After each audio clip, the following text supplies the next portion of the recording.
We would like to welcome you to this third CAPSTONE Conference of the Rotary Peace Center at Makerere University.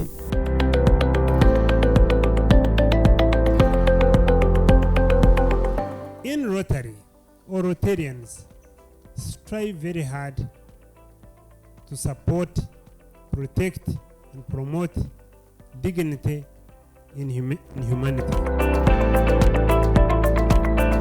Since we started that time, we have had 6 cohorts, and we promised that we would have very many. We promised that we encompass the whole country, the whole of Africa, but we have gone beyond and gone to the other continents. And we have had 5 continents hosted by Makerere. Rotary has deliverables. Rotary has output and outcome. Rotary has impact, and Rotary's relevance is seen in the projects, the service projects that we do undertake, and the various programs that we do implement, and all are aimed at creating peace in the world. Our strategic vision is to reposition Makerere as a thought leader for societal transformation and development. Now, when you mark those 2 words, society transformation and development, they blend very, very well with the Rotary Peace Mission, international mission and vision. Before you get heat from the fire, you need to add some wood. I have been fully sponsored by Rotary International and her partners to implement my initiative. So I was able to save my own funding as a means of putting wood on the fire to implement my initiative. Having completed this program, you have now graduated from Rotary Peace Fellows to Rotary Peace Ambassadors. And everything that you do represents Rotary. And so we are proud to associate with you. We are proud of the work that you have done, and we pledge to continue supporting you. We had no idea what it would turn out to be like. And now that we have so many people who are associated with it, who've made it alive, it is really, really something to be thankful about. I want to appreciate Makerere University for the support they have given us, and the Rotary Advisory Board in particular, but above all the director of the center and her team for enabling us to be here today through very systematic ways of working you have been executing that have made it possible for us to come here.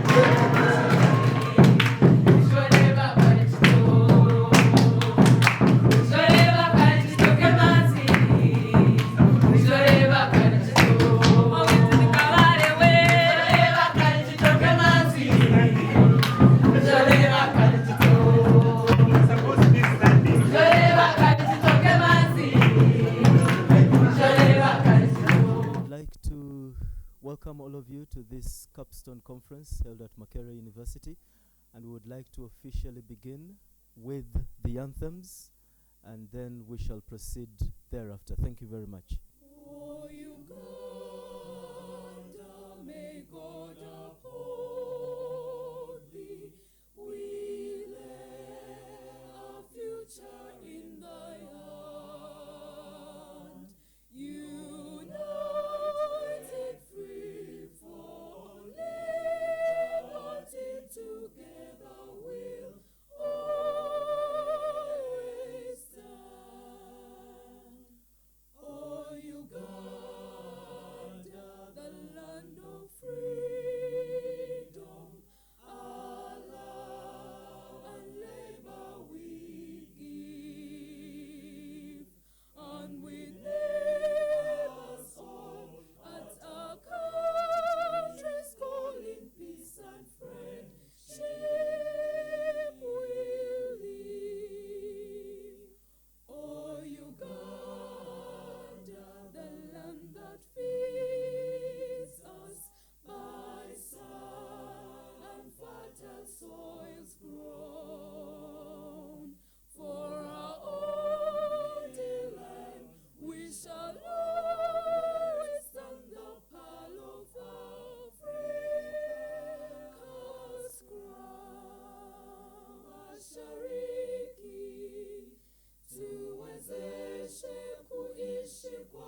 tuwajibike, tuimarike.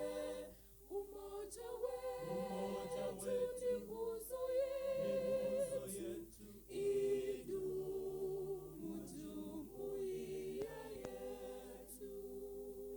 Great, great and mighty the walls around thee.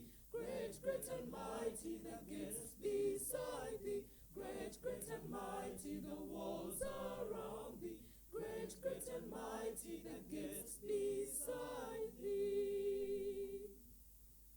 From east and west, from north and south, all voices singing, arise, Makerere, rise up and rise, high up and high. All voices singing, arise, Makerere, Makerere, Makerere. We build for the future, the great Makerere. Great, great and mighty the walls around thee.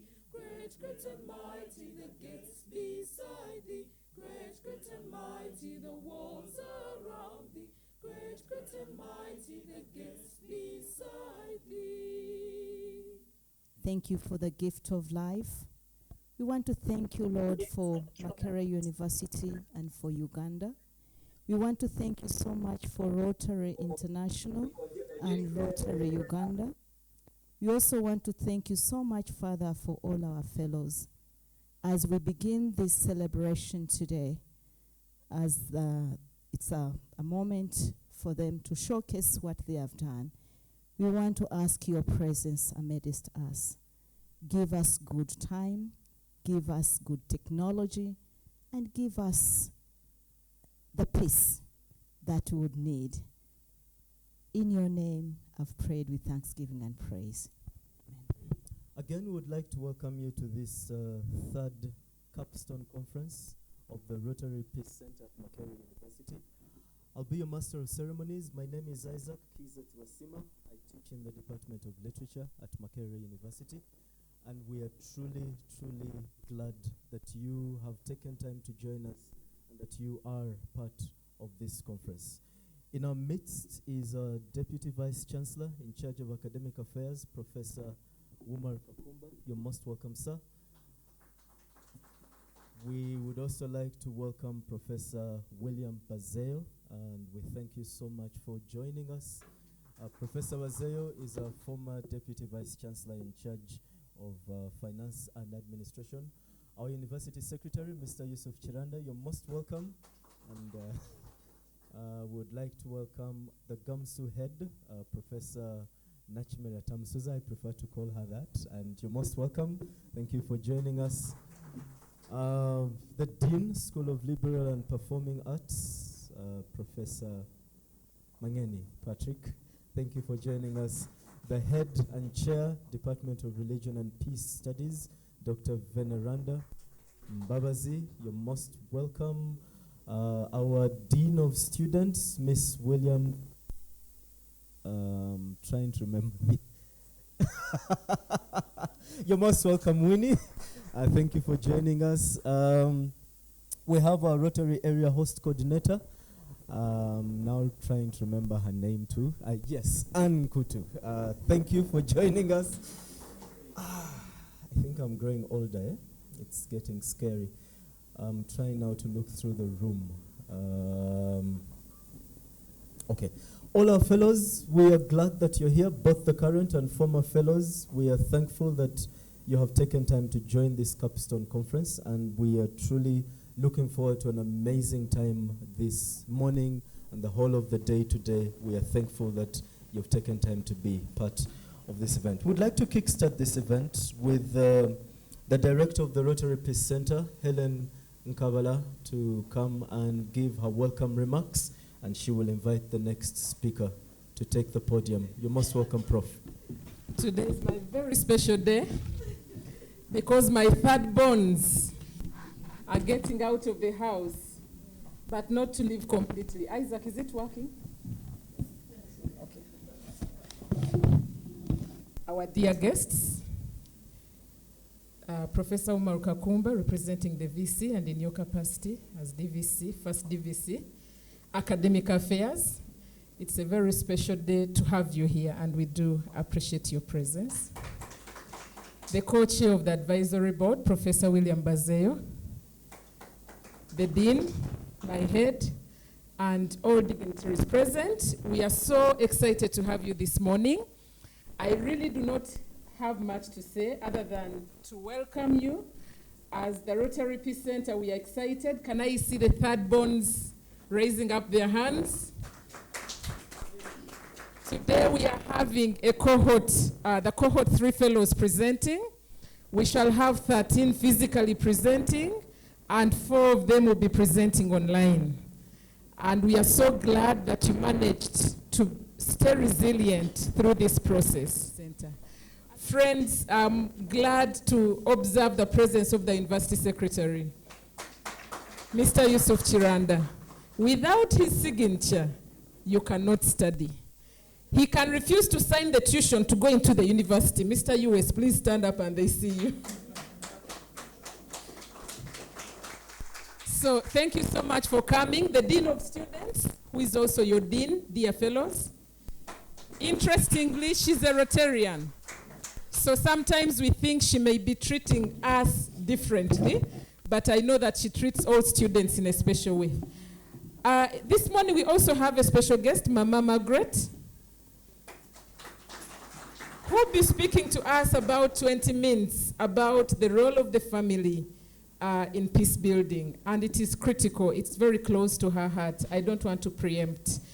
All Rotarians present, please, may we see you. Rotarians first, before Rotaractors.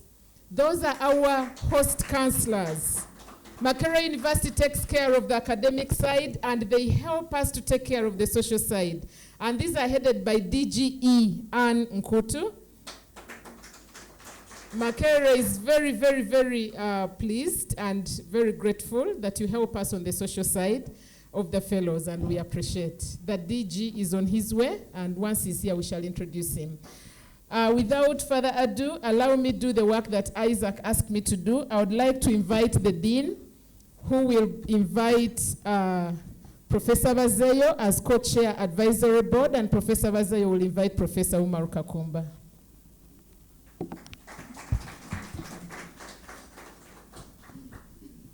Thank you very much, Director. The Vice Chancellor, represented by the DVC Academic Affairs, the co-chair of the advisory board of the Rotary Center, the University Secretary, the Dean of Students, the Director Gamsu, the DGE, I think that's the District Governor-elect, and Nkutu, the host councillors, deans and heads here present, our guests, and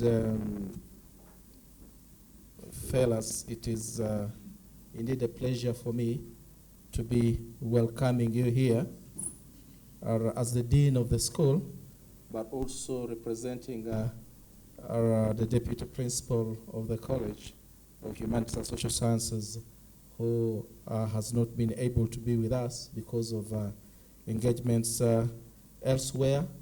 As a college and as a school, we warmly welcome you to this third CAPSTONE Conference that is looking at peace and development social initiatives under the theme Achieving Peace through collaboration and community engagement. I particularly want to appreciate the Rotary International and the Rotary Rotary members and organizations within the country here. I want to appreciate Makerere University for the support they have given us, and the Rotary Advisory Board in particular, the Rotary Center staff, cohort 3 fellows that have moved the journey and are ready to share with us today, but above all, the director of the center and her team for enabling us to be here today through very systematic ways of working you have been executing that have made it possible for us to come here and share. And with those few words, it is my humble pleasure to invite Dr. Professor Bazeo, who is the co-chair of the advisory board, to come and address us. Professor Bazeo, you're welcome. Our guest of honor, the Vice Chancellor of Makerere University, represented by the first Deputy Vice Chancellor in charge of academic affairs, our absent University Secretary who has gone, I think, to look for money for us, because we have to get some allowance before we leave. They said he signs. The Dean of the school, our Director of the Peace Center, our DG, Anne, in a special way. Anne, you are welcome. This lady you see here is very important. You fellows. Our representatives, our diplomatic representatives, I understand we expected Liberia, Nigeria, Somalia, Kenya, Ghana, South Sudan, and Uganda. Our diplomatic representatives, we welcome you here. And our friends, those who graduated and those who are going to showcase today, and those that are still on the way. This Peace Center has a leadership that is chaired by the Vice Chancellor, Professor Nwangwe. We have an advisory board which more or less looks at everything that is done on an everyday basis, supervise the director and her staff. Mr. Vice Chancellor, this reminds me when we were trying to have this Peace Center in Makerere, and you were very key in this. I know how much you put in to make sure that this Peace Center came here. It was not an automatic. It was not just given to Makerere. There was a lot of work, a lot of leg work and paperwork, and I want to thank you. I don't want anybody to forget that you played a very big role to have this center here. Thank you very much. In your own capacity as Professor Umar Kakumba, I was here with him, and Helen will testify what we went through to make sure that this Peace Center was given to Makerere. While we were discussing, I'll give you a bit of history. Makerere pledged many things. Just like when you're going to marry, you pledge a lot of things. But you may not fulfill some, because some of them you pledge them so that you win somebody's love. And at times you do it intentionally that, yes, when I win, I will work on them. So I want to tell you that what we pledged, we have more or less accomplished. And I want to thank the leadership of Makerere for doing that. At Rotary, I'm not a Rotarian myself. I was a Rotarian many years ago, maybe 30 years ago. And I started Rotary in Bushenyi when I was a young man. But we shall discuss that later, because now that I'm an old man, I don't know whether I should go back to Rotary. But you know, they say, the Baganda say, Obuzanyima, Obudama. So don't go back where you have come from. But I'm here. But in Rotary, or Rotarians strive very hard to support, protect, and promote dignity in humanity. You are welcome, DG. I want to tell you that thank you very much for coming, and I'm sure they will introduce you appropriately at some point. Fellows that are here and those hosts of the fellows, I want to thank you in a way that befits you because you support humanity. Rotary has stood for humanity for a long time. And what I always say is that if you have stood all this long, can you stand longer, and even for those that are disadvantaged? Mr. Vice Chancellor, since we started that time, we have had 6 cohorts, and we promised that we would have very many. We promised that the university promised that they would encompass the whole country, the whole of Africa. But we have gone beyond and gone to the other continents. And we have had 5 continents hosted by Makerere. You think that is a mean achievement? We have hosted in the 6 cohorts 110 fellows, and we have been very, very gender sensitive. We are catching up to about 50-50 because the males are 66%. They are 66 and the females are 44. I think the females are catching up soon. Correct? I understand, Mr. Vice Chancellor, on the last graduation, the females flipped the coin. Now Makerere is more females than males. But that is okay because we know what they do in leadership. We've had 35 countries. This is a very short time, but in the short time, we've been able to bring on board 35 countries. And I want to tell you members that are here, our target as a center, as the advisory board, is that we want more. And I will tell you some small thing that maybe I will leak the information. We want to expand this center so that it become a global peace center. Not in these small rooms that are meant for other business the university has always had and continues to have, but have a home in partnership with Rotary.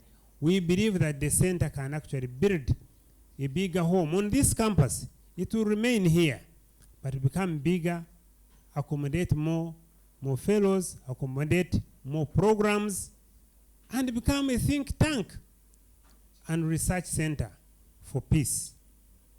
Some of you who are not from Uganda, Uganda has been used as a peace broker in the region. So, as a premier university, when it does this, it will actually be fulfilling the mandate of this country to train, skill, do research, and show that we are actually for peace. So as you are here, and those of you who live, and those of you from your countries, who represent your countries, we are planning a big thing. So when the Vice Chancellor invites you for the big thing, know that I leaked the information.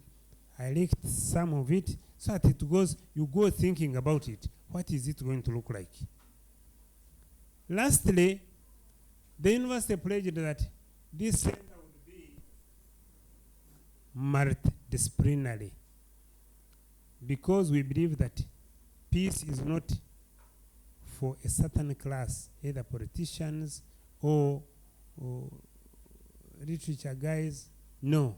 We said it will be multidisciplinary.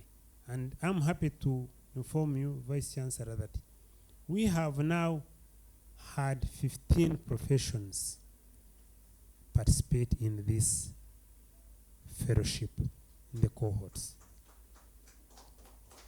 You think bringing doctors and the engineers together and what is mean? I think you better clap for the leadership of the center. Mr. Vice Chancellor, I want to thank you once again for hosting the Peace Center, and want to assure you as an advisory board that we will continue to support the university, and want to thank you personally as the DVC academic for helping at all points to have our fellows graduate in time and have those documents that they can show that Makerere is actually doing the right thing. Thank you very much in your own capacity as the DVC. Thank you very much as VC for the university. Before I sit, I want to thank the College of Humanities.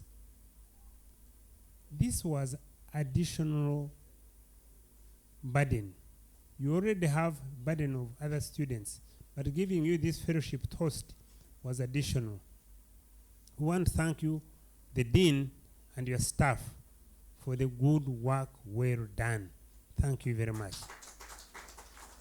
And I believe the fellows will agree with me that the support you have got from the college has been useful.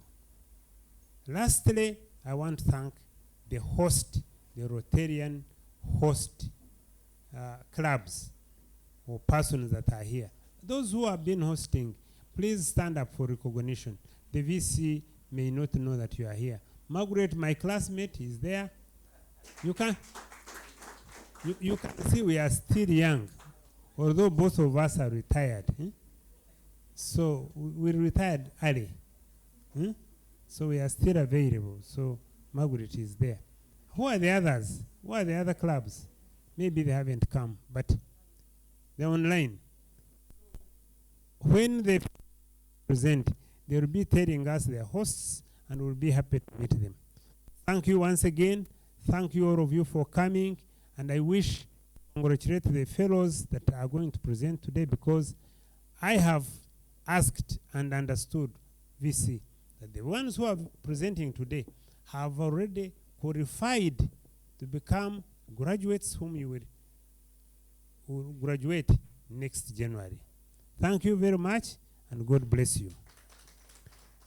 On this note, I take the honor to invite the Vice Chancellor to come and address us and officially open this capstone, the third capstone that we are celebrating today. Thank you very much.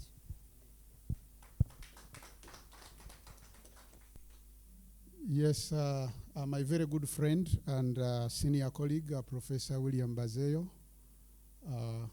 who is also the co-chair of Rotary Peace Center, Makerere University. I want to recognize the presence of members of University Council who are here, top management. To also recognize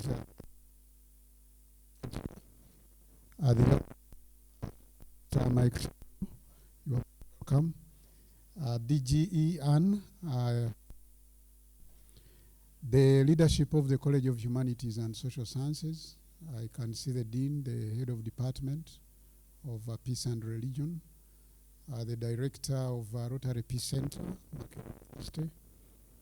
the chairperson, Academic Center Advisory Board, the director, the cohort 3 Rotary Peace Fellows, all the students, invited guests, and good friends of Makerere University in all your respective capacities.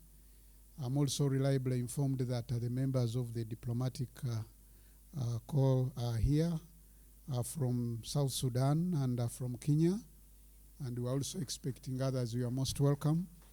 We're expecting from Liberia, Nigeria, Ghana, Somalia, and Sweden, and everyone else in your respective capacity. I wish to convey to you the greetings from the Vice Chancellor, Professor Barnabas Nawangwe, whom I'm representing here. Professor Nawangwe is on official duties, and as you know, naturally he would have been here, and all of us would have been here. So it's a great opportunity for me to welcome everybody joining us today, but most especially our exhibitors, the fellows, cohort 3, that will be pitching their social initiatives and quite a lot of those remarkable milestones and areas of intervention that will promote the good agenda and the good vision of Rotary International. As we are aware, Makerere University just marked 100 years of its existence and of building a transformed society through our core functions, as you know them, teaching, knowledge generation, research, and then innovations. But why I want to start with Makerere 100 years celebration is because it blends harmoniously well with the bigger vision of Rotary International. And in a way, our strategic vision is to reposition Makerere as a thought leader for society transformation and development. Now, when you mark those two words, society transformation and development, they blend very, very well with the Rotary Peace Mission, international mission and vision. Yeah, this requires continued engagement, as we know, that to achieve transformation for society, you must be engaging the wider stakeholder community in various respects. And I want to say that as a university, we are happy to be partners with the International Rotary Foundation. And indeed, the university's vision and mission, as I have indicated, were aligned to the Rotary to advance the world understanding, the goodwill, to advance peace, to advance improvements in health, providing quality education, improving the environment, and alleviating poverty. Our collaboration through Makerere University Rotary Peace Center, indeed, as Professor Bazeyo has rightly given us the history and the background, our collaboration with the Rotary International and the Peace Center has enhanced our efforts to making a difference in the everyday lives of our communities that we serve. I have noted that our current cohort 3 fellows came from a wide variety of professions, including peacemakers, peacekeeping and security, religious leaders, scientists, engineers, educationalists, health specialists, media officials, lawyers, among many other professions. And the fact that these varied professionals seek to study peace building, conflict transformation and development attests to the very, very fact and the reality that universally all of us desire for peace and understanding, which is necessary for global advancement across the North and South. Definitely without peace and tranquility, you cannot talk about socio-economic development. You cannot transform any society once there is anarchy, because anarchy cannot allow anything else. And you know, even the old stories we used to rehearse, you know, those words of wisdom which we are talking about, a health mind. Peace builds a health mind. You cannot have a health mind without peace. And peace begins with one's self at individual level, and then you grow it through the value chain. You cannot be at peace with others when you are not at peace with yourself. So it is important that we appreciate the virtues of peace and peace building, and also once we appreciate those and we get them embedded in our own selves, then we can be able to foster it from within the families. I heard that somebody will be talking about the families. That's the foundation of the tranquility and a very, very peaceful. It begins from the family, the self, from the self, the family, and then it goes outside the boundaries. So I want to appreciate this and also to give credence to the organizers, the director and your team for having arranged this in the third time running, where we want to see those blends of social initiatives and ideas that illuminate our society, and also showing how much we can be able to contribute to the betterment of our society in many respects. Yeah, allow me to say finally, dear colleagues, that This initiative, hosting the Rotary Peace Center, as Professor Vazeyo has elaborately articulated, helps us as a university to promote our strategic vision. And I want to particularly pick out the issue of internationalization. And now it has become a very, very serious metric for assessing university competence. Universities around the world today are being measured. Their ranking and strength and quality is measured against internationalization.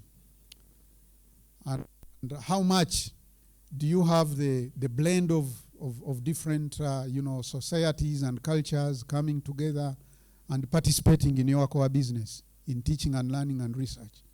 So through this program, we are able to have many international scholars coming around here, and in a way Makerere University benefits in terms of its internationalization and also its ranking. So allow me once again to appreciate Professor Vazeyo, you being co-chair of the advisory board for steering our Peace Center. And also allow me to appreciate you that your stewardship has enabled achievement of those pledges that we made when we are going to marry, when we are bidding for marriage with to allow us host the Peace Center in Uganda for Africa. So since we have fulfilled, now we can say that we deserve more. And I agree with you that we must elevate this to a level of a global center. We must elevate it to the global center. So once again, I appreciate so much Director Professor Helen Nambalirwa and your entire team. And also want to welcome all of you. Please feel free at home, those who have not had a long time in Uganda, from the international community. Uganda is a very, very peaceful country, and is a country that not just being described as a pearl of Africa, but it's a country that gives good ecosystem, good tourism sites, good experiences for everybody who comes around here. So please feel free to engage. You have time, keep around, go around the country, and appreciate the flora and fauna of our country, and see how we can utilize this to grow the economy upon which we can support the livelihoods of our people. I wouldn't want to take any much more time than I have taken. I once again bring you appreciation from Vice Chancellor and top management of the university, along with the Senate and Council of Makerere. And at this juncture, it is my singular honor and privilege to open the third CAPSTONE Conference for Rotary Peace Center. Thank you so much. The management and staff of Makerere University, and in a special way, the management of the Rotary Peace Center. On behalf of Rotary, and on behalf of the host councillors, the Rotarian host councillors, I want to, in a special way, welcome back cohort 3, and I'd like to ask you to stand up for recognition. We welcome you to Makerere University. In the house, we have our district governor, Mike Sebalu, who will be speaking to us shortly about Rotary. And so I'll not labor so much to speak about Rotary. Let me just use this opportunity to appreciate Makerere University, our partners on this program, who have made everything happen. As Rotary, we have supported you from the back, but you have been in the kitchen.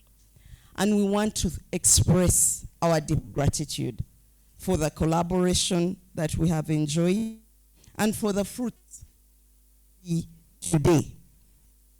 To our Peace Fellows, I want to congratulate you for resilience, for your hard work, for your contribution to peace.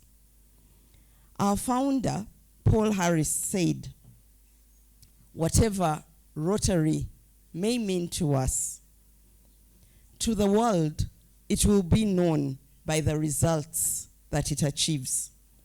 And so the social change initiatives that you have been piloting and that you will continue to implement are the results by which Rotary will be known. Because having completed this program, you have now graduated from Rotary Peace Fellows to Rotary Peace Ambassadors. And everything that you do represents Rotary. And so we are proud to associate with you. We are proud of the work that you have done, and we pledge to continue supporting you. At this point, I also want to thank the host councillors, many of whom are online, but we have a few in the house. I want to thank you in a very special way for the support that you have given Peace Fellows and now Rotary Peace Ambassadors. And I ask you to continue supporting them so that they do not only cease or stop at being peace ambassadors, but they begin their walk to becoming Rotarians. So once again, thank you all and congratulations.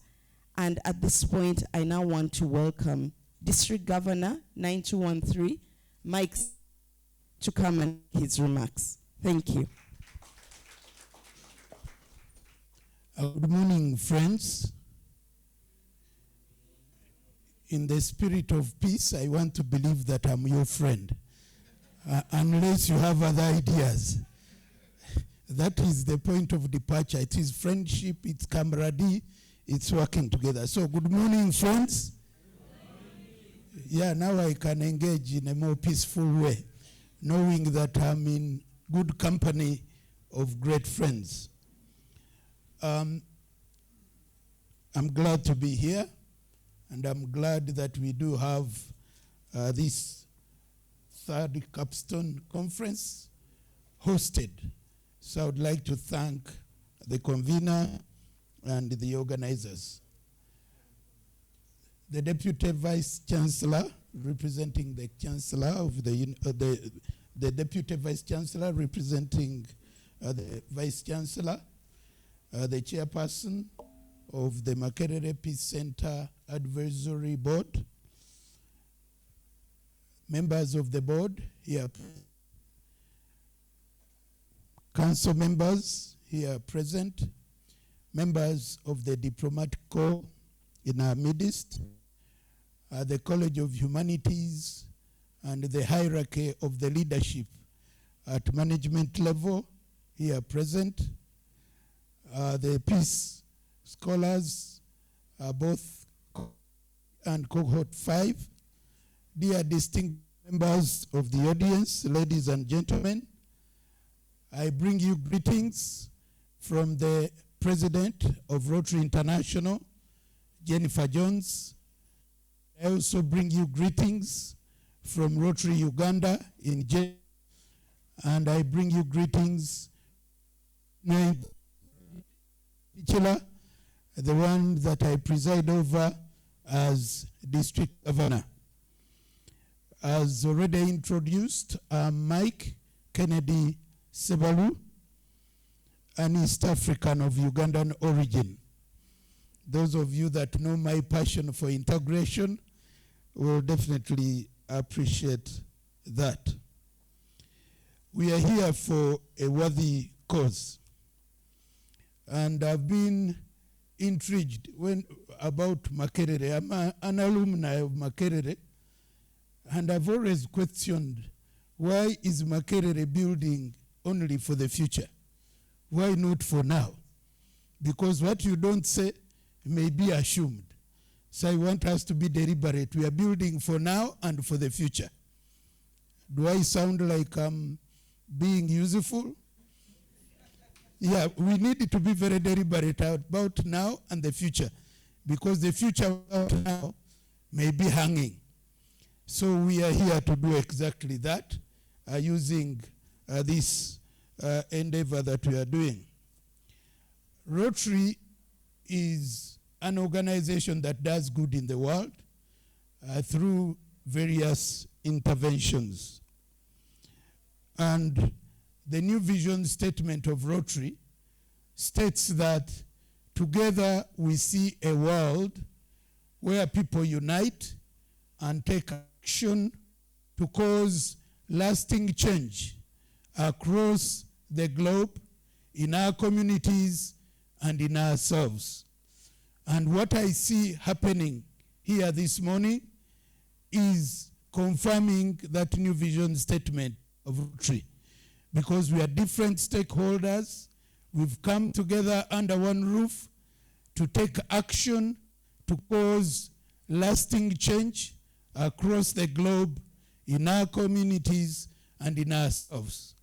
If you look at the scope and the area of catchment for the Peace Scholars, you'll appreciate that we are coming together. If you're looking at the stakeholders here present, you'll appreciate that we are coming together.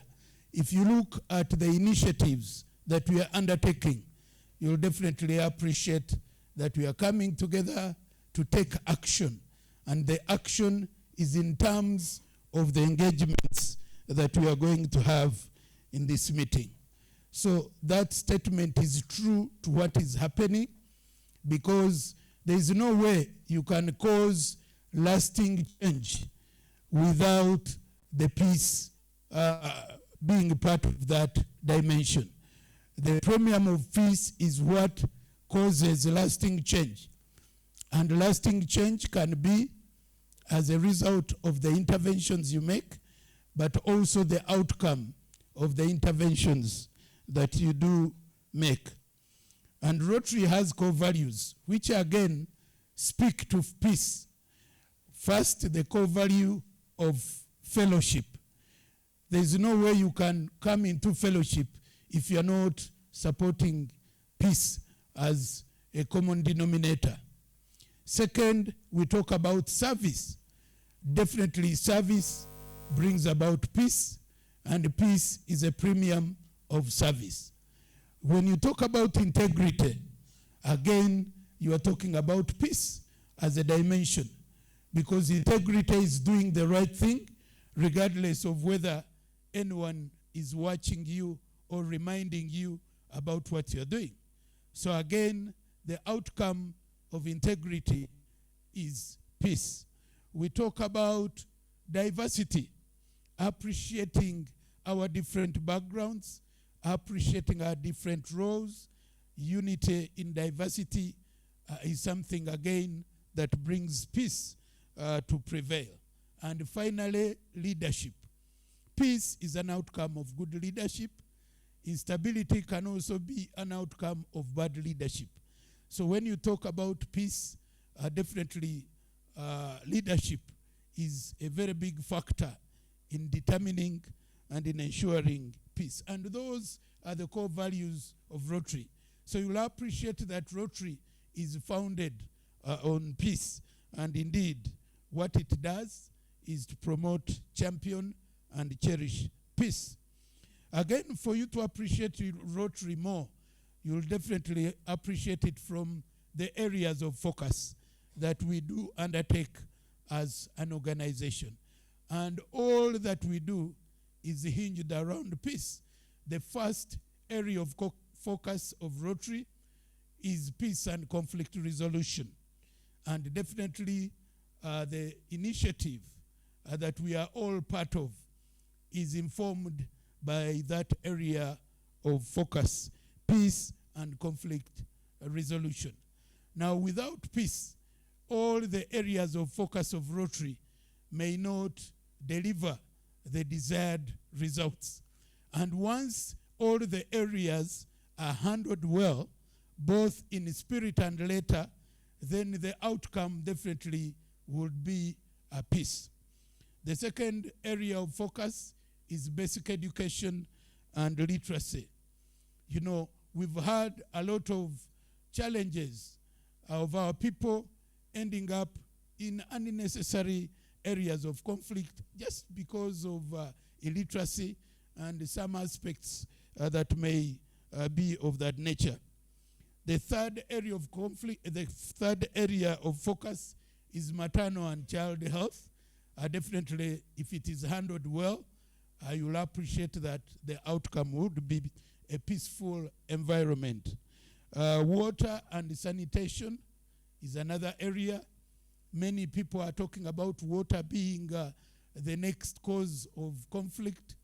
If we are a world war within our time, many scholars are thinking about water being a cause of such. And even in our communities, you find a lot of instability, a lot of conflicts arising out of either shortage or lack of water. So by dealing with it, you are also ensuring peace. The fourth is disease prevention and treatment. When you have a disease-free environment, then chances are that peace will be a premium that will definitely come out of that intervention. Then we have economic and community development, or poverty eradication. We appreciate that we are having a lot of conflicts arising out of resource-based initiatives, resource-based conflicts, poverty, lack of, and poor distribution of resources. So that is an area of potential conflict, and Rotary tries to undertake and make interventions, economic and community development. And finally, the environment.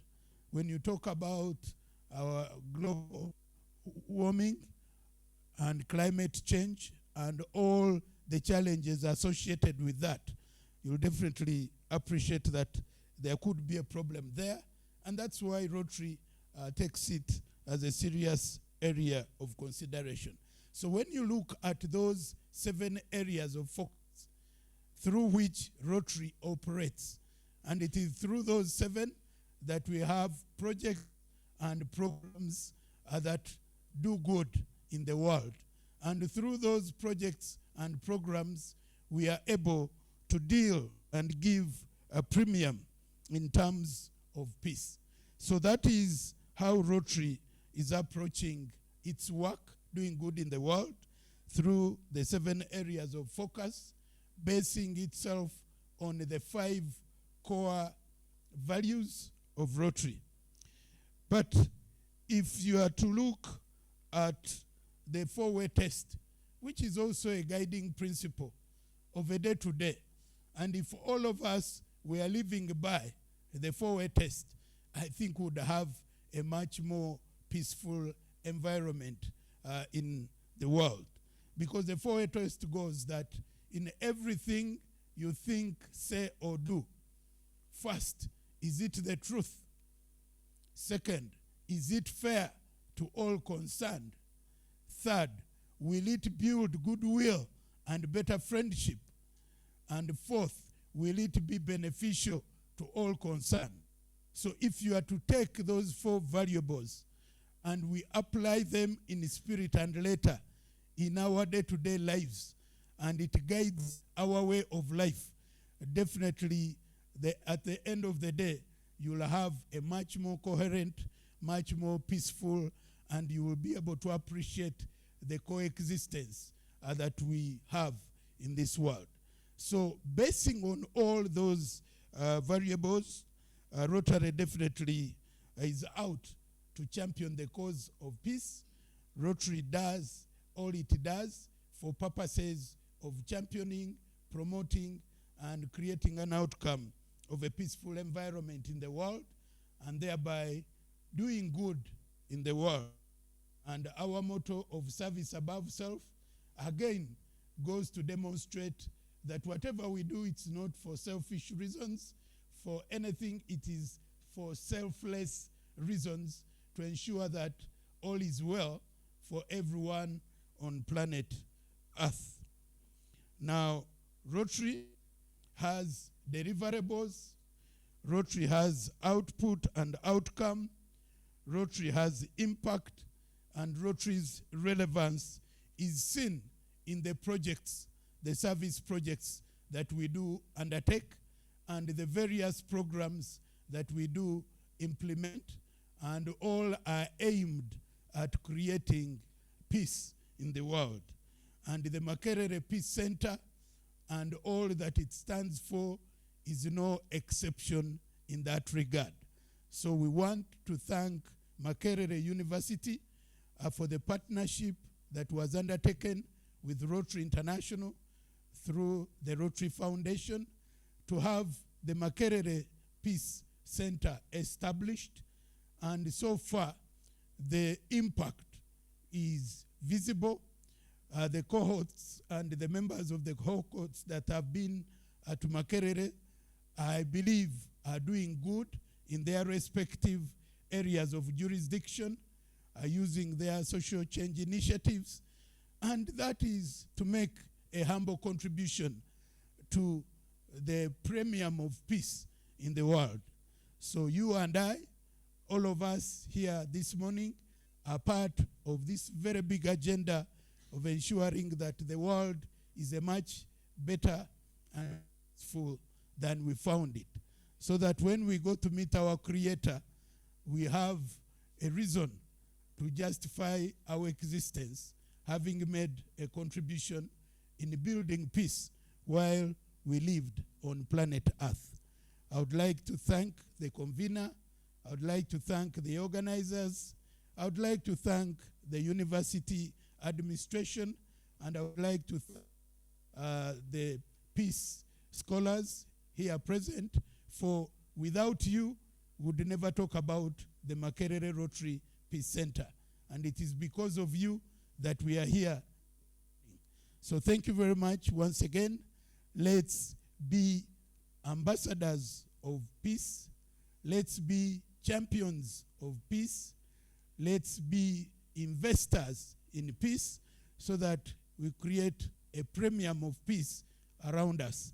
And creating and championing peace begins and ends with you.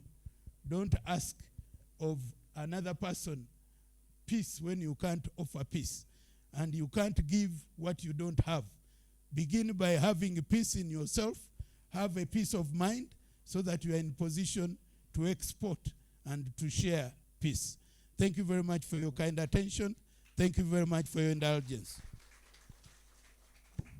I am humbled, yet I feel so honored and privileged to have this rare opportunity to stand before you this morning and talk about a subject which I believe is one of the core issues in the quest for peace in our community, society, and nations.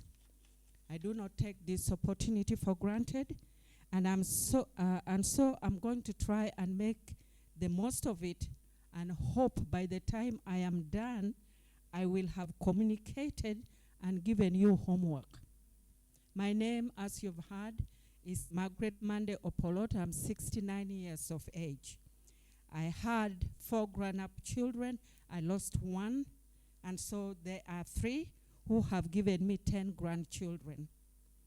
I am a retired career administrator, but before I retired, I had the privilege of working in the public and private sector, diplomatic missions, including the United Nations. I am a co-founder of Beautiful Ashes Uganda, a community-based organization trying to work for and with the left behind children. I am a writer by design rather than choice, and I have written my maiden book, and I called it Through the Fire, which forms the subject for my communication today, and I will talk about it shortly. I am a survivor of gruesome domestic violence beyond what words can describe, a situation that would have left me for dead. Above all, I am a born-again Christian, which is Christ in me, the hope of glory. I want to particularly thank the district governor who identified me in very lowly circumstances and thought I had something that I could share with you, and he sent me to see the director of the Peace Center. Okay, peace and social development initiatives. I tried to find or define what this means. What is peace? And it is said peace is freedom from disturbance. It's a state of calmness, restfulness. I submit that our families, communities, society, and the nation is far from the above description. I therefore want to deal with one aspect, which is gender-based violence, violence against women and girls. But I also realize you cannot talk about girls without talking about boys. I would like to do this by giving you my story. I wrote a book and I called it Through the Fire.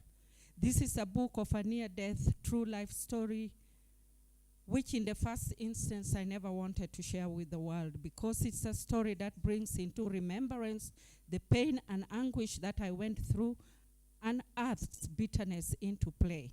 Most importantly was the fact that a story which is dirty, full of shame and regret, may even be ridiculous. A story that can pass for fiction, yet so true. This is a story of a skeleton in the closet, which I would have wished to keep under lock and key, and its key thrown into my deepest sea of forgetfulness. Unfortunately, I could never wish away this part of my life. The truth had to be faced. I'm not alone in the above narrative. Countless women have stories that have never and will probably never be heard. Yet it is a representation of the enormous tragedy facing our society today. My children, who were now adults, were my biggest constant reminder of the reality. While I loved them with the last breath in me, yet they were a challenge to the story, because as they grew, they had stories I never wanted them to hear, and started asking questions, which questions I either had no answers or deliberately never wanted to discuss. A vast majority of women will identify with this status quo. I would like to make a statement. When a man you think you love abuses you and deprives you of your self-worth and dignity, when he breaks you physically, emotionally, and psychologically so as to render you worthless, when your spirit is broken and you hit a bedrock bottom state of hopelessness, when the powers that are supposed to help and protect you are silent, it takes more than just a will to break forth, survive, and tell the story. It takes more than just a will to beat all odds of societal stereotype, cultural norms, and even religious norms to live up to 69 years and tell the story. I submit that gender-based violence is a monster that knows no bounds. Creed, social status, academic achievements, financial affluence. Gender-based violence is not a respecter of color or gender. It will strike anytime, anywhere, in any way. Another statement I would like to make for researchers, probably have come across it, they say more than a half of men and nearly 3/4 of women have attitudes supportive of wife beating in Uganda. At least 50% of Ugandan women experience abuse, yet because of societal, cultural, and even religious beliefs, these women suffer in silence, and some do so to their graves. The effects of domestic violence on the victim and the children are adverse in nature and cost both society and governments volumes in terms of resources. It is reported that domestic violence accounts for 1/3 of the violent crimes in this country. It is further reported that 5 women die every hour globally in the hands of intimate partners. As though that the above is not enough, it is reported that 1 in every 4 children have witnessed abuse and or experienced abuse. I am made to understand that the month of February, which has just concluded, is a month of peace and conflict resolution. In the quest for peace and conflict resolution, may I submit that unless we go back to the drawing board and consider the status of our families today, we would probably be chasing after the wind. Of course, other factors remaining constant. The boy child feels left out, and the average man no longer knows what it means to be a man. Amidst the woman empowerment and emancipation, the only thing which he is sure of is his muscle, and he will not hesitate to use it. Let us consider a topic that is dear to my heart that I normally share in many forums, and that is the issue of fatherhood. I dare say that fathers have confused the roles of a father to the actual meaning of who a father is. It is to be understood and appreciated that one foundation for human family is the male and not the female. God created only one male that has translated to 8 billion people on the face of the earth today. Man is not on the top, but he's meant to be at the bottom. Real men are at the bottom. They don't go around bragging how they paid fees, paid rent, put food on the table, because that is his responsibility to hold the family up, and it should be as natural as breathing. The foundation carries the weight. Men are the only important ingredient of God's building for human family. Is it a wonder that every project of the devil is after the male? Naked women, corruption, pornography, etc. It's the male he is after. Some companies and organizations do not want to employ men because of what they have become. Destroy the male, and you have destroyed the very fabric that makes and constitutes primarily the family and by extension our society. May I give a weird example? The Eve story in the Garden of Eden. When Eve picked the fruit, nothing happened. When she bit that fruit, nothing happened. When she took it to Adam, and Adam ate the fruit, that is when hell broke loose. What does that show us? It was the cardinal rule for Adam to have stood up and known that the man was supposed to give guidance. The world is filled with many male, but few men. It is filled with many men, but even fewer fathers. The greatest curse on humanity today is the generational power of a father.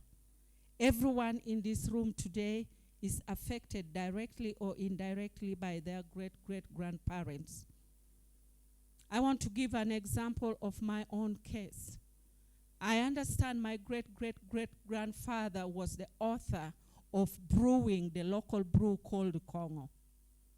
And today, my family, especially the boy child, is an addicted boy, an alcoholic, and so on and so forth.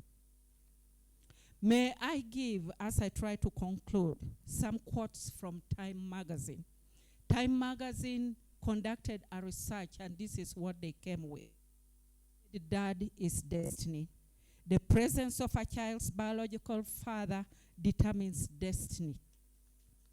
More than any other factor, a child's father's presence in the family will determine his or her happiness and success. The fathers say fatherlessness is the most destructive trend of our generation. I had 4 children and I gave them the best as a single mother, what I could physically do. My girl children turned out to be angels. My boy children gave me a run for my life. Today I look back and I understand majorly it was because of the lack of a father in the house. My boy children suffered alcoholism, drug addiction. One of my boy children have been to 9 government prisons, a very intelligent child who will not study but go to class and pass with flying colors. But I took him from primary 7. He passed with a 4, went to St. Mary's Kisubi. He was there for 1.5 years. He was expelled. I took him to Katikamu. He was expelled. I brought him to St. Michael. He was expelled. I took him to St. John's. He was expelled. I took him to Taiba. He was expelled. And that boy, he got to a point, but he would not read. He would just go and sit his exams, and he would pass with flying colors. But he got to the streets to a point he became a taxi toot. Chireka banda, chireka banda, chireka banda. But I want to thank God that 2.5 years ago, he turned back and he is trying to build his life. Sociologists say fatherlessness is linked to many social nightmares that we have today. Issues of gender-based violence, addiction, alcoholism, guns, organized crimes, target for sexual abuse, child mothers, prison. Go and do your research. Fatherlessness. Research also says 49% of all the children living in families headed by single mothers live below poverty line compared to 80% that have got both parents. Ladies and gentlemen, what words should I therefore use to emphasize the extreme importance of the role of a father in our quest for peace in families, community, and society? Does it interest you or raise your curiosity that Jesus never picked any single woman as a disciple? He picked all men. The women were followers. When God created the species male and female, he had an intention and purpose for each one of them. God did not call himself a mother. He has demonstrated his intent and trust in the male and given him the same name he calls himself, and that is a father. Can our males today appreciate and honor and lift up a banner to live up to that standard? In conclusion, we must strive to be more functional and not monumental. Will we achieve this tomorrow? Certainly not. However, as Warren Pence once said, that the strongest of all warriors are these two: time and patience. If we do not give up, we realize that we are powerful together, not by just saying it, but by doing it. Understand that this life and death, then we must all rise and fight. Finally, in order for you to internalize, appreciate the things I am talking about, I encourage each and every one of us to get yourself a copy of the book Through the Fire. It is the fabric. I believe it is the fabric. If we go back to the drawing board, in as far as our male children are concerned, we may or may just be able to have a high headway. Remember, bad things happen when good people do nothing. I hope I have given you homework as I promised for God and my country. Another round of applause for Margaret. Thank you so much. Someone is told, after making all the money in the world, someone tells him, make memories, don't make money. And over the years, it's... Professor Chomhendo knows me about my daughter and I. Make memories, not money. For every man here, that was something worth it. Thank you so much, Margaret. Thank you so very much. I would like to invite Professor Helen for the next part of this conference. And when she's done, we will have our tea. Thank you so much, the previous team. I would like at this point to communicate that we are going to alter the program and have our certificate give out now, because the DVC will be going to another event, and we don't want to miss him. So I will invite our excellencies present to represent all the other embassies and high commissions.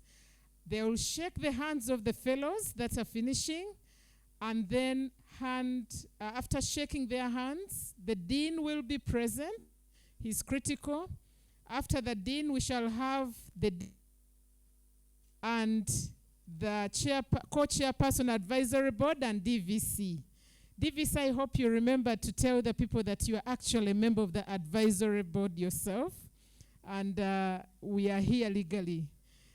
So the next function is really a function of telling our fellows you have finished. We always tell them, you present to us to see what you did. But by the time you're sitting in this room, we have already assessed you and we have found you worthy. So without taking more time, I would like to invite Your Excellencies, the Dean, the DG, and members of management. You're going to help us. You'll be handing over from this side. So we shall stand here. And so with us, we have some pins. The VC will be giving out the certificates, and the dignitaries will be pinning them. The pin that you're receiving today, Cohort 3 fellows, I know that Cohort 5 will look forward to this pin. It's an alumni pin. DG Ian Kutu mentioned, you are now our ambassadors. Our ambassadors for both Rotary and Makerere. Munu Kayumbwa Mondia is dressed in their traditional attire from Zambia. All the way from Zambia. Actually, I should have mentioned the countries. Do you want to selfishly mention the countries? Arikweka is all the way from Nigeria.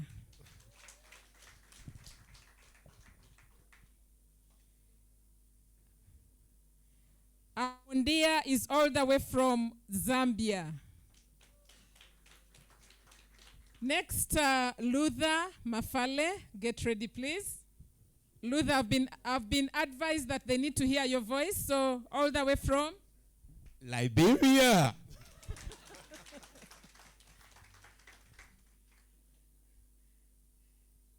And we are expecting the Consulate of Liberia to join us anytime when she's presenting. Next is Lenny Christine Kingsley. We call her the United States. United Nations, actually. Josu Tambara.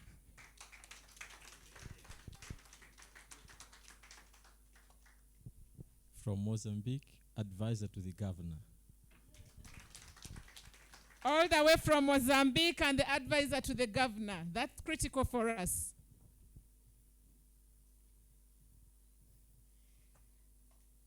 Friends, I told you that some of our fellows are online. So the next fellow is Gizliu. He will not be able to be pinned because he's online.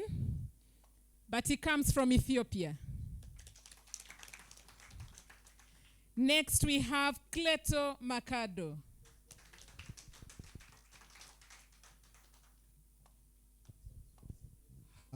Cleto Makado from Zimbabwe.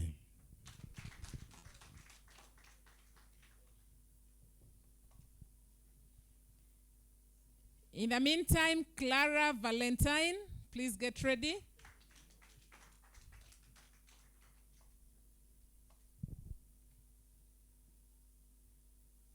Clara is from Ghana.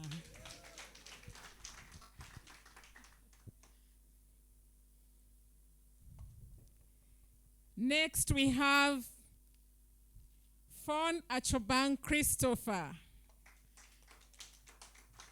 Achobang from? Ambazonia, former British Southern Cameroons. Yes, after that, fellows that have already received your certificates, we shall invite you back in front. I also have the honor to introduce Byong Deng Byong. Augustine Jeremy Koroma. The previous one was representing South Sudan and Australia. Koroma all the way from Sierra Leone. So Sierra Leone is also in the house. Someone was one. Okay, yes, we've had ladies before. Arinola.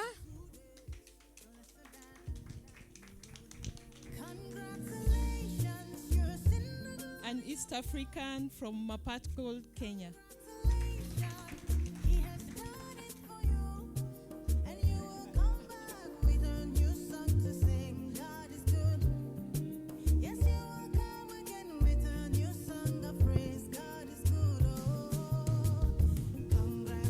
We have Mohammed Aunur, all the way from Somaliland. And the word is Somaliland, not Somalia. Somaliland.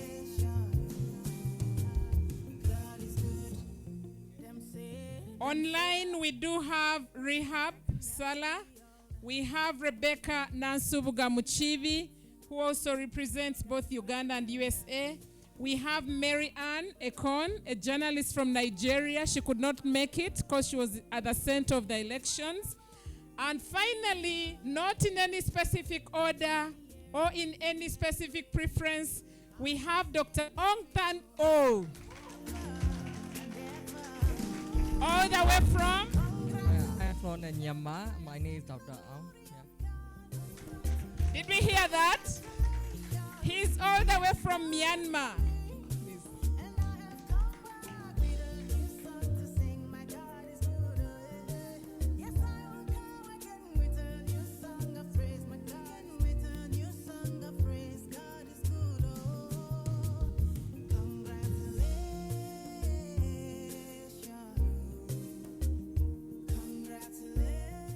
The goals of and objectives of my social change initiative are as given below. Was to revamp the participation of women in politics in Zambia, as well as highlight the status of women's participation in political life in Zambia. What interventions or activities did we undertake to, in order to alleviate the problem? With these, the activities included programs on radio. That is, we did some advocacy programs. There were phone-in programs where, people could phone into our radio station. We also did, we conducted focused group discussions. As you can see there, I did focused group discussions in order to better understand what was happening. For us to have, we wanted to have a deeper understanding of the problem. And I did conduct focused group discussions and radio phone-in programs. So that's about the interventions which were undertaken. And then the challenges and mitigation strategies. One of the challenges was the issue of funding. It was very difficult because this was almost like self-sponsored. It was very difficult to get the funding and to scale up the interventions. However, we had partners like Wise Zambia, which came on board. Wise Zambia was able to, for example, they donated a laptop to the project. Also, they were very supportive because Wise Zambia is an organization that supports education. So when I contacted them, they were very, very interested. And now we have a very mutual relationship to the extent that they appointed me as a board member. So the theory of change was applied. As you can see, there were issues of inputs, outputs, activities, and outcomes, as well as the impacts, as you can see, as you see outlined there. So there were finances that were invested in the program, which resulted in stakeholder meetings as well as radio programs. The activities, like I have indicated, comprised of the focus group discussions, advocacy programs, and so on.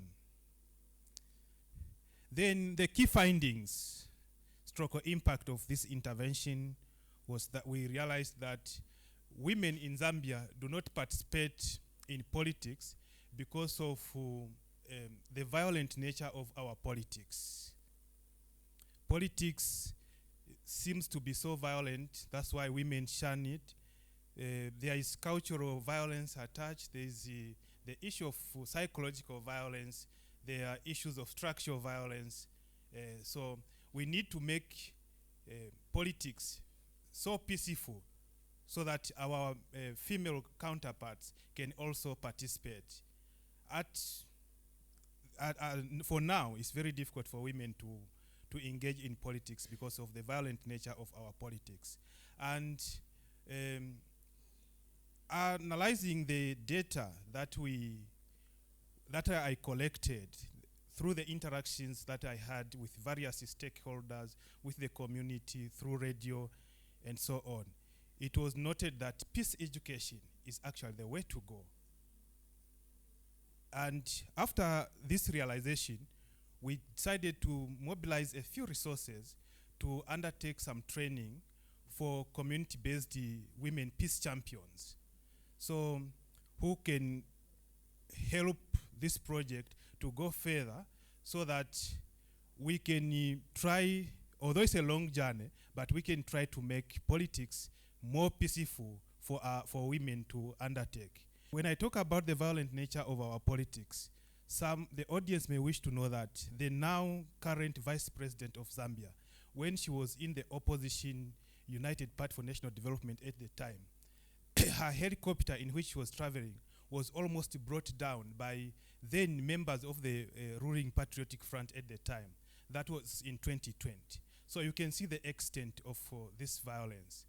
So there is need actually for us to use education to end these issues of political violence, the issues of social, economic, and cultural factors that seem to inhibit the participation of women in politics. So one of the major impacts of this project is that it produced women peace champions. It also produced a peace educator who is now talking before you. And going forward, I intend to strengthen our collaboration with Rotary International, with Wise Zambia, and many other partners, so that we can see how we can work on issues to do with peace education, issues to do with making politics more peaceful for women. There's no way we can leave women, because women are our mothers, they are the keepers of the homes, they are the ones who must actually lead the way. So leaving women is not on our agenda, and we intend to do our very best. As you can see in the picture there, we have, that's myself and the executive director for WISE Zambia and WISE USA. So this collaboration will go on for some time, and then I'll keep the Rotary Center updated on the developments that will come forth. With this short presentation, I would like to pay a special message of gratitude to Rotary International, WISE Zambia, the Rotary Peace Center staff, Makerere University, and the government of the Republic of Uganda, and all the Rotary Peace Fellows for making this possible. With these few remarks, I say thank you.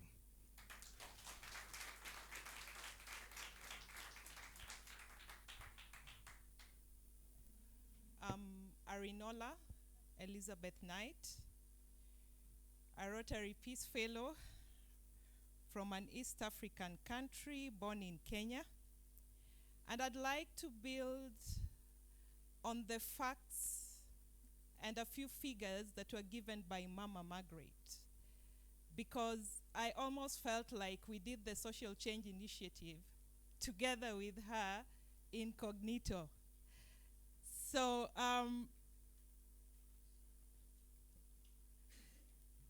my social change initiative Pamoja Tujenge Ukuta wa Amani was inspired by the fact that violence is as infectious and it is an investment just as the other side of the coin. So we need to make peace infectious.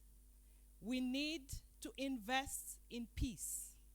My inspiration, therefore, was to build a wall of peace in the household.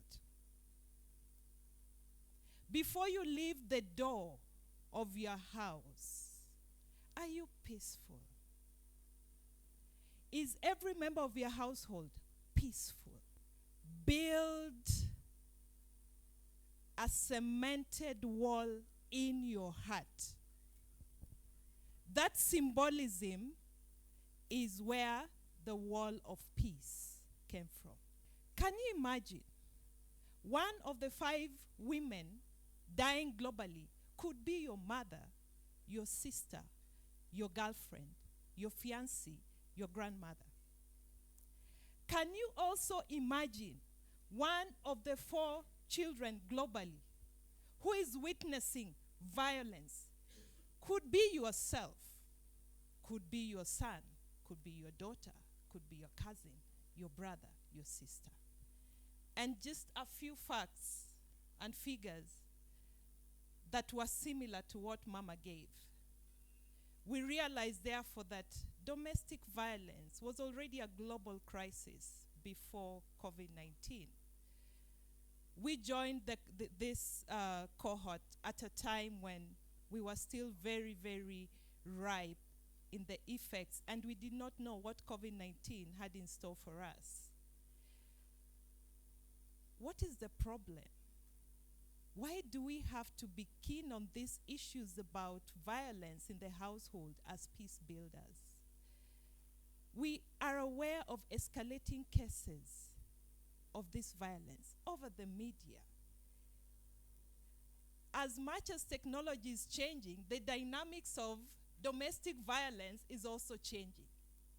It seems it's some kind of domestic violence technological advancement without using technology. We realize that with the COVID-19, we came to identify certain gaps. Especially, it seemed like everybody depended on the government, isn't it? So in that case, we realized that yes, governments around the world made efforts, but these efforts seemed to be very insensitive to peace building issues. All they were sensitive about was controlling the spread of COVID-19 without thinking about the potential effects of the lockdown, the potential effects of the policies, the rules, in the household. Before you go to work, you come from the household. We need to be conscious about the effects of where you sleep after a long day. Now, I was able to go through just like any other academic process. I went through the literature reviews. I was able to conceptualize domestic violence. And to me, it is simple. Anything physical, anything psychosocial that affects my stability and my functioning as an individual before I leave my door. Some of the theories that I looked at were the social learning theory. And the social learning theory is mainly about we influence each other.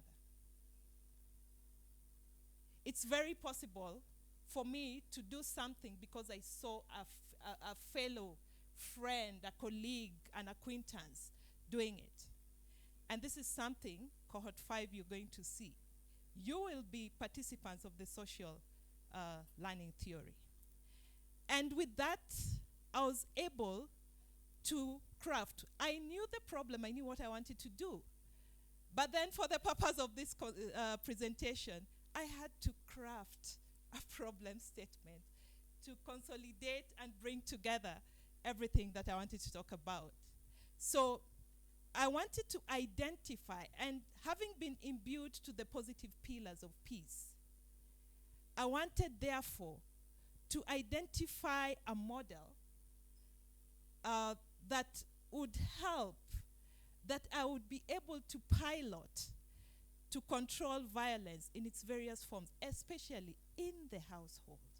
So my goal is controlling domestic violence in the household. In order for me to achieve that inner peace, if I am not peaceful in this system standing here, in each and every system standing here, seated here, and some standing, you cannot transfer that to the next person. Now, my social change initiative integrated technology. At the beginning, I intended to build a physical wall. After piloting in a school, I realized that there were some challenges and dynamisms even about land rights and so on. And I was able to get feedback. And from this feedback, I went virtual. After all, what did COVID give us? It gave us a foresight to see the direction that technology is going to take us, because the world still continued, isn't it? And it is still continuing. So we embrace it, or we get left out and we become irrelevant, okay? So my main location was in Kajiado County and Nairobi County. These are two geographical administrative divisions in Kenya. My target group was the Maasai community, 19 community organizations, and then the Rotary clubs in Kenya, and 1 Rotary club in Ghana. My approach was mainly, and you see, this was during a time when we were going into elections. So whenever you'd go and you want to talk about peace, the first face that is seen written on your forehead, you are a political agent. So it was not easy to demystify that. But I will tell you in a bit what made me be able to penetrate through without a single cent. But as I stand here, I've achieved something more than about $3,500 or so, just talking, and talking it with passion. Now, as I said, the impact so far is that I've been able to prove to the various partners who worked with me to make this social change initiative a success. I've proved to them, and I am even happy, one of the impact is right in this room. Can I see the Kenyan cohort 5 in this room? Now, I'll talk about limitations and how I mitigated them. It was very difficult for me to focus on my initial social change initiative topic. As I moved, as I went through, as I experienced from the field during the fellowship, the on-site fellowship, I was almost tempted to change my topic. But resources and the feasibility of the activities made me stick and toe the line onto my topic. Then the social change initiative procedure, determining the best procedure. You learn this procedure, you listen to that graduating cohort, you listen to the other, you read this, read that, you feel like, I want to use this procedure, I want to use the other. But it is important for you to be problem-driven. Stick on your social change initiative topic, remain problem-driven, and just advance your methodology from the get-go. Then it was very difficult to get voluntary participants. All of us, most of us are in Africa, and you know, people imagine the moment you go to them with a name project, what do they see? There's a stipend. You have money. You're being funded. They expect kickbacks. But how do you mitigate this? optimize your areas of influence. I am an organization capacity developer, and I maximized the networks of these organizations. And in the process, I got volunteers who even volunteered their resources. That sounds sweet, isn't it? Because all of us are going to talk about resource constraints.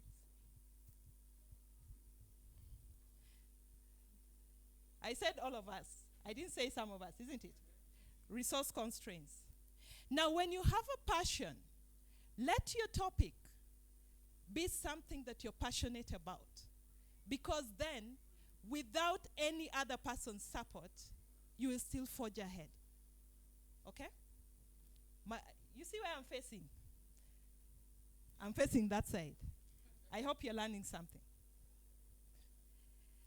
Now, I can authoritatively conclude, although it was just based on 2 counties. We have 47 counties in Kenya. But their cultural dynamics, their development levels, their environmental situation are different. One extreme, one to the north, one to the south. Now, positive peace can be animated into a video for awareness. We request that the government develop and pass conflict-sensitive policies and fund conflict-sensitive projects. We also request the relevant departments to reach out to culturally bound victims of violence. These are victims of violence who do not see the violence that an outsider or a third party is talking about, because that is their way of life. And we also need further research in different parts of Kenya, because this was just a pilot to determine whether or not it is possible. And I can authoritatively tell you it is possible. You can consult me at a fee. And generally, as peace builders, we need to explore technology and the digital space for peace building.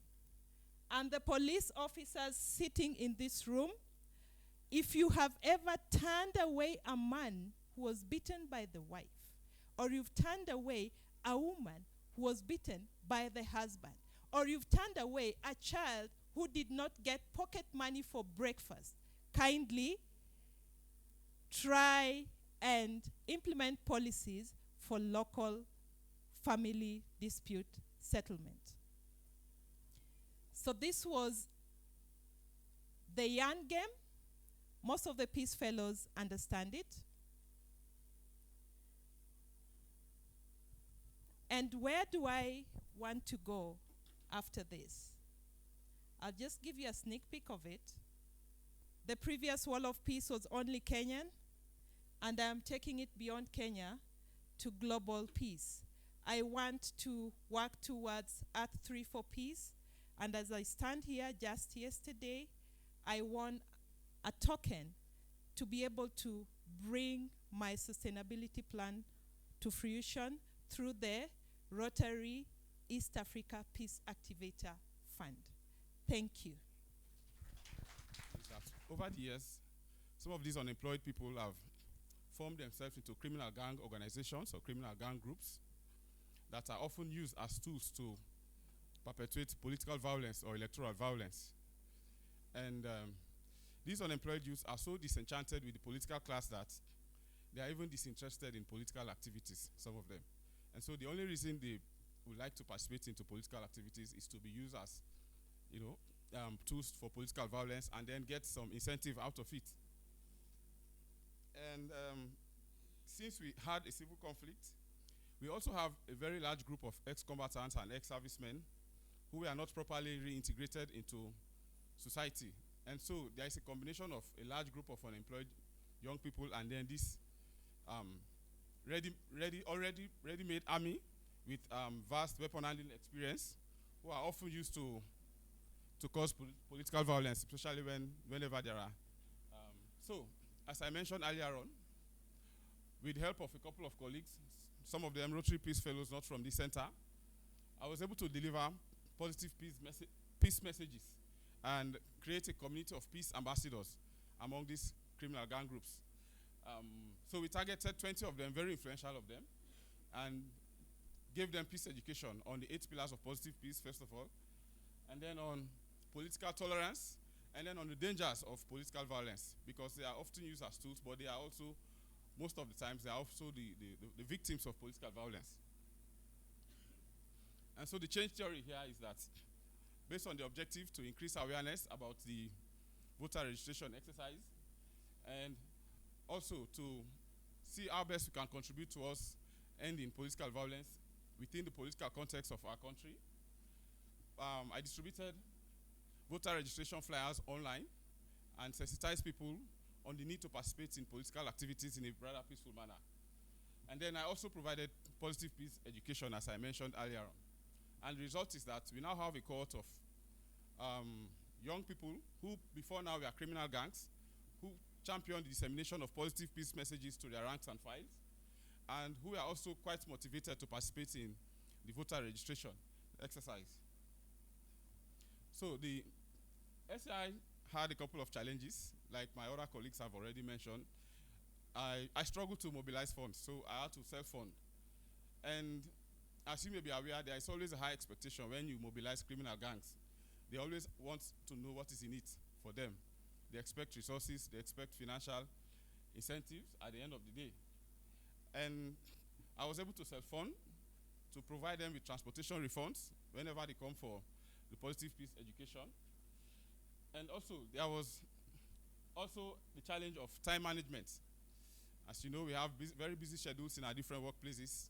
To be able to create time to execute your social change initiative is quite a bit of a challenge. But then, with the help of a community-based organization led by also a Rotary Peace Fellow from Chula University, I was able to mobilize this group of cohorts, these young people, to deliver these messages and create this cohort of positive peace ambassadors among criminal gang groups. And so, based on our engagement with the young people, we think that there is need in Sierra Leone for the government or for the political stakeholders to increase access to education, not just formal education, but also technical education. These are people who basically lack skills and techniques to participate meaningfully in social and economic activities in the country. And so, we believe that if they are capacitated, they'll be engaged in meaningful activities. And also, there is need to promote transparency in youth programs. So many of these youth believe that whenever they are targeted for programs, it's either that that somebody wants to use them as somebody wants to use their situation to make money. So that was like the general feeling they had, until I had the intervention of some other peace fellows who was able to encourage them, to tell them that no, this is not a project about money. This is a project about building peace ambassadors. So, because of this lack of trust, there is need to promote transparency in some of these programs targeting young people in the country. And then there is also need to increase young people in decision-making processes, especially when it comes to appointments or in very critical decision-making processes, because they only know their needs, they know what they want, and they know how best to express their needs. So you'll be shocked when you engage them, even those people neglected by societies, how better they are able to express their needs and how much they want to participate into political and social and economic activities. And then, in terms of political violence and electoral violence, there is need to institute robust policies against elections violence. So what happens most of the time is that when the government is in power and their supporters are engaged in political violence, there is often no action taken against them. And so there is need to institute a zero-tolerance policy on some of those things, some of those political violence, so that it doesn't become a lucrative activity for anybody, not even young people. And as a way of sustaining the project, I formed partnership with a local organization, a community-based organization led by a Rotary Peace Fellow from Chula University, that will continue these activities because they always deal with the young people and this set of people. And the online campaigns will also continue until after the elections, the online campaigns to encourage people to meaningfully participate into political activities and in a very peaceful way. And I'm also putting modalities in place to register a small organization, an NGO. And I'm benefiting from the support of also other Rotary Peace Fellows to be able to do this, just for the purpose of addressing political violence in our political landscape. And so on that note, I would like to express my profound thanks and appreciation, first of all, to the Rotary Peace Center for their support, and then to my colleagues, Rotary Peace Fellows, and then to these gentlemen. One is Mohamed Kone, is also a Rotary Peace Fellow and owner of West African Youth Net, is leading West African Youth Network. And Ernest Lisa is Secretary General of the Western Urban Youth Council. They actually helped me to implement the social change initiative with very little or no resources. And I also like to thank, even though they are not here, youth kingpins who participated in the program and who are now like positive peace ambassadors. So on that note, I would like to thank all of you for your attention again. So thank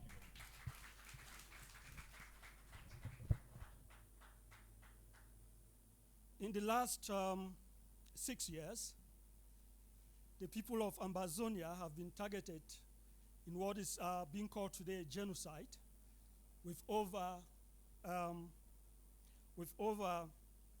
70,000 people killed,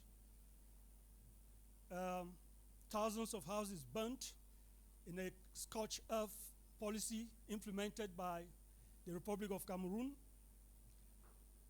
which has caused a refugee crisis, with UNHCR Nigeria reporting that there are about 170,000 recorded refugees in Nigeria, but they could go to over 800,000. There are more refugees in Ghana and other African countries.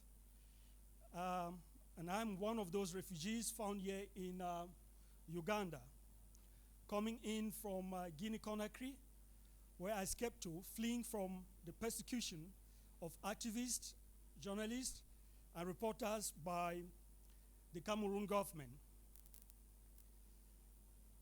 For a background, Ambazonia, as you see, is that part in red, which shares boundary with the Federal Republic of Nigeria to the left and the Cameroon Republic to the east. Ambazonia was formerly governed by the British as a mandated territory from after the Germans were defeated in the First World War in after the First World War in 1914. The mandated system came in 1916, and when the Second World War broke, this part of the German Cameroon was given to the British to govern it as a trusteeship territory until it ushered it into independence. By 1954, Ambazonia, or former British Southern Cameroons, was the first African colony to experiment democratic rule. The representatives of former British Southern Cameroon, today Ambazonia, who were being indirectly ruled by the British from Nigeria, from the Nigerian Federation, since they decided to attach British Southern Cameroon to the Federation of Nigeria. The parliamentarians in the Eastern House of Assembly in Enugu decided to walk out of the Nigerian Federation, and in 1954 they founded their House of Chiefs. They founded their own parliament, and they had a government. By independence in 1961, Southern Cameroons already had democratically elected prime ministers, up to 3. But curiously, towards independence, the trusteeship system failed to conduct Ambazonia, or former British Southern Cameroons, into independence. They instead gave it the option of independence by joining the Federation of Nigeria, or independence by joining the Republic of Cameroon. Just 2 options. The third option of complete independence was ruled out because, according to Andrew Cohen, the territory was too small and did not have the logistics, the potential or resources to self-govern itself. For Ugandans, they remember Andrew Cohen was in Uganda from 1952 to 1957 as governor, Ugandans will remember the excesses he had here with the Kabaka, the king of Uganda, where Andrew Cohen caused a real great crisis here. He continued his system right into the trusteeship council, where he disqualified former British Southern Cameroons to have direct independence for itself. So that is the root cause of the current problem we have in Ambazonia.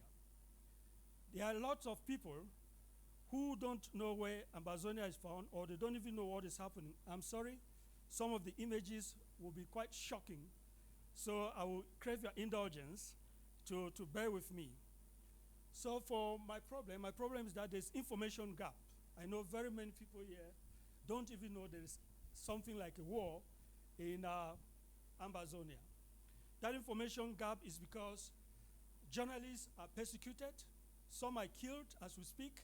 There is a famous case, if you go online, you'll see a report by Journalists Without Borders, which is talking about Martinez Zogo, who was murdered about a month ago by government services because he had a radio program called Embouteillage, Traffic Jam, on the radio called Amplitude FM, where he was denouncing government corruption, government excesses, abuse of human rights, and all the like. No foreign journalists were allowed to get into the conflict zone. So usually reports get out of Ambazonia about the killings only through third-party reporting. We have Reuters depending on national journalists who apparently is interested in pushing the government discourse. So we have a journalist in Yaoundé reporting for Reuters. We have another one reporting for Voice of America. But both journalists are all apparently government functionaries because they have frozen the magic figure of victims at 3,000, whereas we are now talking about 75,000 here, about 75,000 dead, and lots of destruction. So lots of those independent local journalists practice self-censorship. So how do we get the information out? That's why I came in. And I decided 1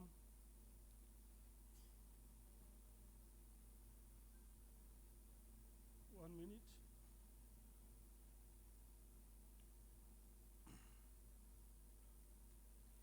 So I decided to come up with a magazine, do petitions to be able to inform world leaders, decision makers, the international community at large about the genocide in Ambazonia, the war crimes, and crimes against humanity. It's a very complex situation whereby even the separatist fighters themselves are also perpetrating war crimes and crimes against humanity because they are attacking those they believe to be blacklegs, that is those who are supporting government authorities. This has, in fact, almost hypnotized most Ambazonians into not even being able to speak about the situation in their country. Here with us, we have other fellows from the same side of the territory, like me, who would not really like to speak about the situation in Ambazonia, former British Southern Cameroons, understandably. So my objective would be to, after sensitization and information, to cause probably the United Nations to send a UN fact-finding mission to the territory which has been suffering from these genocide, war crimes, and crimes against humanity for the last 6 years, and to cause investigations into what is actually happening there. Then the likelihood of filing cases in the international systems, like the International Criminal Court and the International Court of Justice, might also come from the initiative I've undertaken. I intend also to remind the world of its responsibility to protect which has been ignored for the last 6 years because nobody is coming in to protect these Ambazonians who are targeted in the genocide, war crimes, and crimes against humanity simply because they are protesting and clamoring for their right to self-determination. Of course, self-determination is not a crime in international law. That is why I could seek protection in Uganda to be able to continue to operate to inform the world. The last step will be to, as objective, probably to get the aggressor Republic of Cameroon, which forcefully occupied the territory in 1961 without due respect to the federal constitution, which they signed, to withdraw from Ambazonia and possibly reparations and eventually independence for Ambazonia. I had quite a couple of challenges. First, to get protection. A lot of people are, in fact, scared of talking about Ambazonia because of the fate that awaits them. As I earlier said, persecution, jail, outright murder, and or being forced to escape into exile. Some who escaped into exile in Nigeria as refugees were actually arrested in Nigeria, in the Federal Republic of Nigeria, and brought back to Cameroon in January of 2018, were kept incommunicado, sentenced by a kangaroo military court, and most of them are serving very long imprisonment in Cameroon dungeons. For accommodation, that was easily traced thanks to a Rotary fellow, John Rubaramira, who is not here with us today, who should have been here in Uganda, who hosted me. For the magazine, I had a gracious gift of $3,000 from Ambazonians in the United States of America to produce the book, which Cohort 3 fellow Clara brought in from Ghana. So why do I say there is genocide in Ambazonia? As you see, that is official government statement saying there is they should do Bamenda Clean, Operation Bamenda Clean. And this Operation Bamenda Clean tilts towards cleansing. If you remember what happened in Rwanda in 1994, it was a group of people, the Tutsi, who were targeted in ethnic cleansing. And two generals, police commissioner here, they actually signed this document in 2020 saying Bamenda Clean. That is cleaning the city of Bamenda of those suspected to be Ambazonian separatists.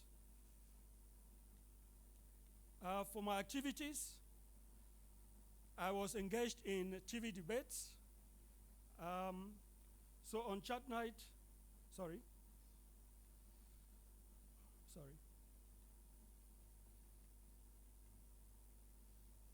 on Chat Night Africa, which is beamed from the United States of America, I participated in a TV debate on the topic Cameroon. How did we get here?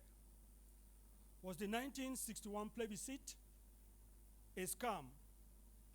And on that debate, I was with a history professor, Professor Julius Victor Ngo, who initially came into Ambazonia from Cameroon Republic, fleeing the persecution that happened against the UPC in the late 1950s and early 60s.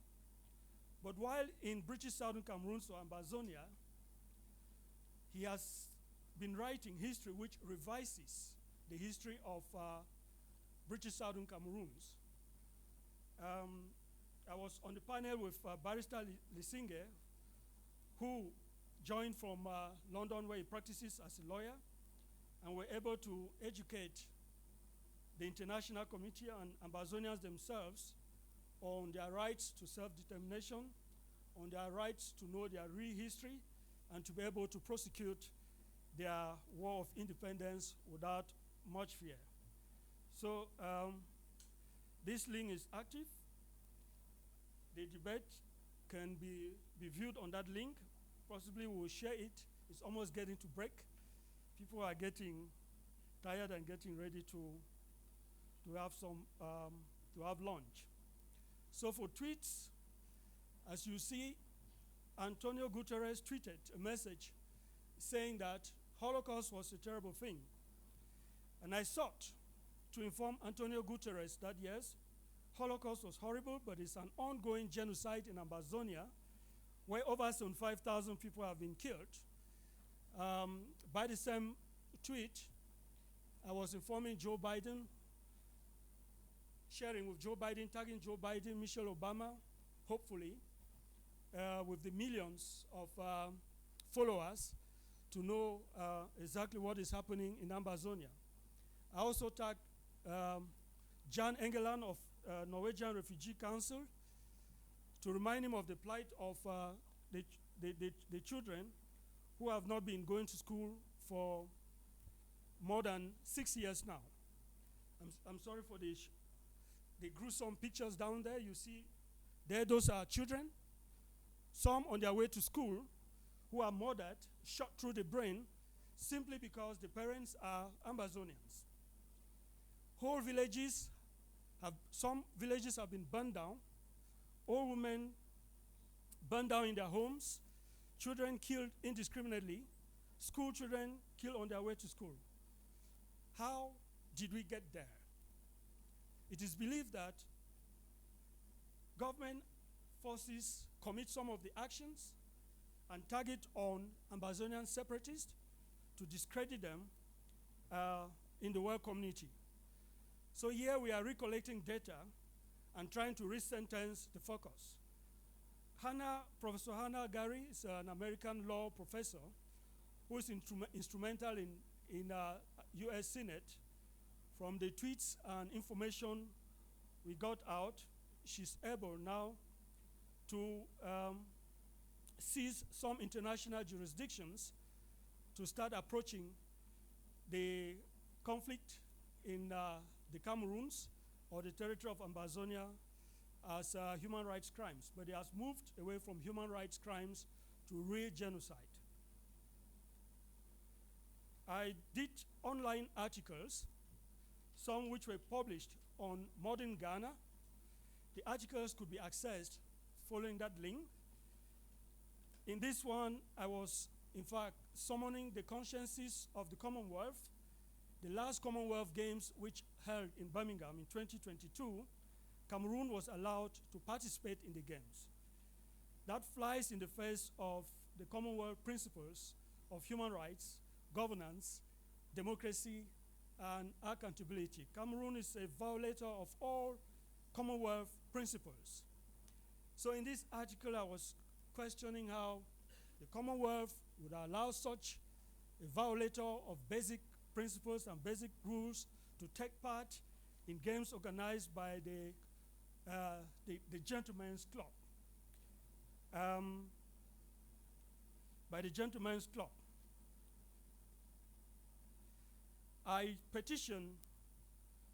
did petitions to UK authorities where you have an acknowledgement from the Foreign Development and Cooperation Organization of a petition channeled through them to the Queen of England. Unfortunately, she passed, informing them of the situation in Cameroon and their responsibility, because as a trusteeship territory, the United Kingdom was supposed to supervise and oversee that Amazonia attain independence. Why did they resort to an option of independence by joining the Federation of Nigeria or joining the Cameroon Republic? The same petition was sent to the Commonwealth, was sent to UK Parliament, and was sent to the Home Office. I received a response from them. Hopefully, they are looking at what to do. I can say from all those activities, the Canada talks, the Canadian government decided to host the parties to the conflict in the Cameroons or in Ambazonia, which is the Cameroon Republic, and the Ambazonian separatist groups, because to divide and rule, Lord Lugar's policy is well experimented in Ambazonia, where Cameroon government has succeeded in breaking the self-determination struggle into many factions. So we're able to have most of those separatist groups meet in Canada for peace talks in 2022, November, December, and the Canadian foreign minister issued a statement that Canada is actually mediating peace talks. Canada peace talks, actually mediating peace talks. Cameroon government protested that they did not assign Canada to mediate any peace talks. As a result of some of the activities, collectively, Ambazonian separatist groups united and held protests in front of Conrad Hotel in Washington, D.C., within the framework of Africa-America Summit, which held in December 2022. As we said, the leaders have united. The leaders have united, and as a consequence of this, I'm appointed into the Communication Council of the Ambazonia Governing Council. I'm also retained as one of the negotiators in subsequent peace talks which might be coming up in Canada or any other country. A member of the Humanitarian and Human Rights Services, and also on the Committee for Prison Release and Prisoner Release and Human Rights Distribution in Ambazonia. On your right, you see the authorization by the Ambazonia Governing Council to speak on his behalf, on behalf of the Ambazonians, wherever I find myself. So I intend with this to visit the genocide memorial organizations in Rwanda to be able to enlist their support as we continue to lobby and advocate for the international community to look at the plight of Ambazonia and stop the ongoing genocide. Recommendations: I will recommend that the UN has uses its mechanism for monitoring and prevention of genocide. In fact, after Rwanda in 1994, we said never again. 20 years or more down the road, or 30-something years down the road, we have an ongoing genocide in Ambazonia. What is happening? Are there no people monitoring in the world? Are there no organizations and mechanisms to prevent genocide? I was also recommending all governments and UNHCR to grant real protection to refugees fleeing from conflicts around the world in general, and Ambazonia in particular. Some of those refugees are targeted in Nigeria, caught by Nigerian secret services, and deported back to Cameroon, where they face untold harassment, persecution, imprisonment, and some are actually eliminated. It would also be interesting if Rotary sets a think tank in such a way that all of us sitting here as Rotarians, we can brainstorm and address some of these issues that are happening globally that affect peace and coexistence of human races or the humankind, while respecting the 8 pillars of peace. Continue media outreach. I will continue tweeting. I will continue getting involved in chats. I will continue petitioning. And through the Communication Council of the Ambazonia Governing Council, we will be able to seize international media by prompt and adequate reporting on what is happening in Ambazonia, since we've realized the others who are telling our story are not telling the true story, or they are undermining it.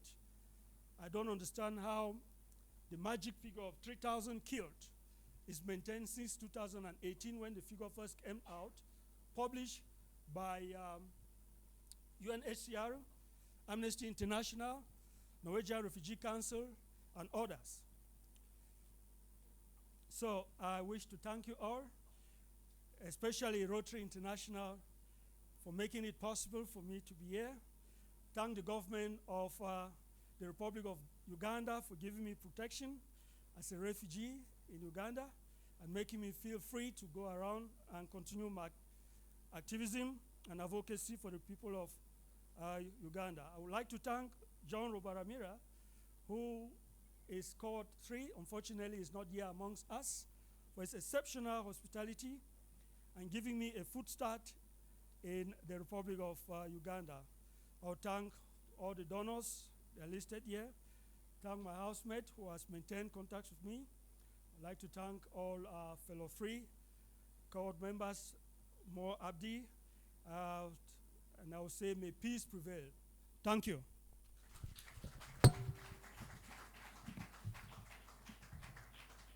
My name is Rikweka Amamra Musa. I'm from Taraba State, Nigeria. You will get to understand that something as ordinary as water is a serious, can be a powerful tool and cause conflicts. Water, just imagine, just water. Yes, water is a trigger of conflicts all over the world. And 98% of diseases that human beings experience is waterborne. No wonder water is very powerful. Sanitation, water sanitation and hygiene service delivery is also very, very important. Can I get help? What's happening?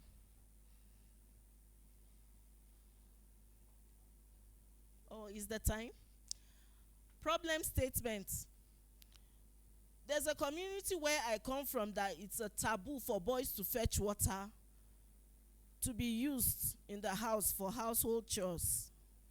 I don't know whether it's the same or you've heard of something like that, but there's a place in Taraba State, the Kona community, that is a taboo for boys to fetch water. A boy can only go to get water for himself, but he cannot get water to drink. He can't even get water for cooking. That's a serious problem, and that raised my concern. That is why I decided to do this. And then girls are burdened with the concern of ensuring that water is made available in the homes. And in many communities, they have to trek long distances to get this water, together with their mothers. No wonder we have women who are not educated, because the girls don't go to school. They have to fetch water for the homes and ensure that food is provided. If not, their mothers are in trouble. This will have to do with, it's also a cause of gender-based violence in the home. You can imagine a father beating the mother because she has not provided him food, and his male child cannot support in getting water for this food to be cooked. It's a serious problem. Then we've already talked about 98% of diseases being waterborne, which is very true. Cholera is killing so many children. Cholera is, even COVID-19 is water related, isn't it? Since we have to always wash our hands and so on. This is a serious problem. Okay. Goals and objectives. The objectives and goals are to: 1, spread and promote the message of peace and the pillars of peace, which is very essential as peace fellows. That is the most important thing, that if we need to spread this message, it means that we have to stand up very strong and do that. To advocate for the rights of the girl child to be educated. It's a serious issue. To educate on proper use and management of wash facilities. Yes, these facilities can be in place, but are they properly managed? Do people know that they need to manage these facilities properly? The government could provide wash facilities, but they may be vandalized by the community who are supposed to make good use of them or to benefit from them. Then to improve the existing and provide more wash facilities. Some of these wash facilities are dilapidated. We need them to be improved on. And then some of these communities don't have these facilities at all. They need to be provided. I'm going backwards, sorry. Challenges and mitigation strategies. We had delay due to crisis and insecurity. Last year, Takum, particularly in Taraba State, was ravaged with crisis caused by farmers clashes, and it caused a lot of delay in implementing these projects. And because of that, we had to change locations closer to town where the military barracks is located. Difficult access to representatives. We have our representatives in the National Assembly who have voted, who have been voted to represent the people, but it was difficult for us to access these people because they have a mandate to ensure that they speak for the community so that government provide facilities. And then the fear of the unknown. Because of insecurity issues arising at any time, it was difficult. You know, we had to keep postponing some of these activities because we didn't know what will arise the next day or the next moment. And it's a serious issue. We hope that government will look into insecurity issues. Then lack of funding. There was no funding at all from anywhere. I had to call on friends and well-wishers, family members to support, which they did. And I want to say, in the case of insecurity, I had to employ local community police. We have that in many communities in Nigeria. We call them the vigilante. We had to employ their services to help us go into some communities to carry out these projects. We used the methods of interviews. We had to go to interview community members on what they really needed in terms of WASH.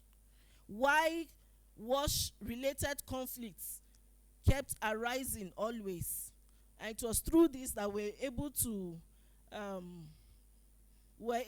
carry out some of the activities because we knew what the community members wanted. We also used focus group discussions. After getting to know what the community members wanted, we engaged community members. They are representatives of youth groups, women, and the traditional leaders, including religious leaders, to charter the way forward on what to do. Interventions and activities. We paid advocacy visits to traditional and religious leaders. In every community, these people are, especially the traditional leaders, are the custodians of the people's traditions and culture. And you cannot get into any community without going to seek their permissions. And in terms of the rights of the girl child, we had to pay this advocacy to them so that the girl child will be free, because it was like it was as if they were being changed and couldn't make progress. You always see that a girl will grow up not being educated, get married, maybe in the process of going to fetch water, she is being raped. And then it results in unwanted pregnancy, and she's forced to get married to that person that she doesn't even love or know. So the women end up becoming not empowered, and then they give birth to girls, and that trend continues. So it was very important for us. And then the religious leaders too were very important, because in those communities, they take religion very seriously. And we knew that it was a way of getting to spread the message of peace. Stakeholder engagement and meetings. We had this engagement with community members, their representatives, to know the way forward. And it was on the process, or when these engagements and meetings held, that Wash for Peace was birthed. Wash for Peace is an advocate for provision of water, sanitation, and hygiene facilities to communities. Because we got to understand that if we go as individuals, we will not be heard. So we needed a voice. That is why Wash for Peace was birthed. And it's like a non-governmental organization that advocates for the right to wash facilities. Advocacy to representatives of National Assembly. Yes, we had difficulty in meeting them, but we knew that it was only through our representatives that we're going to have the government give us these facilities in our communities. So with much difficulty, we're able to get to them. And already, these facilities were our rights, constituency rights, that were being delayed. So there was need to push for these facilities, which we're able to do through them. This is Wash for Peace that was birthed. And Wash for Peace worked as an organization.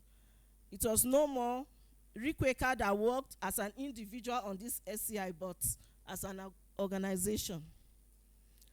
Interventions and activities. We had peace lecture. RCCN National Women Conference RCCN is a church that in that community have the largest number. So we felt it was an avenue through which the message can spread very, very fast. So during its national conference last year, we had this lecture. We planned that there was going to be a rally, but it didn't hold because of insecurity. Then we had collaborations and partnership with individuals in some communities who were able to, some had boreholes in their houses, and then we met them and collaborated with them to give water free to community members, which they agreed, and they did. This picture shows myself there and the traditional leader with youth representatives.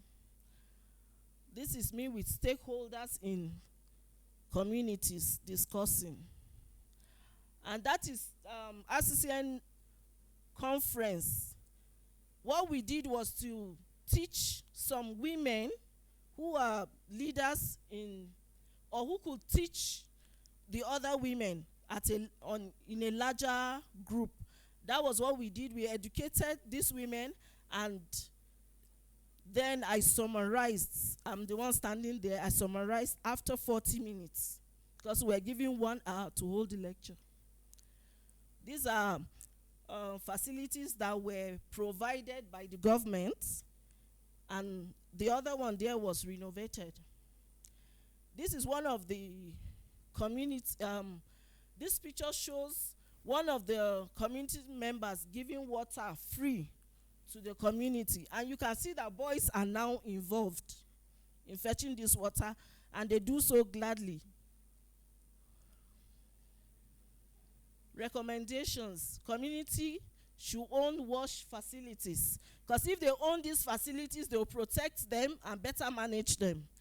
Government, organizations, and able-bodied individuals and communities should provide wash facilities to these communities where they are lacking and improve on existing ones. Government policies be made and implemented to contribute, fund, and support machineries towards ensuring peace building and conflict transformation. Sustainability plan: Wash for Peace will collaborate and partner with WASH stakeholders, women groups, youth groups, and even state government water facilities. Individuals and communities can actually be involved in peace building and conflict transformation, which in the real sense does not require huge efforts. Little kindness we show to each other through equitable sharing and managing the scarce natural resource is the greatest path to peace. This is Desmond Tutu, his quotation: "Do your little bit of good where you are. It's those little bits of good put together that overwhelm the world." I want to acknowledge God Almighty, Rotary International and its donors, Rotary Peace Center in the university, Takum communities where these projects took place, and the government of Nigeria, family and friends, and Rotary Peace Fellowship Cohort 3. Thank you so much. My sons, my two little sons at home. And I dedicate this project to the memory of my late husband, who was the one who initiated this project and held my hands through it. He was a Rotary Peace Fellow 2008 at Chula University. Thank you so much. Good afternoon, everyone. I think we've been sitting for quite a while, so if you feel like getting up, stretching during my presentation, please feel free. So my name is Lainey Kinsley. Aside from being a Peace Fellow here at Makerere, I am also the head of communications for the United Nations World Food Program in Sudan. And today I'm going to present about a project that I've been involved in developing from the start. It's a joint program on strengthening resilience and building social cohesion in the Darfur region of Sudan. But first, let me ask you a question. How many of you remember hearing and seeing about what's happening in Darfur in the news 20 years ago? If so, raise your hands. Okay, seems like quite a bit of you. How many of you remember hearing about it a lot today? And how many of you remember seeing a lot in the news about the Ukraine? But the reality of the situation is that there's actually more people in need in Darfur, and it's a 20-year protracted conflict that is just as bad as it was 20 years ago. So there are about 3 million people who are displaced, and violence continues. Actually, around 300,000 people were newly displaced just last year. And last year alone, the World Food Program helped over 5 million people with food assistance in the Darfurs, despite immense funding gaps to provide assistance. But as you just saw at the example of raising your hand about which crises people in the world are paying attention to, or the global community, donor interest or donor contributions are continually less and less and are dwindling, which makes it very, very difficult to provide everyone who needs it help. And that forces WFP and other aid organizations in Sudan to make very, very difficult decisions. So take Hawa, for example. She lives in an IDP settlement outside of North Darfur's capital, El Fasher. She does receive cash assistance from WFP, but the money is still not enough to cover her basic needs. She depends on daily wage labor for her income and doesn't have a steady job. Sometimes she finds work on the market, and some days she doesn't. She has a family of 10 children and grandchildren to feed. There are millions of examples of people like Hawa in Darfur who want opportunities to work, to sustain themselves, and not have to depend on assistance. And that's why there need to be long-term solutions that address the root causes of conflict and the underlying barriers to building peace in the Darfurs, so that people can build their resilience while also strengthening social cohesion between diverse ethnic groups. But convincing donors to provide funding for long-term solutions as opposed to immediate humanitarian needs is an extremely big challenge for most aid organizations. And that's why I, together with my colleagues at WFP, got together with UNICEF and managed to receive funding from Germany's Federal Ministry for Economic Cooperation and the German Development Bank to fund a 4-year joint program in the amount of $100 million US to address underlying causes to peace building in the Darfurs. So, looking more closely, we analyzed exactly what the issues are and the underlying barriers to building peace and starting economic development in the Darfurs. So first, low productivity, unemployment, competition over resources, and limited social services, which has exacerbated households' existing vulnerabilities, including exposures to shocks and stress.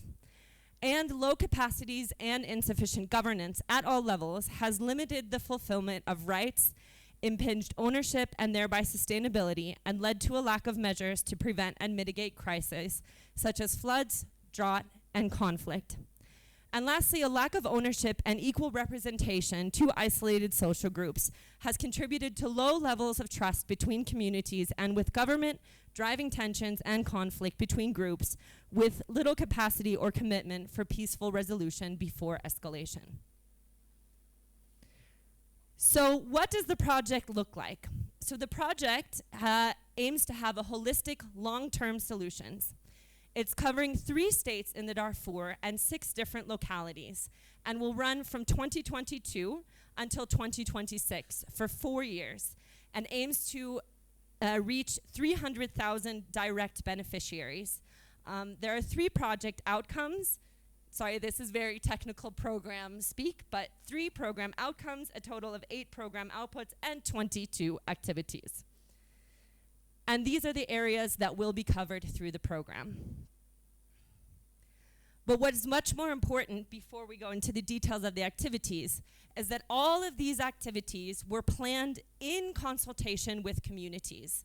So our project teams, and together with me as well, went to all these different communities and held robust community-led consultations to understand what people actually wanted, and fed that into the project planning phase, going down from the village level to the admin unit or cluster to the locality and all the way up to the state.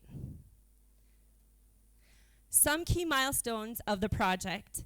So the project started with the project proposal phase, which was then pitched to donors, and then securing funding. And from that was the community mobilization and project planning phase. And then this is a picture of the inception phase. After all the project planning, the log framework for the project was complete, there was an inception phase, and this is in South Darfur, together with all the partners, all the donors, discussing all the different aspects of the project, and bringing it all together so that we could move to the implementation phase.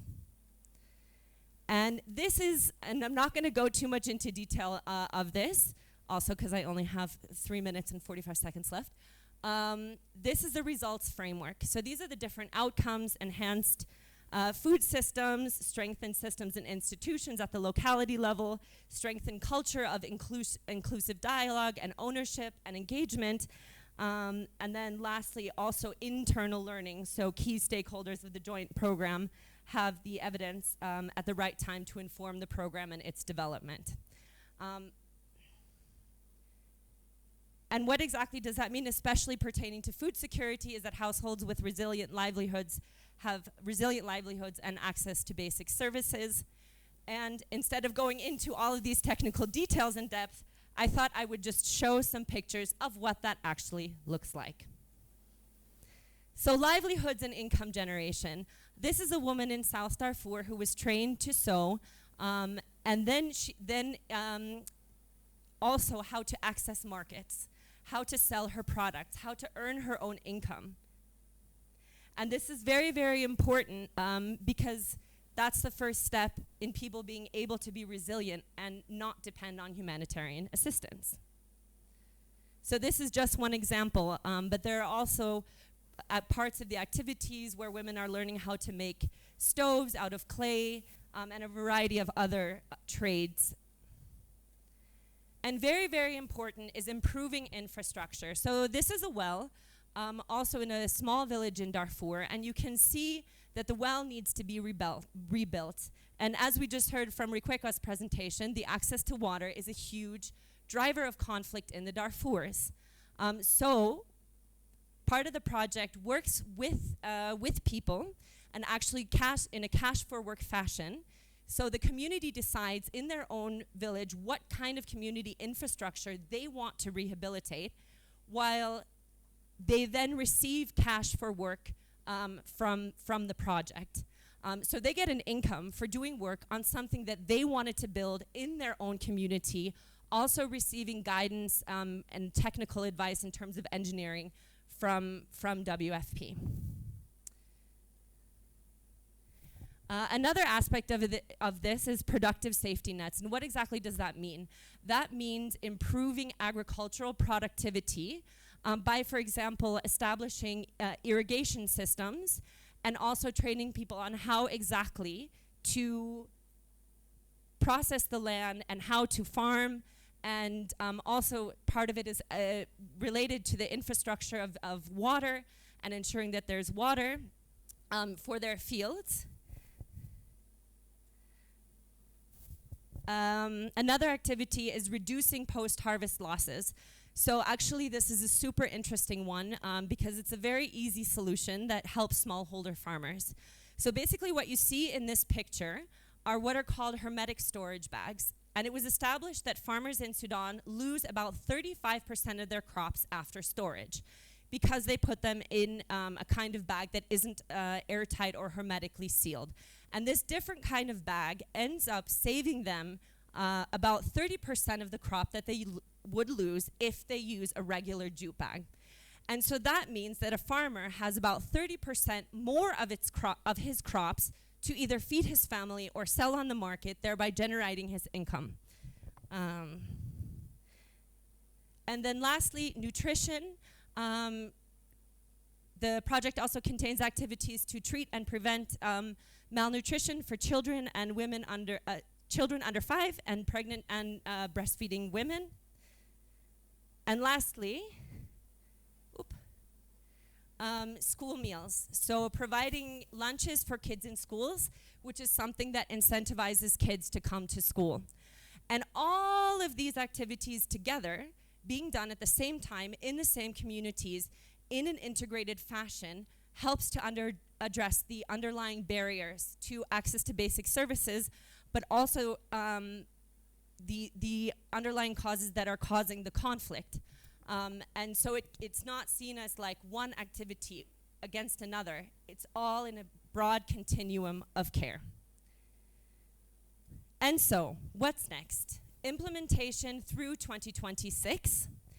And then one part of the project that I'm really, really excited about is the Darfur Diary. So basically, we are selecting 6 families in each of the localities that this broader project is targeting, teaching them how to use camera equipment, to produce video diaries, to talk about their experience throughout the course of the project so that their lessons learned can then also be shared with other communities in conflict zones across Sudan, and also giving them a chance to raise their voices about how they have perceived the activities that are happening in their communities.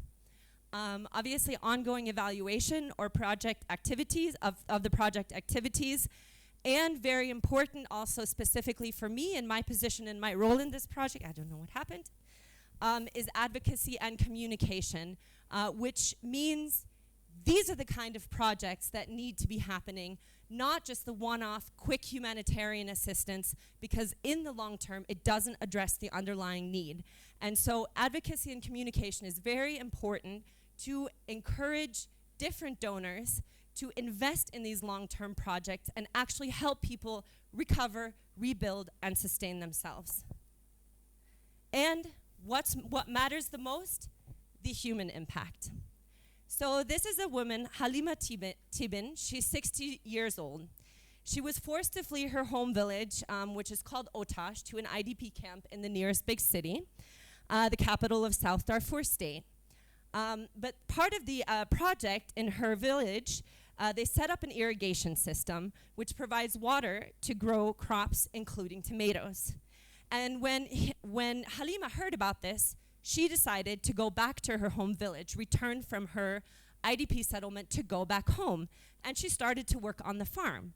And she also learned how, together with her community fellow women, like how to grow crops, different kinds of crops, but also how to collect savings and actually reinvest in their own farming project. And so now this entire community of about 300 women, including Halima, are completely self-sufficient and sustaining themselves through this kind of it was just like planting a seed for them to be able to provide their own food needs. And what I really love about this story is that Halima, she was telling me, and I don't know if you can see it, it says love on her shirt. And she was telling me proudly that the income she made from the crops that she sold on the market and then shared with this community of women, she was able to buy a new dress for the very first time. And Halima doesn't speak English. She only speaks Arabic, so she didn't know that her dress said love. So I translated it for her, and she said, "Oh, that's so beautiful. That's exactly what this entire project is all about." And I think that's what making a social change is all about, is caring deeply and profoundly with the deepest love in your heart, which means listening, being inclusive. And that's why I'm very proud to, it's obviously I'm not doing this huge project on my own, but I'm very, very proud to be part and included in this project. Thank you so much. I think before I dive deep into this presentation, I would like to tell you a story. And the story is about myself. I grew up in a refugee camp in Malawi when Mozambique was involved in the civil war. I remember the first day when I arrived in a refugee camp. On the way to the refugee camp, I lost a friend of mine, Yerenea, who had already lost his parents. Yerenea stepped on a landmine. And I still kept this memory of my friend exploding as a kid in a refugee camp. And when I got to the refugee camp, we did not have psychosocial support. We did not have sports facilities for us as kids, to play around. So 20 years later, and worse still, when I was in the refugee camp, I did not know where my dad was. So I only met my dad when I was 21. How I met my dad is another story. But 20 years later, I was found in Cabo Delgado province, north of Mozambique, working for USAID, which is United States International Agency for Development, and the Office of Transition Initiatives, OTI. I was there in Cabo Delgado because they hired me. They said I had what they needed to help the people of Cabo Delgado. I was refusing. I said, no, I don't have the skills.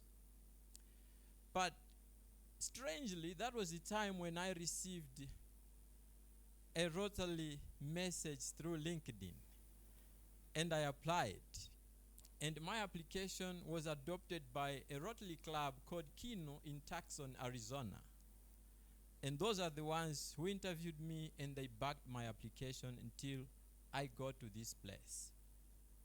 When I got to this place, I was thinking, like, okay, when I go back, I'll do Sports for Peace on my own in Cabo Delgado. Then I got to Cabo Delgado. The situation is what you can see there.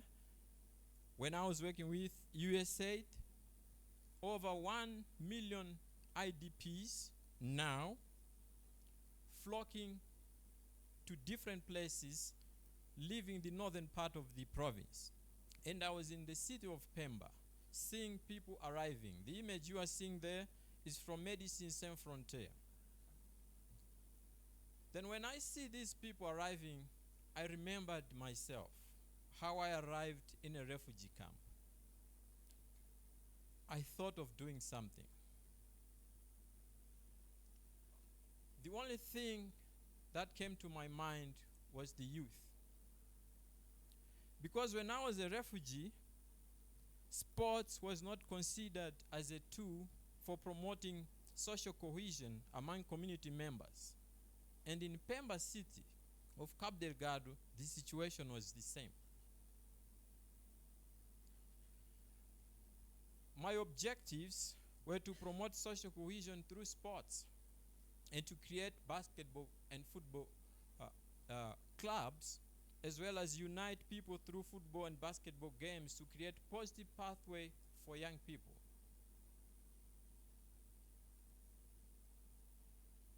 What I wanted to see changing,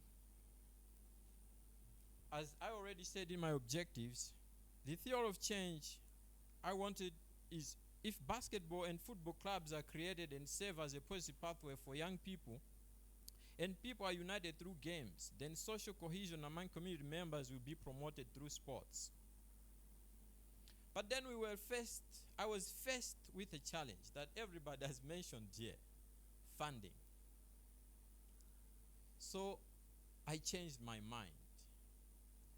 I went to Cabo Delgado in Pemba looking for organizations that are already working in Pemba, based in Pemba, that they can do something, but maybe they are lacking certain expertise. I found community-based organizations that are working in sports, but they told me that we lack funding. So what I did, I went to the US Embassy. Not only the US Embassy, I also visited other embassies. But when I got to the US Embassy, they told me, we are about to launch a call for proposals about sports diplomacy for Cabo Delgado in Pemba. And I said, wow, that's good. Then I'm lucky. So what I did was to go back to Pemba, reach out one of the local organizations, and because they had told me that they lack expertise on how to design a project proposal that will be convincing to the donor, then I said, I can do this. So we agreed. I wrote a project proposal, and it went through. We got a positive response. In our proposal, those are still the activities because this project goes until October 2024. We were awarded $200,000. Apart from that, I had requested that the US government should support the government of Mozambique because we needed a good sporting facility. So they supported the government of Mozambique in Pemba with $130,000 to rehabilitate the basketball court. And on the other hand, I also asked them to help the children who were getting to Pemba with psychosocial support. So they gave $130,000 to a lady who is well known based in United States, but she is a Mozambican, Clarice Mashangwana, a basketball player, to do or to cater for all issues related to trauma for the kids, for the young people involved in this program. So in total, we got $450,000. In terms of alignment, this project, we have economic and community development. Alignment, I mean the Rotary and the YEP, International Institute of Economics and Peace.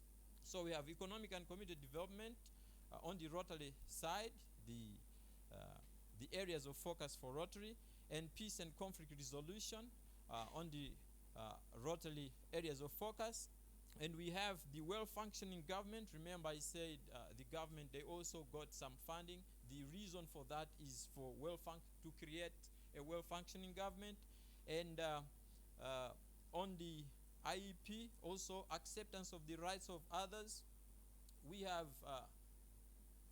I will show you a photo, like the first slide, where you see girls in their burqas playing basketball. So we accept the rights of others. We don't have to deny them because of where they belong to. And also we are promoting high levels of human capital. I'll give you an example as we go. The challenges I've already said, and the budget which is here. One thing that I would like to share with you about the budget is that we created jobs through this project. We have about 20 people who are working in this project. 7 are women and 14 are men. These are young people. They are working as coaches, trainers, basketball and football. But they are paid. We are paying them, and they will get this salary until 2024. And we will support, we contribute to economic development. In terms of, on your right, on your left side, you have the images of the meetings that were undertaken with the organization that I wrote the project for, which is called New Vision. And the most important part is the graph. We have so far registered 366 young people, of which 180 are girls. And they are from these neighborhoods that I have laid them below there.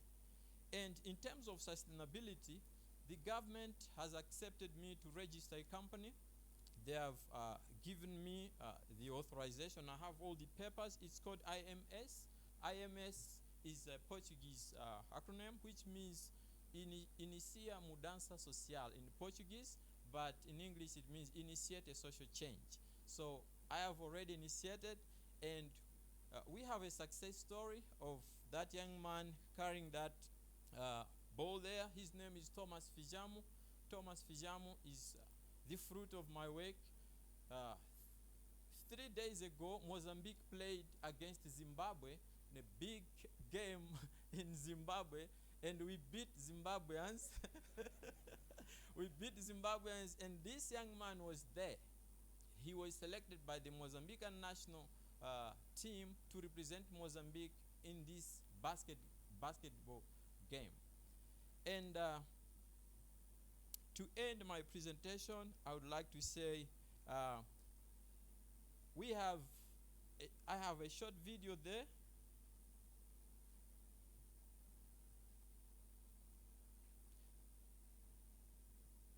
This video is just to show you what sports is doing, like to bring people together for social cohesion. And in the photo between, you see me and the US ambassador because he recognized what this program is doing to Cabo Delgado as being something important. And I would like to say, Webalile Dada Mukwano, Rotary and Makerere, USA, the government of Mozambique, and all my other partners. Thank you. If we have one question for each one of the presenters, I will be willing to take that question and then ask them to respond to it. Anyone with any question to any one of the presenters? One question per participant. Any person with a question? Thank you so much. I'm Nelson Kakumba, and I'm the 88th chairperson of the Good Tribunal. My question is to Mr. Munuku, Mr. Munjia from Zambia. On his paper, increasing the participation of women in governance processes in Zambia. So, Mr. Munjia, you made a comment. I don't know if you heard very well yourself, that we need to help women because they are keepers of our homes, our houses. We need to help them get to the politics of Zambia. So, Mr. Munjia, do you still suggest women should remain keepers of our home based on the terms you used, sir? Thank you. Yeah, a number of police officers were serving in the Darfur crisis. Yeah, some of them actually were shot and they died there, leaving their children. Sadly, I cannot hear you. I'm saying, yeah, a number of police officers from Ugandans were serving in the Darfur crisis. Darfur then, some of them were shot and they died down in Darfur, leaving their children behind. Yeah, I don't know if this organization can also support the children they've left behind. Yeah, thank you. Okay. Any other question? I wanted to thank her for a very good presentation, but I wanted to hear more about the sustainability. How have you empowered the communities there to continue with the project, with those projects or those activities after the project has ended? Because you presented well, but in a hurry. But I wanted more to hear about the sustainability after you've left. How will they continue with it? Thank you. Yes, sir. Christopher, my question is about the role of AU in raising awareness about the situation that you presented on. Are they engaged, and what are they doing? I made the remark that women should be supported to participate in the governance process of our country or anywhere else, because women, our mothers, in the context of being very loving and very caring, not in the context of wanting to just keep them at home. Men here will agree with me that women are mothers. I mean, they are mothers and they are very loving. When men run away from their families, they are the ones who look after the families, who look after the children. They do a lot of work for the family. And so, such human beings should be supported to get involved in the governance process, to get involved in leadership, so that they can continue protecting the families. As you might be aware that the family is very important in peace building.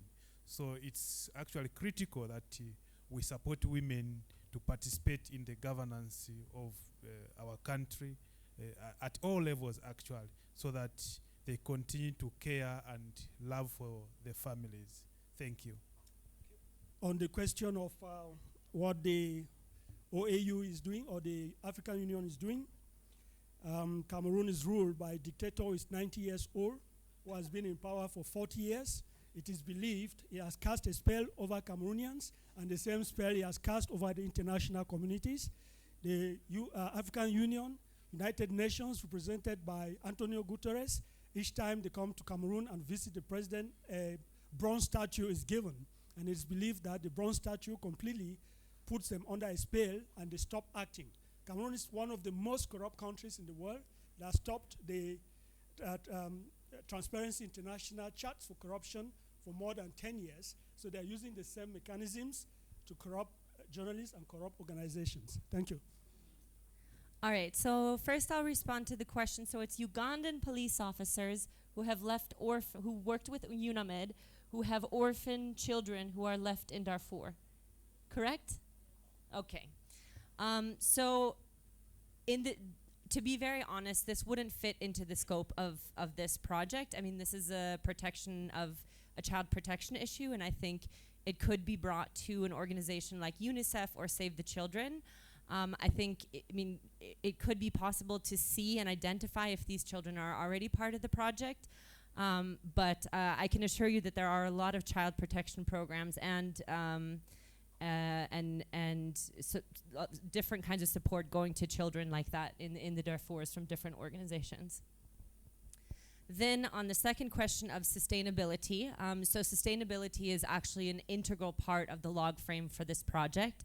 It's also one of the main priorities for the donors who are German. And so they've invested a lot in ensuring the sustainability of the project. So I'll just give 2 examples of that. The entire project is built so that by 2026, all of the aid organizations or organizations that are part of the project completely phase out, and the communities can then be self-sustaining and maintain any of the kind of infrastructure that has been built through the project, and or take over some of the programs themselves.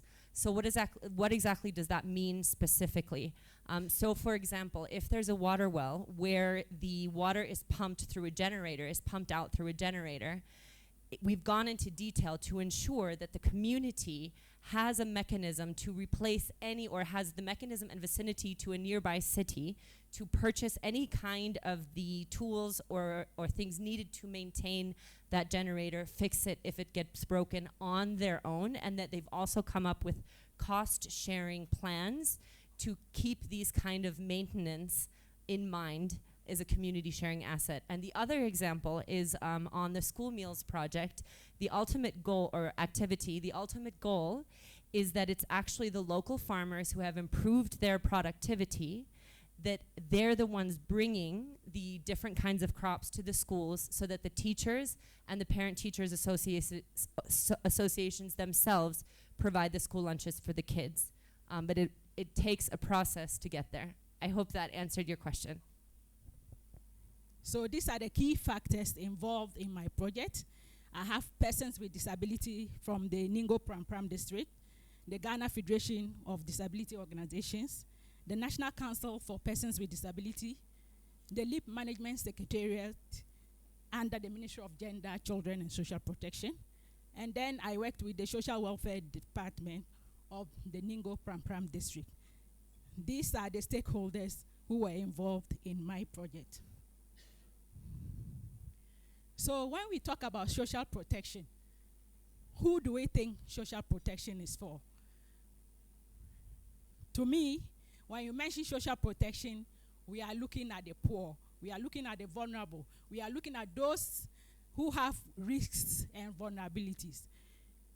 So social protection programs are key government measures that are taken, or key government interventions that are taken to support the extreme poor in a country. Data on support of social protection for persons with disability around the world. We have statistics for Europe. Persons with disability targeted. We have 97.9% of persons with disability supported by social protection measures. In Asia, we have 9.4%. But in Africa, I should tell you that we don't have any reliable data. And I think we all know the reasons. So some of those reasons will be mentioned. Social protection programs are generally applied, but the focus of my project is on persons with disability. And this is a huge issue. If social protection measures are generally applied, it means that they do not target people specifically. They just say, oh, the extreme poor, I'm targeting the extreme poor, and the extreme poor, persons with disability, are part of the extreme poor. But how persons with disability are covered is another issue. So in this research, we found that persons with disability have difficulties in accessing social protection interventions. So how do we help them to overcome this? So all the studies that have been conducted merely talk about impact, but they don't talk about access. So my project seeks to look at access for persons with disability under the LEAP program in Ghana. I held focus group discussions with persons with disability in the Ningo Pram district, just to examine the extent to which they have access to the LEAP program and to find out whether they are even able to access those services by moving to the service centers to get the help. And then to see whether there are some challenges with the program. So these are just activities. I'll move on. So apart from having discussions with persons with disability particularly, I had interview sessions with the stakeholders I mentioned earlier, the Federation for Persons with Disability, the National Council for Persons with Disability, and then the LEAP Management Secretariat, which is under the Ministry of Gender and Children and Social Protection. So with these people, they are generally involved in protecting the poor and protecting persons with disability. The LEAP Management Secretariat particularly are the implementers of the LEAP program. They are the people who make sure that the extreme poor in Ghana are able to access bi-monthly cash grants for their upkeep.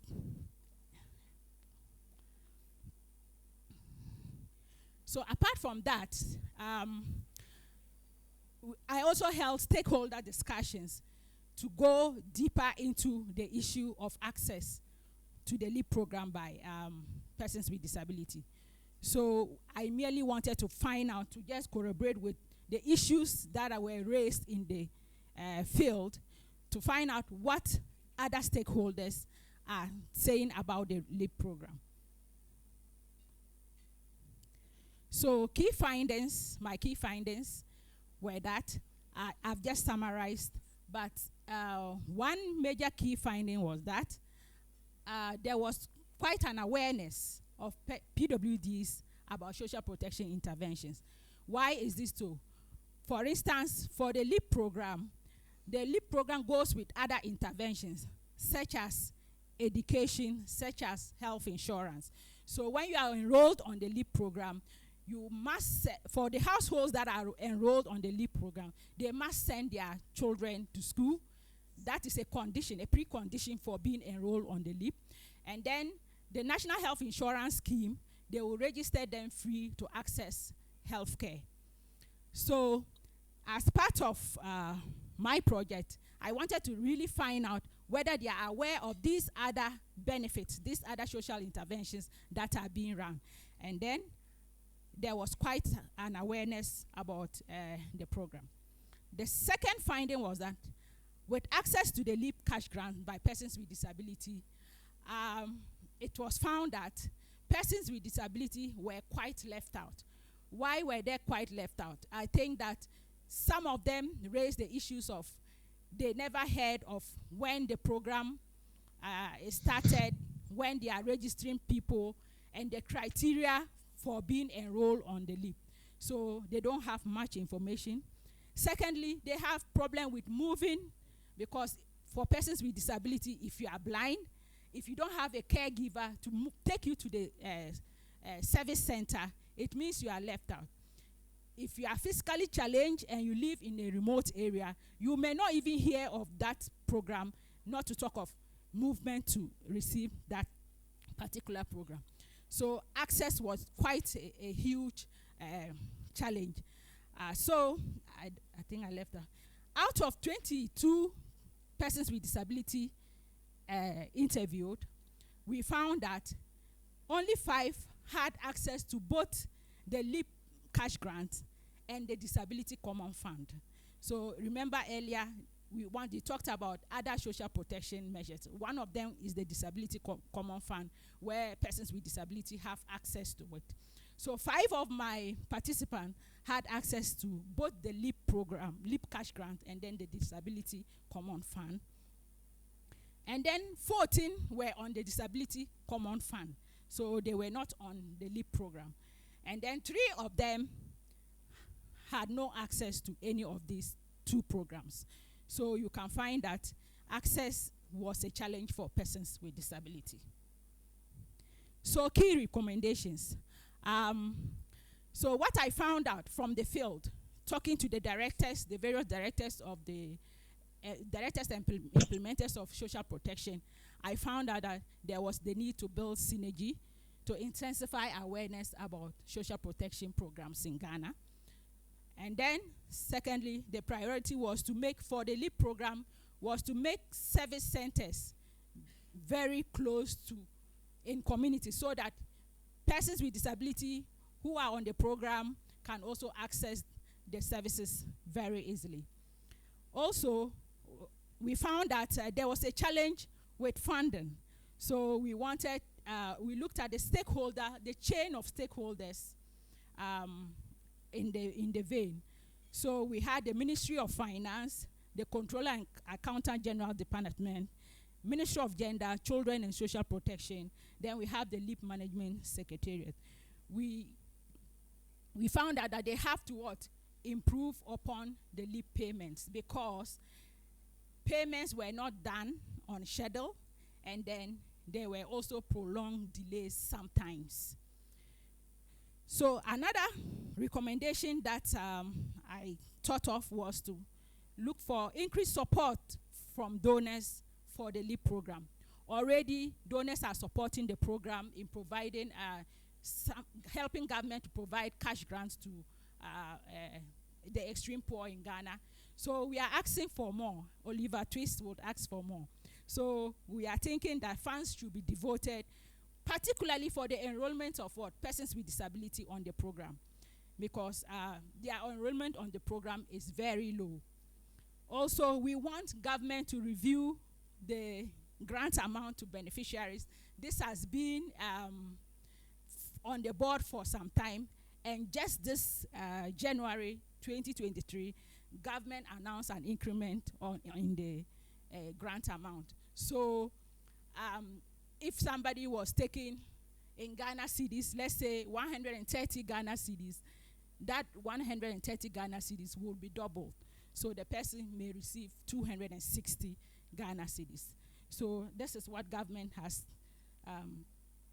proposed, and then it is being worked out.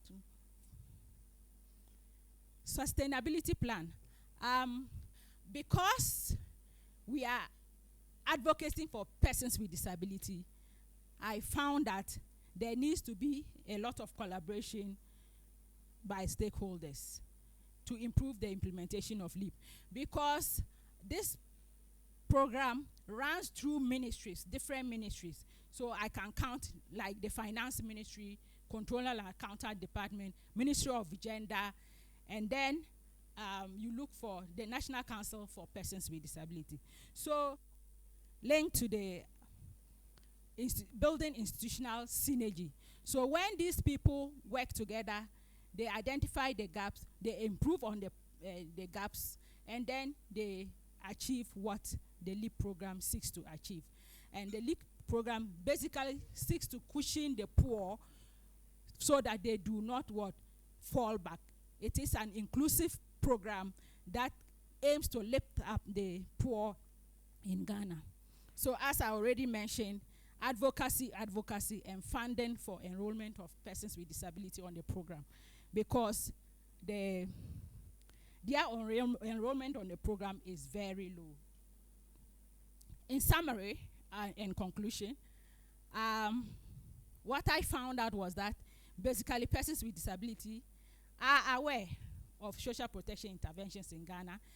My interactions with them revealed that they know of so many of the programs running by government.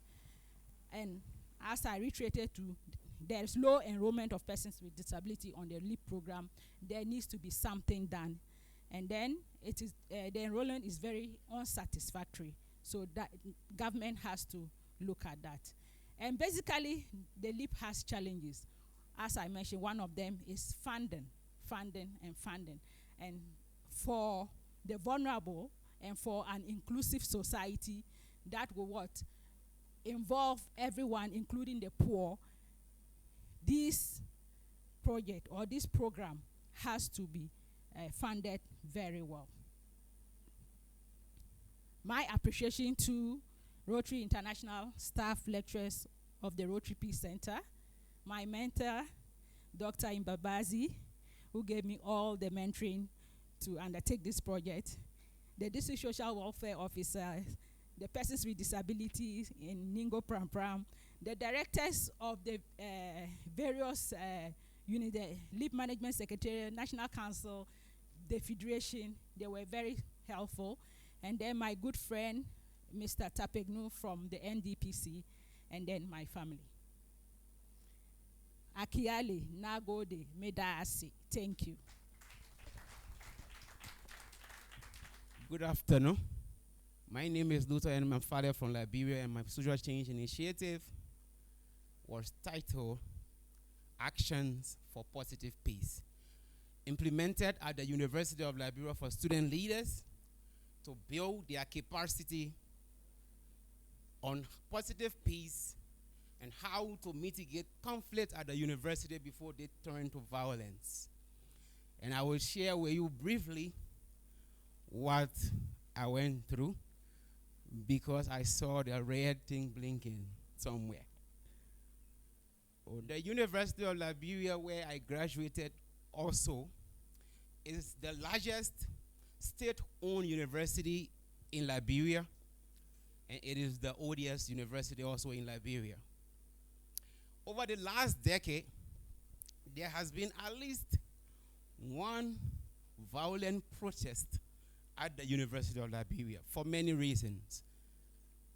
And then it is also been researched that protests on university campuses by students lead to disruption of classes, it leads to breakdown in school management, etc. If you have ever been at a university where there was a violent student protest, raise your hand, let me see. Ah, okay, I'm not alone. So, this has been the problem.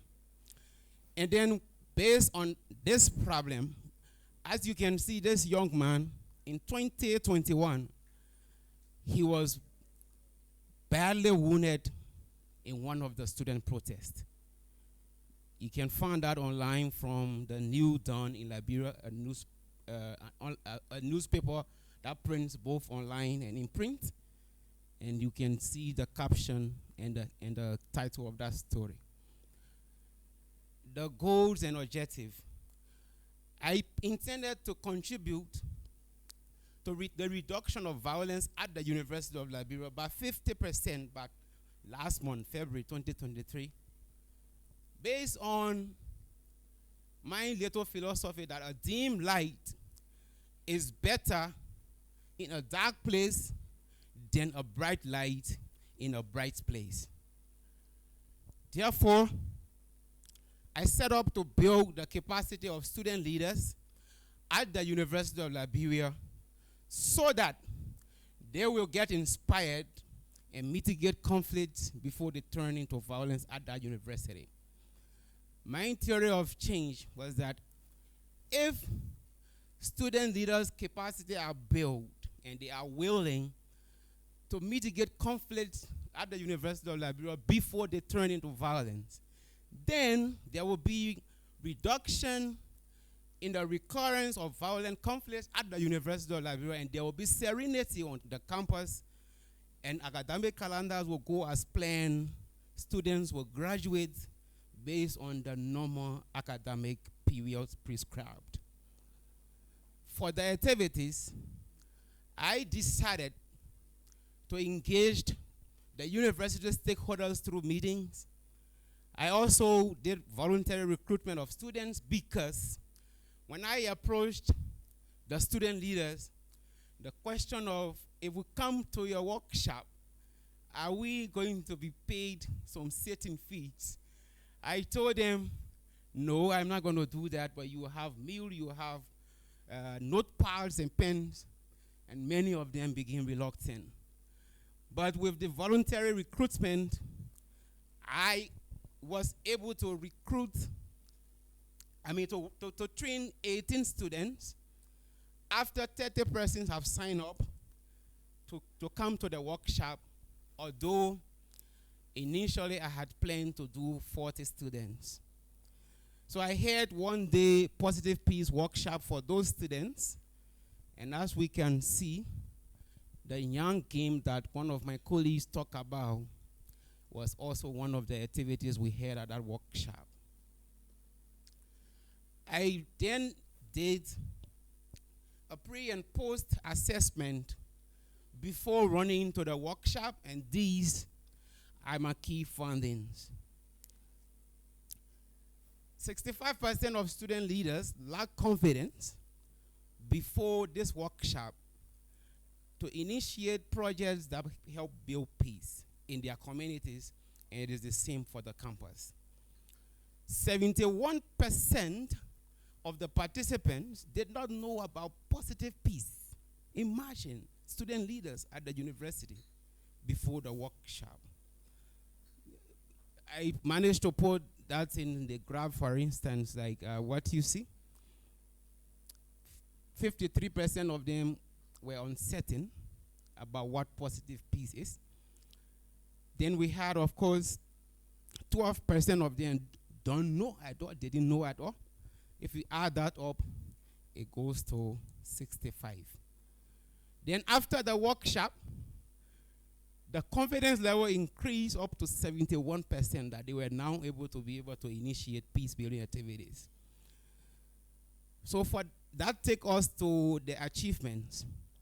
I was able to secure partnership with the Kofi Annan Institute for Conflict Transformation at the University of Liberia, and this really helped me to successfully implement my social change initiative. I was able to achieve more than 65% increase in confidence level of student leaders at the university, that they can now go on to undertake peace projects in their communities and on the campus of the University of Liberia. So in this direction, I created a WhatsApp group where I am in touch with all of these participants, and 5 of them are currently planning projects that they are going to initiate in their communities, and 1 at the University of Liberia campus. This was a picture after the Positive Peace workshops. They are holding placards of some of the pillars of positive peace, if not all. The challenges. The university bureaucracy. When you move to implement a project on a university campus, you have to go through a lot of protocols from one office to another. So what I did, I would say that I just try to be patient. I'm a very impatient person by nature, but I have also learned to become a patient person. So this challenge helped me to become patient, to go there every now and then, meeting different people, setting up meetings getting canceled. But in the end, I succeeded to have 7 of those meetings.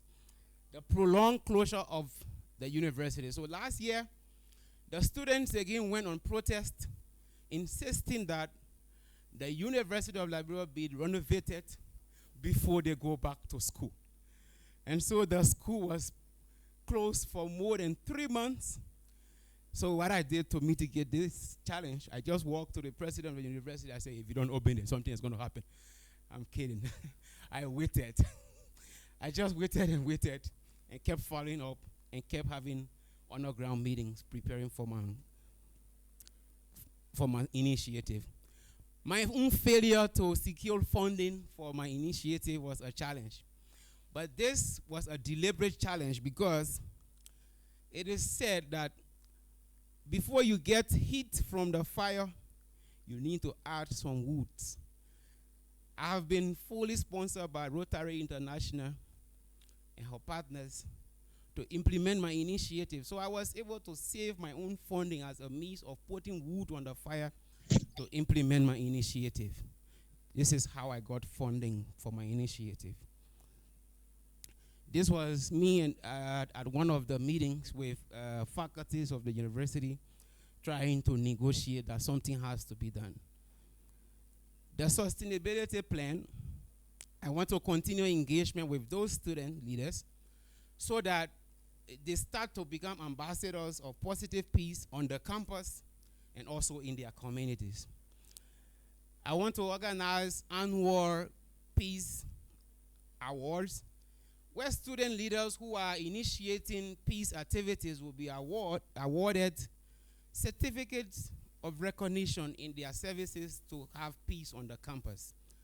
By the way, in this direction, I have registered, along with a colleague who is also interested, an organization named Peace and Media Education Team that we are going to be using to implement the plan that we have.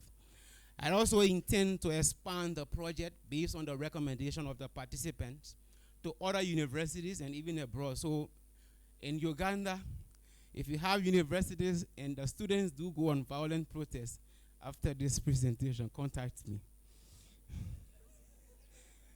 So also the 18 students that I was talking to, you can see some of them sitting over there during the session that we had at the training hall of the Kofi Annan Institute. The key takeaways: positive peace capacity building for student leaders are very necessary in order to improve positive peace on the University of Liberia campus, but by extension, every other university that has problem with student leadership. With this, I'd like to also say that students, leaders, campus-based initiative for peace are also needed on campuses. I believe that this will actually help to maintain harmony on the campus and also have peace, and the improvement and development on those campuses are going to be maintained. So as you can see here in the graph, before the workshop, you see that we have people here who said that they never had any idea about an activity to promote peace. And then 71% of people were saying no. And then we had 29 saying, yes, I have an idea. But after the training, the number that now had idea to initiate peace activity in their community or on campus increased all the way to 94%. I think this was an achievement, and I am proud of this because it's like a dim light in a dark place. These are a little bit of pictorials. These are participants taking notes, paying attention. And then I have a little video that I wanted to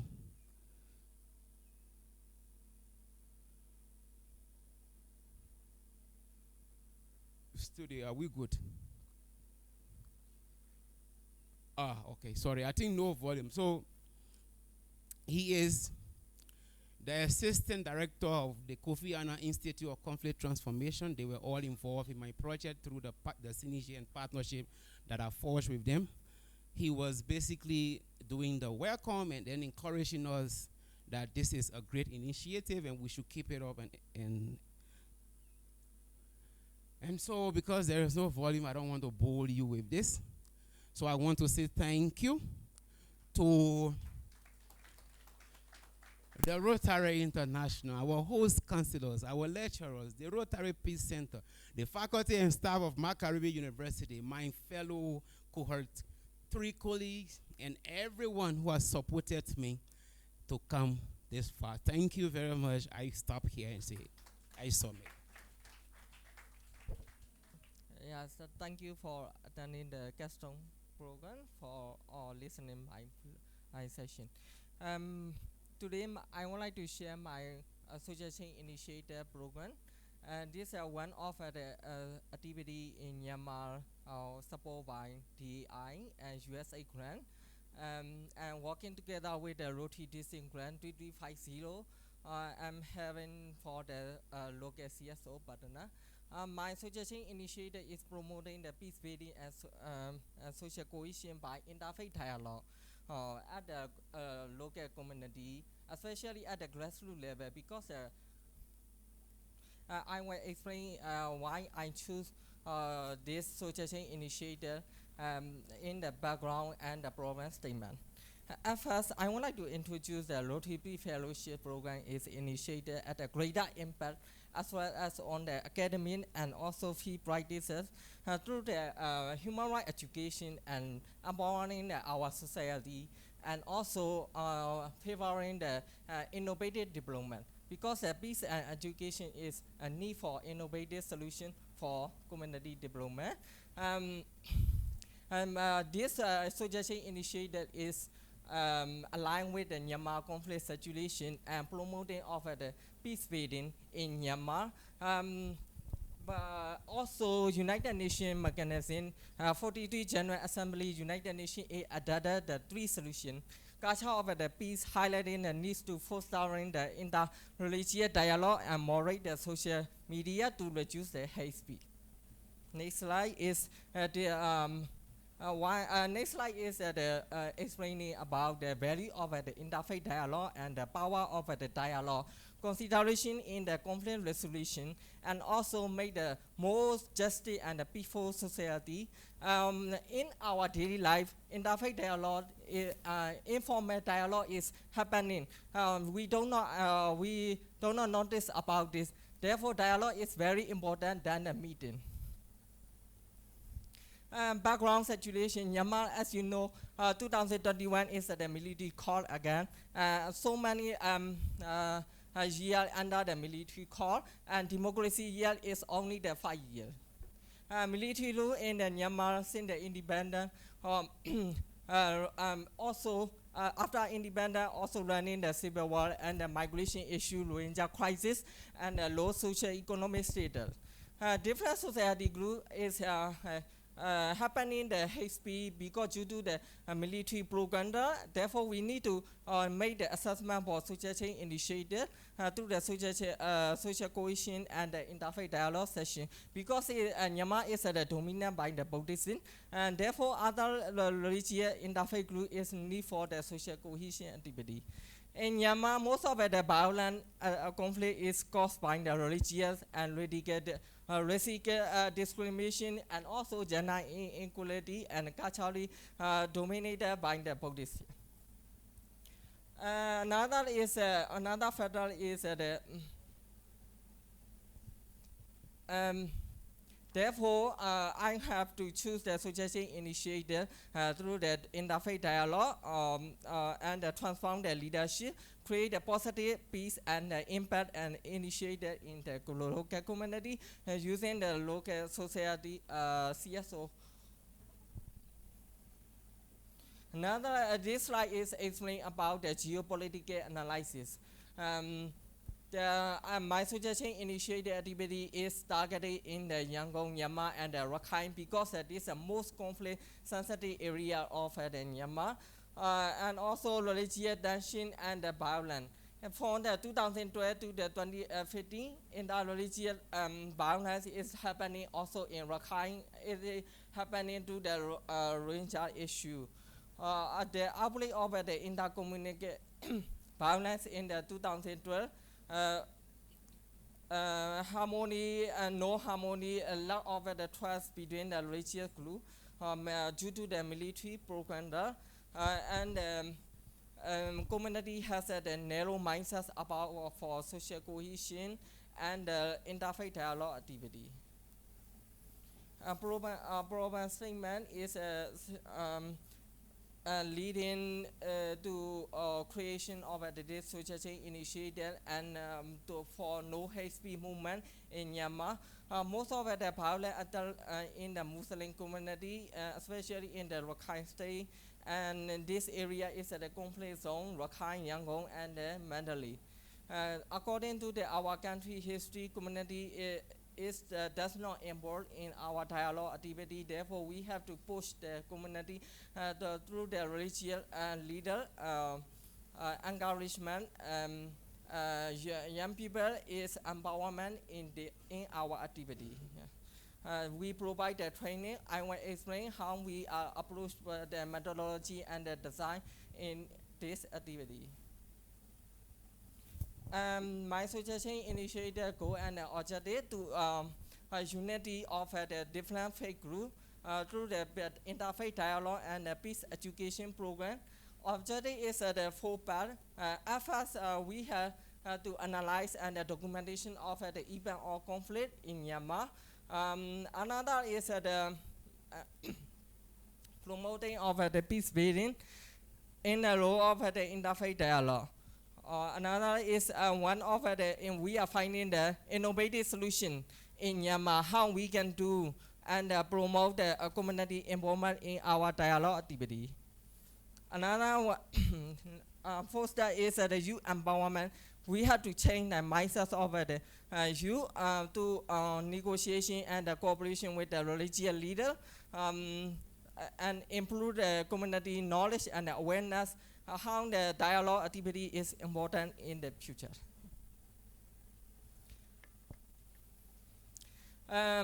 Well, before making the activity, we have analyzed the need analysis and the country situation analysis for how to overcome the challenges, how which strategy we have used for migration measure. Suggestion initiated activity is implemented under the military cost situation. We have to consideration about the cyber law and the security issue of the participant. And also we have to consider the geographic and political and social context in Myanmar. Barrier challenges is facing, but we have overcome these challenges with the help of the local society and also involvement of the religious leader for different faith groups.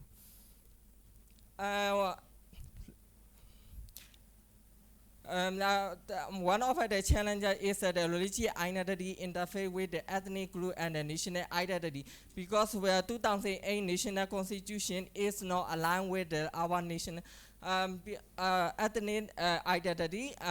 We have the 125 ethnic group, therefore we have to consider about this.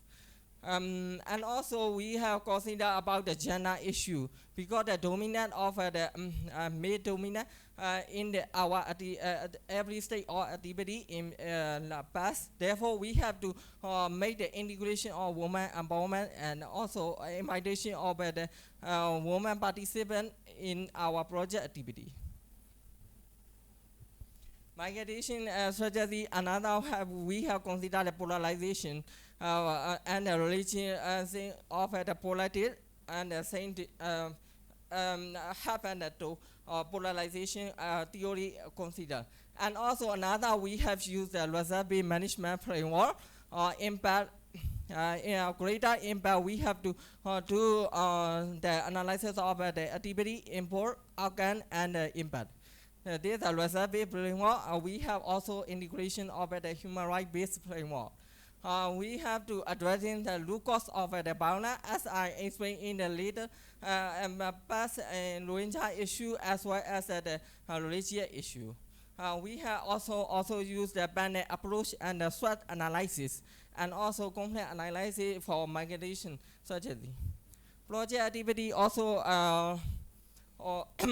align with the desk review. Before conducting this suggestion initiative, I have done a desk review of the supporting document, and with interfaith activity is aligned with Rotary Peace project. Yeah. Let me tell you is the three parts. One is the case of the conflict in Myanmar for human rights violation, addressing the history, cause, and effort. Another is the lower religion in peace building. Another is the solution to finding the conflict. Which kind of the solution is intervention to address the conflict in Myanmar and the other area of the South Asia region. And this is one of literature review, but I cannot explain in detail. This slide is a message for ethnic minority is living in the border area, and also Rohingya is living in the Rakhine state. Migrate from the my Rohingya is migrate to the near country. Therefore, Bangladesh government also advocating to the Myanmar to conduct the early dialogue activity together with them of the refugee population. Another related complex is in Myanmar now there's globalization. Therefore, the integration of the interfaith dialogue with the peace building was very important in conflict study, and especially in the Southeast Asia region. Another is the rapid effect of the Rohingya crisis, and another is the resolving of the resolve the existing conflict, learn to how to develop the initiative. Using the different tools, we have the different tools, education, advocacy, especially the human assistance and the positive message to the community. Theory of the change, I have found it another interfaith dialogue activity. Conflict in conflict in the global context, especially in the South and South Asia region, identity-based violence and hate speech are the reason. Consideration of the affected organ, need assessment, dissemination, and the implementation of the action plan. Another is the informal dialogue and the peace building is very useful in the South Asian region.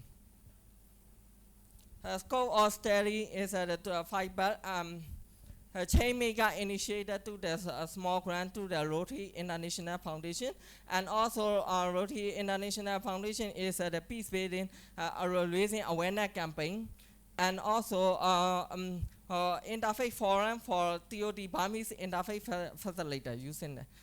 Another is the partnership with the different stakeholders.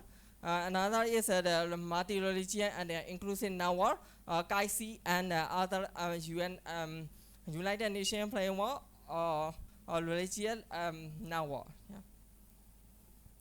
A methodology and design, reserve framework, human rights-based approach, and for leadership and capacity for making awareness and a greater impact for evolution. And different type of dialogue have, I use the community dialogue leading to the co-practice, and certainly and the inclusive and the sustainable local and the national interfaith dialogue platform. Innovation and activity for social change, social cohesion and solidarity. This social change initiative is granted for the USAID Community Strengthening Program 229 grant.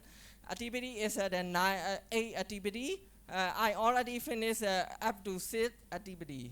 One is that we have selected the participant according to our criteria of the TOD trainer, and then this interfaith TOD training capacity building trainer is go back to their community and practicing of the dialogue with the community. And before this, we have also the interfaith sharing session with the religious leader. They are the visit to the different religious site and sharing with the offer the dialogue for the religious leader, for religious leader.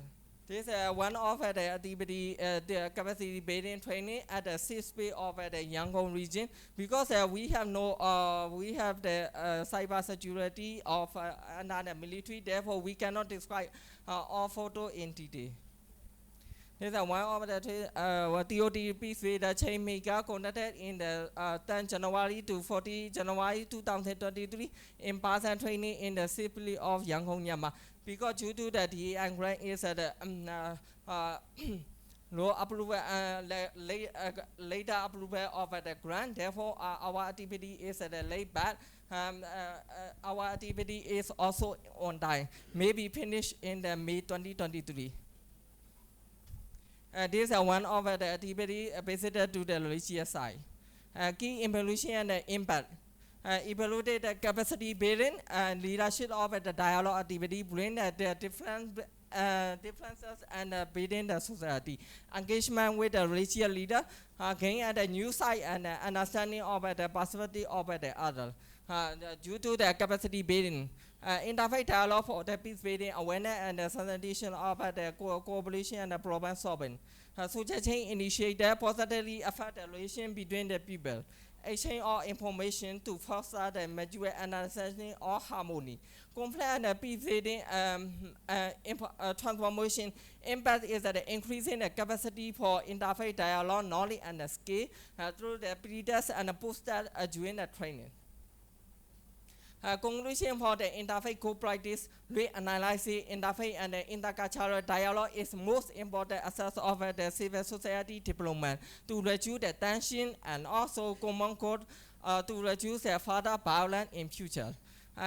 This suggestion initiative provide the further implication of the interfaith dialogue co-practice.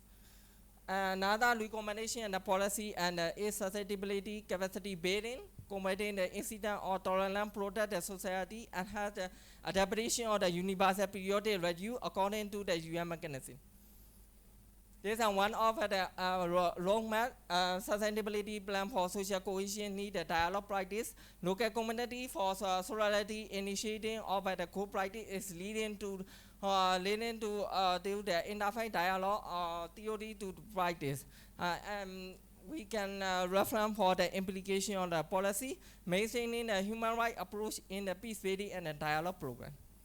Thank you for attention. This is one of the picture we have made dialogue with the Dalai Lama for Rohingya crisis.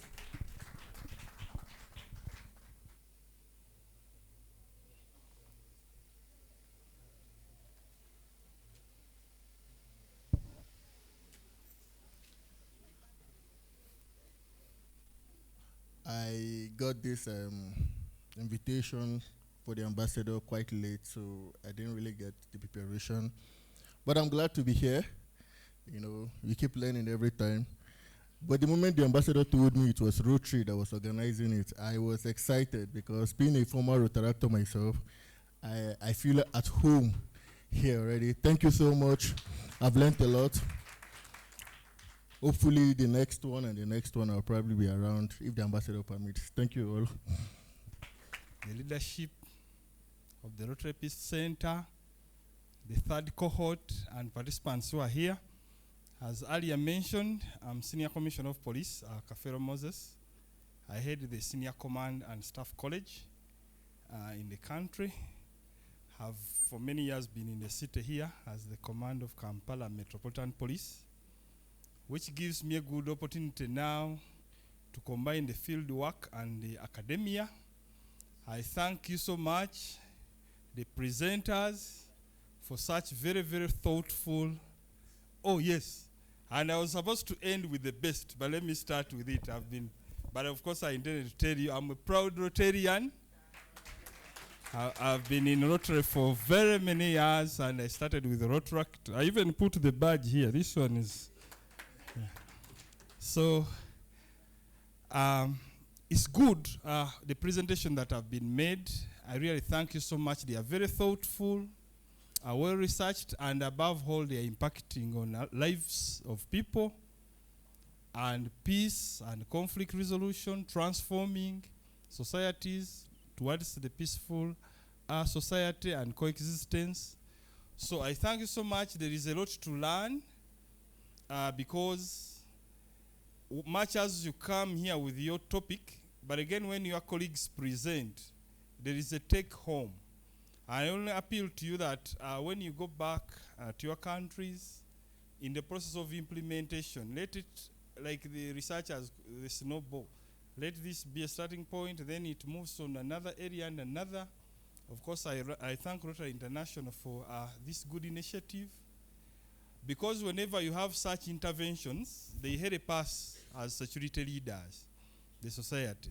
All these presentations we have made, in modern policing, you don't have to carry a baton or a gun or patrol, but we talk in terms of human security.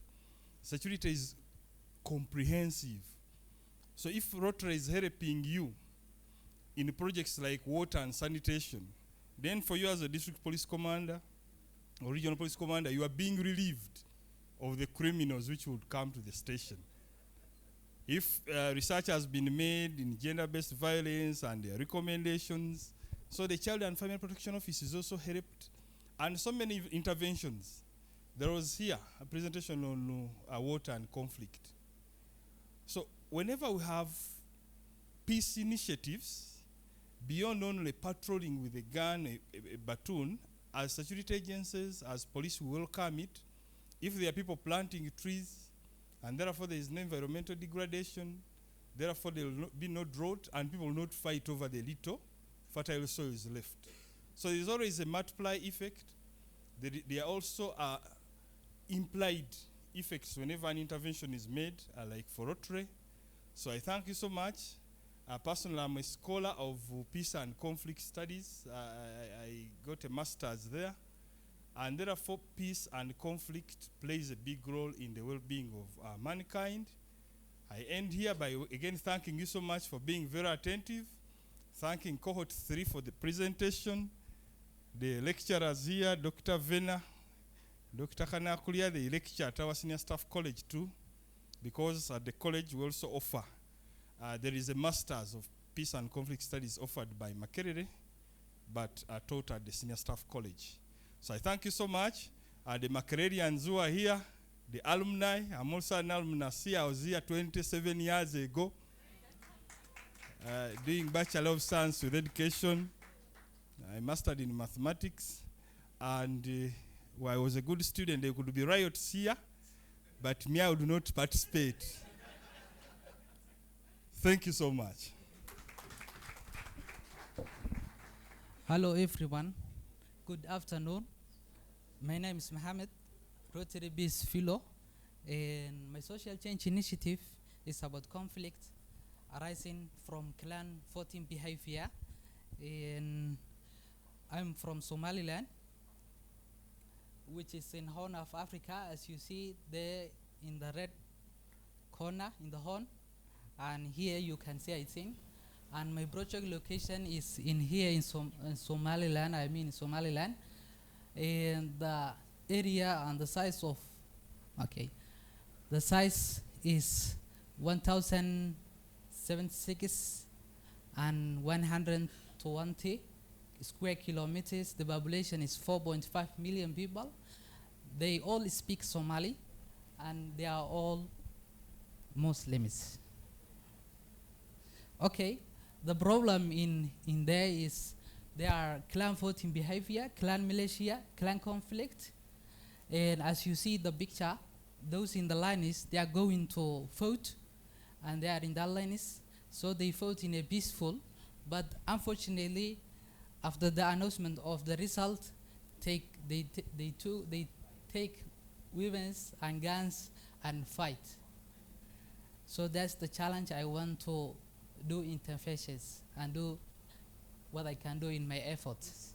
Knowledge and prior experience and performance of the candidates instead of looking the clan of the candidates. So in order to transfer, I used a TOC tool, TSC for education, and an 8 pillars of positive peace.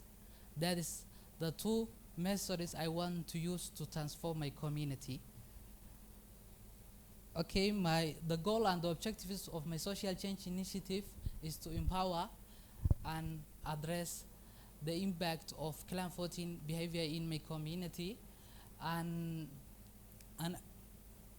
encourage other positive 14 choices. So the goal is to provide the youth a space where and the youth to be sensitized about the impact and the challenges, the negative impact of this, and to think critically. So I'm going to provide the youth for that space. And the specific is through the application of 8 pillars of positive peace and this tool, TOC for education tools. So I hope when the community use these two tools, they will visualize their activities and actions in the future. So they will take the right decisions. So the theory of change of my social change initiative is I have to use human resource and materials and fun. And the activities of my social change initiative, I want to communicate the stakeholders, design my project, and develop training materials and handouts, and then conduct the training. That's my activity. And my output, what I expect from that activity is that the norms and the attitudes of my community, the behavior will get changed and will get, I hope they will get improved when I use that activities. After the output, I mean the attitudes and the behavior of my community is improved. The critical thinking and the way of thinking that my community, the way they think, I hope they will improve also. I hope will get widened, will get improved. And the impact in the future is that in my community will get a sustainable peace, and that is the long-term goal of my project. And I have earlier mentioned it, that I will use TOC theory of constraint for education. So this is a theory first created by an American guy called Elliot Goldnorth, and he created in 1995. And it was used, currently the theory is used around 26 countries, and more than 250,000 stakeholders were trained. And so, in order to see how this theory works, I use my social change initiative, the theory. One of the TOC tool, or TOC theory, is 3 parts, 3 tools. So the first tool that I used in my social change initiative is ambitious target tool. This tool I use it to identify the challenges of my social change initiative and then come up with a solution. So my target is to implement my social change initiative by using TOC tools and 8 pillars of positive peace pillars. The first challenge I faced was I don't have a training facility and venue. So I changed this challenge into objective or goal I want to reach. So I ensured it and get a venue for my social change initiative to conduct the training, and I engaged, and the plan and the action I took was to engage a local organization and universities to get that venue. That's the plan. And the second challenge was lack of sufficient fund. And my objective was to get that fund. So I wrote a grant request to a Turkey Somalia, and I get that fund. And the challenge was also lack of training manuals and designing tools to deliver these 2 trainings, the positive peace pillars and the talk for education. And I don't want to talk too much, sorry. And so I developed the training, and also I wrote talk fee and president to get that tools to train that conduct. And the last was I didn't have there was a lack of expertise in my area, and engaged talk fee president and 8 pillars positive expertise to conduct that training. Sorry. The design, I use group work and practical trainings. And the first one was while I was doing practice of positive 8 pillars to show the importance of each pillars. So the participants, they fully understood that each pillar is very important, and without that pillar, there will be a weakness in the system or in the communities. And the other corner was while the participants were conducting practical for TOC workshops. They were conducting one of the TOC tools called Cloud to show and see the effects of their actions. My intervention, the first intervention was, I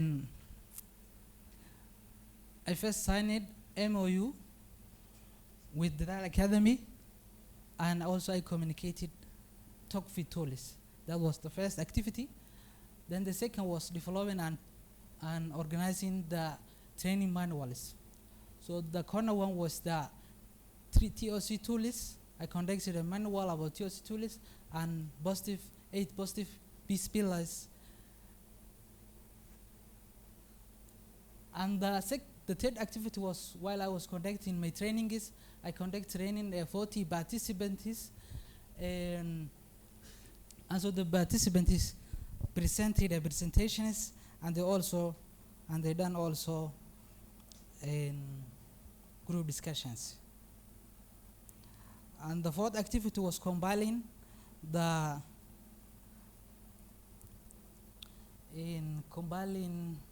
documents and reports of my social change initiative.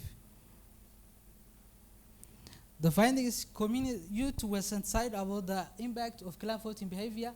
Training participants also they changed their behavior. The training participants also, they pledged to also apply these 2 tools and change their negative behavior. My recommendation is activities must be done at household level, local, regional, and national level. Application of TOC tools must be widened and used in our day-to-day activities. 8 positive peace pillars must be also applied in household level, regional, and also national level. My sustainability plan, and during the workshop, the social change initiative participants, they make commitment to make a volunteering network to train other peers. After they get trained, they make that network and they pledge it to train other peers and use these two tiers to apply for their day-to-day activities. Thank you. Let me take the honor to recognize one of the dignitaries from the Embassy of Soma, Ethiopia. You are most welcome. Maybe you want to introduce yourself a bit?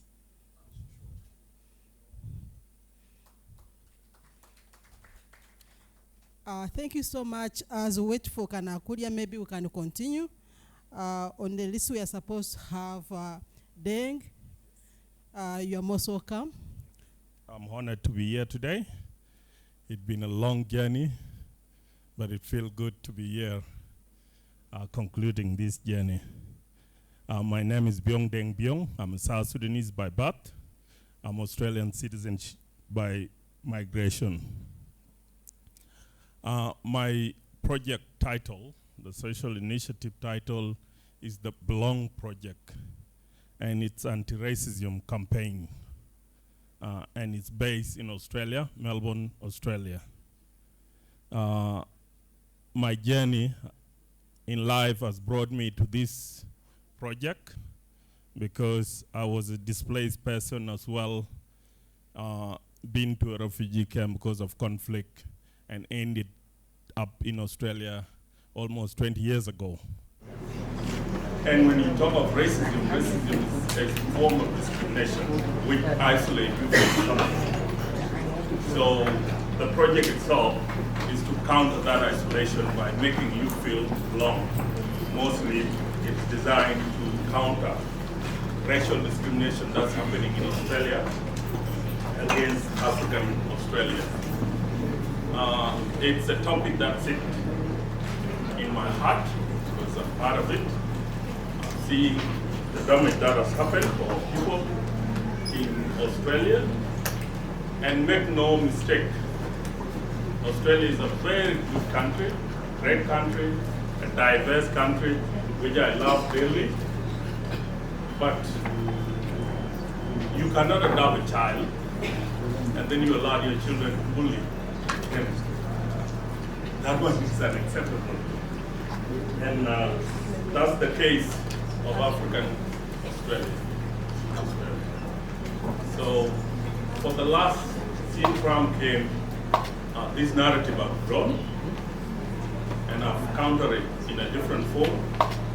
But when this opportunity presented itself, I thought I'd do it in a different form as well. So the project that I'm presenting today, it's mainly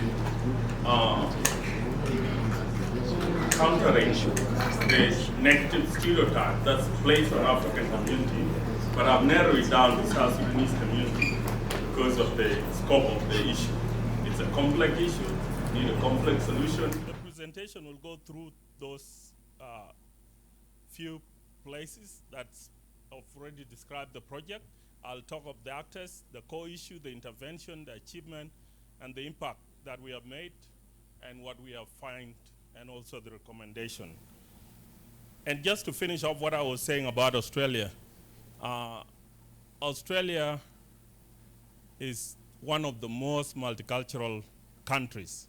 It welcomes people from all walk of life, and it respects human right and dignity of a person. The opportunities are endless. It's a country that you can never feel left behind. They call it fair go for everybody. That's their logo. But this diversity comes with challenges. And the challenges are what I just mentioned before, that some people are targeted. And because sometimes what happened in one side of the world can move to the other side, it comes that way. But also in the original history of Australia, the origin of Australia, Australia was a land of a black people, Aboriginal people. But the European settlers, which are mainly the UK, took over the country, and it became the country it is today.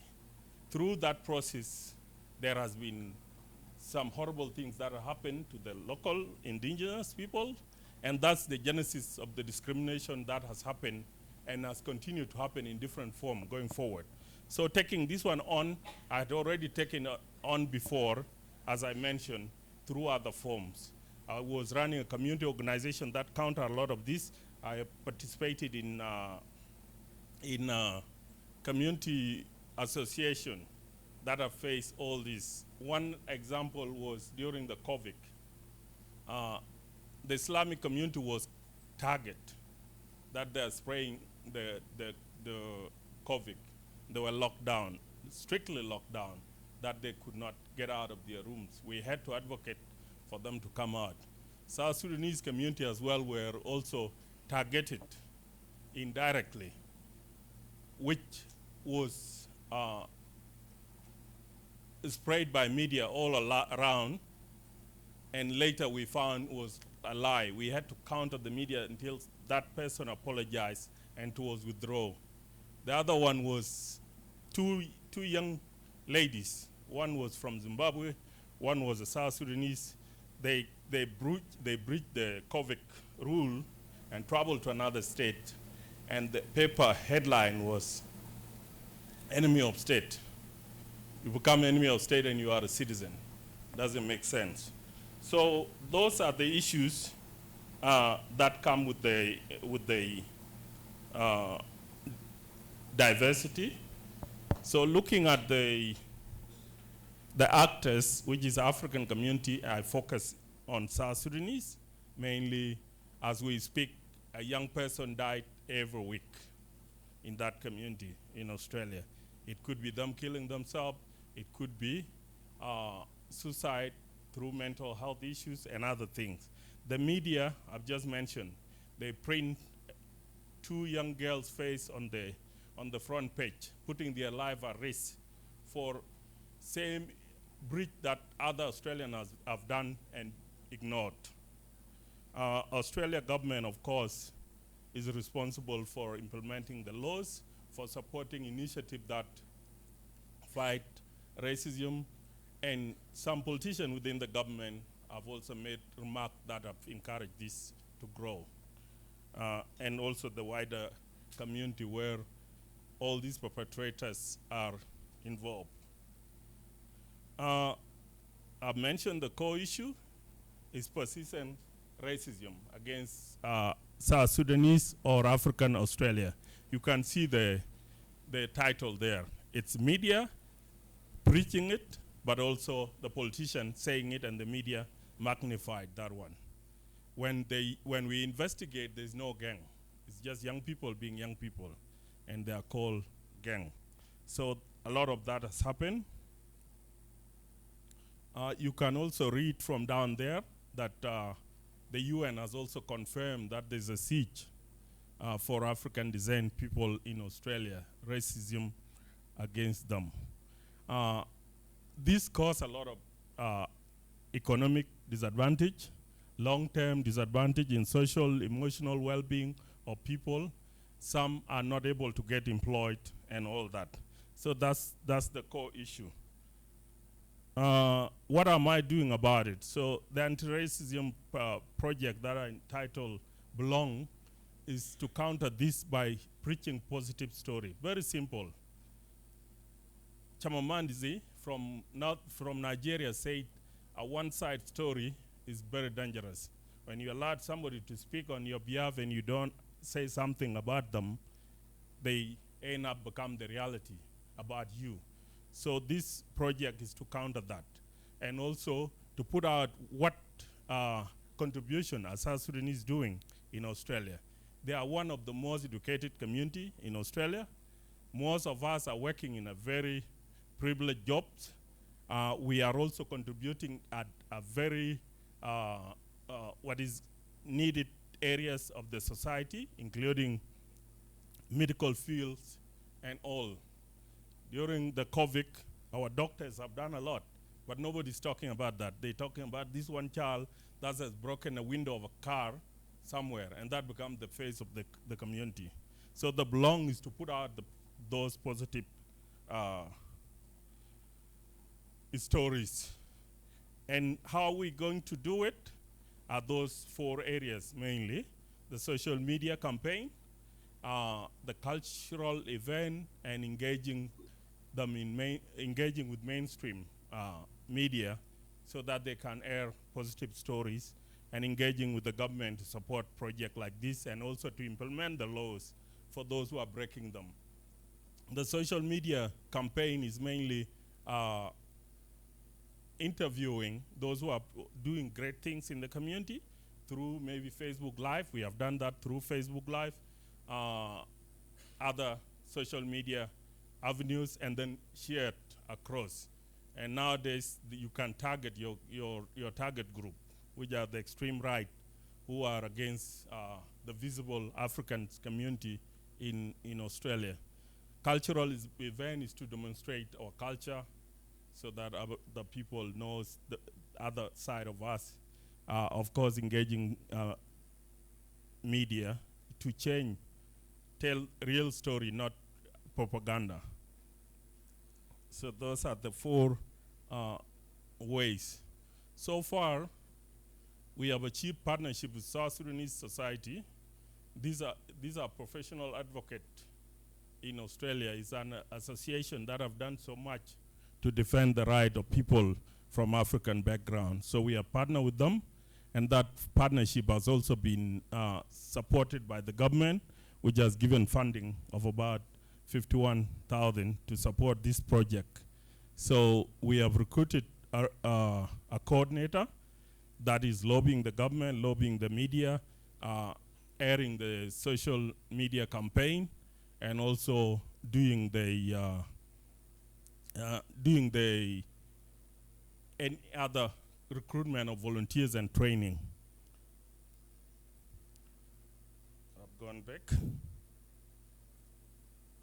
So these are a group of professionals that were involved as volunteers.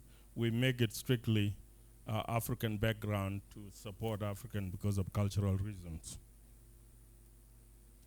Some of the campaign, this lady that's sitting at the right is the coordinator who is running all this campaign on live, interviewing different people from doctor to sportmen to an engineer or somebody who is doing cleaning somewhere to support their family. So all these interviews are done and then boosted to reach those who are targeted. She was meant to speak here today, but right now in Australia it's past midnight, so she's sleeping. As an impact of what we have done in the last, the campaign has been on now for almost 7 months. There are positive stories that are being shared. One of them are this gentleman here who made it to Australia to World Cup representing Australia. There are 3 of them from South Sudan. They were widely shared, their story, there were interviews. It dominated the media, by the way, which has never been there before.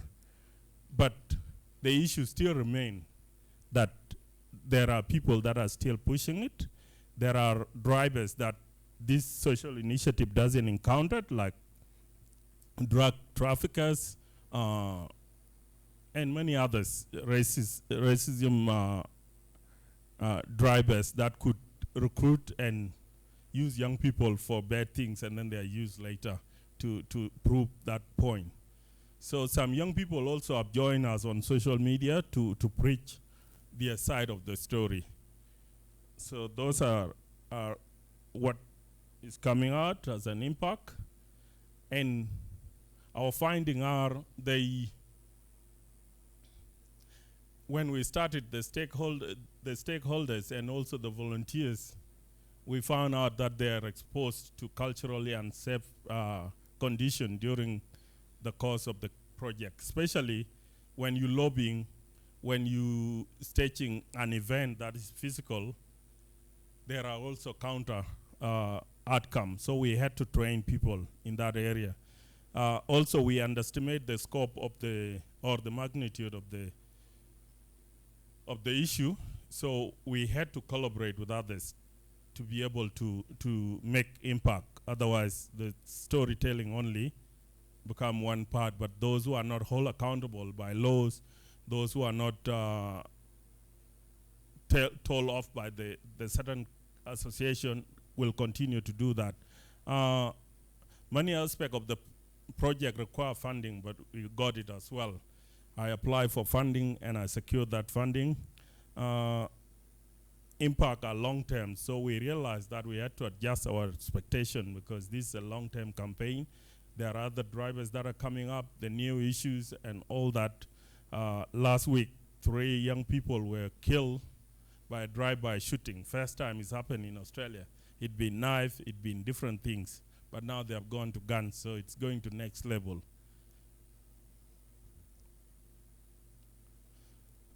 So I think I'm right. Straight into recommendation. We encourage people to support activities that strengthen relationship, because this main campaign is relationship building between the main community and the community that's targeted, so that the story that's told can be countered by the reality that they know about these people. Lobbying the government also to empower people when you create opportunities, employment, because some of these young people are turned back when they apply for job simply because of what they hear from the news. So government need to do that. They need to support their education. They need to implement laws, support initiatives like this through funding and other things. And of course, I mentioned before the lobbying the media, because media has done a lot of damage to our community by preaching all these negative stereotypes.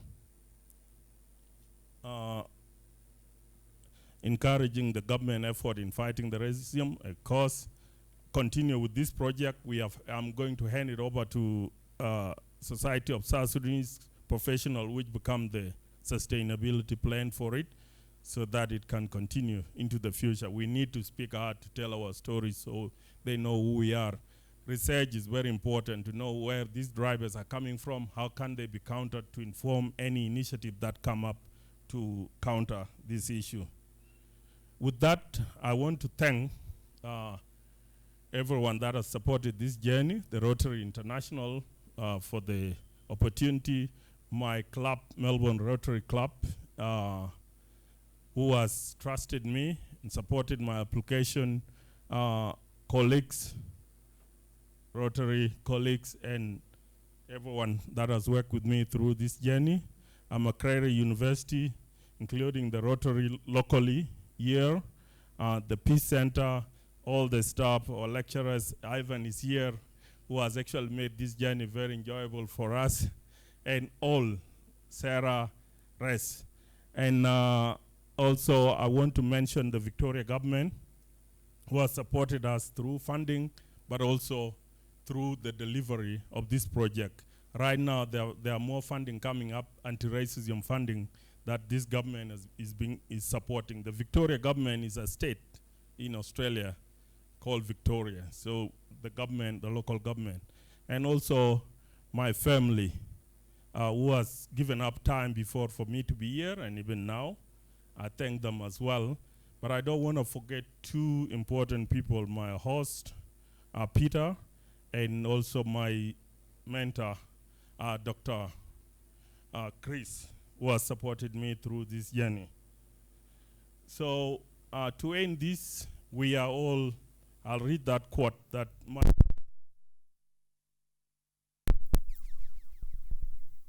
done. Yes, so it's a quote by Desmond Tutu. Quote by Desmond Tutu, which said, "My humanity is bound up in yours, for we could only be human together." That's who we are as human.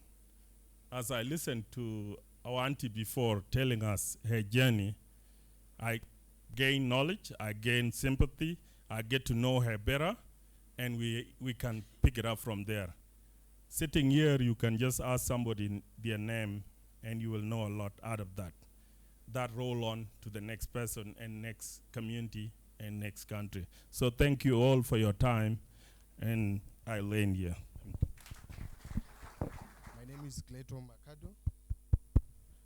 I am presenting on employing a biopsychosocial support and spiritual approach to mental health awareness and promotion, which was done in Zimbabwe, in Harare, Greencroft area. As a background,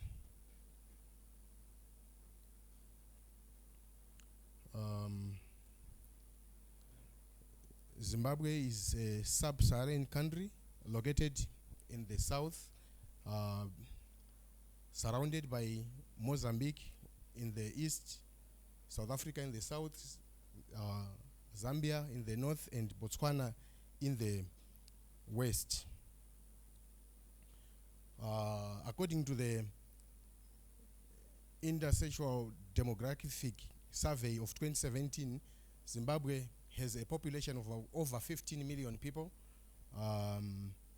and of the 15 million people, 40% are below the age of 15 years.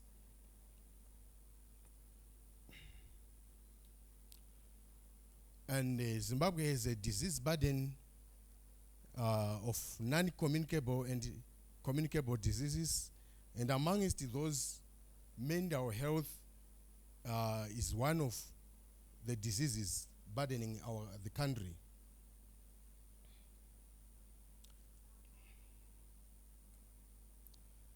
And mental health and suicide cases are increasing daily in Zimbabwe, and that's why this forms the rationale of the Social Change Initiative.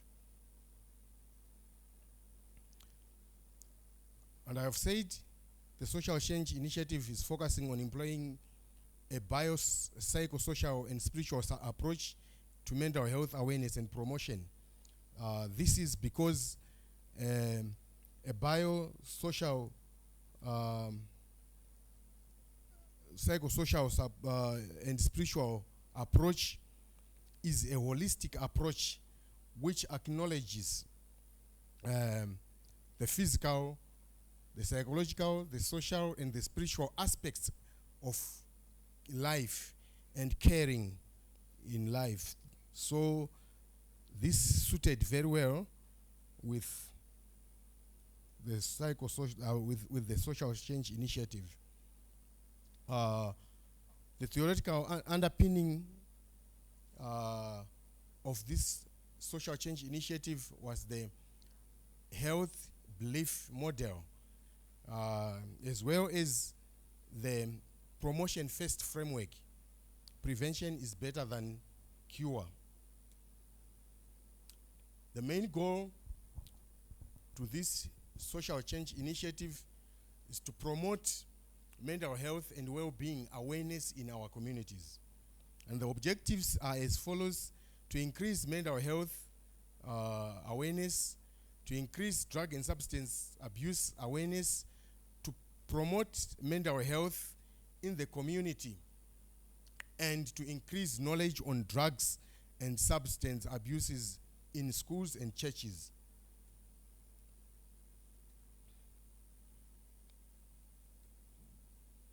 The problem statement: the current approaches to on mental health awareness appears to overlook the issue of, or the power of, education and religion in awareness creation on substance and drug abuse issues, which are escalating daily.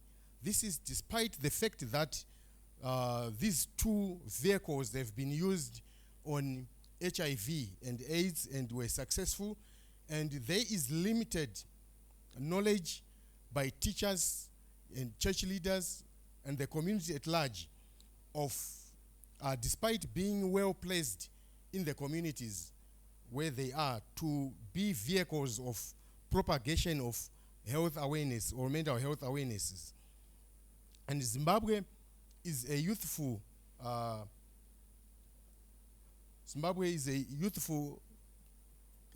is a country with a youthful population, and which has got the biggest demographic in the area of the youth, of which 35% are the youth. And there is an 80% unemployment rate in Zimbabwe. No sources of livelihood and no recreational facilities, and these youth are unskilled. And being in that state, these youth are vulnerable to a number of things or a number of issues, to manipulation and abuse. And they tend to recreate themselves. Because of this, they tend to recreate themselves in dubious ways.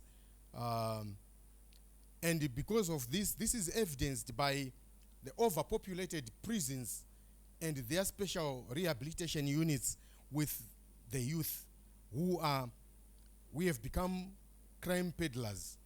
Because they are manipulated, they are used, they end up being arrested. The theory of change: if the youth are put at the center of mental health awareness, and if their parents and their caregivers are empowered about mental health, drugs and substance abuse, and if the communities and the schools and the churches are empowered on how to pick drug and substance abuse early, then there will be improved youth mental health awareness, psychosocial well-being and productivity. There will be also improved caregiver mental health awareness and psycho and social well-being for parents, church leaders and teachers. There will be also improved community peace levels, availability and accessibility of quality mental health, psychosocial support services delivery. And there will be improved enabling environment for mental health, psychosocial support across all policy making and legislation, as well as financing systems. As you understand, in most countries, mental health is given about 1% in budgets. Then coming to the pillars incorporated, I adopted these positive pillars, 4 pillars for a good social capital. The first one being the free flow of information. And if there is free flow of information, it means everyone will know about mental health.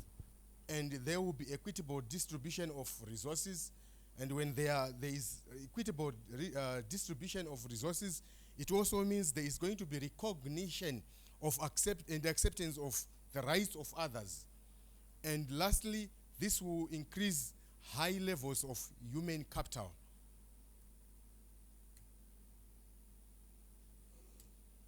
Challenges and mitigation strategies. The first challenge, like always, is the issue of funding.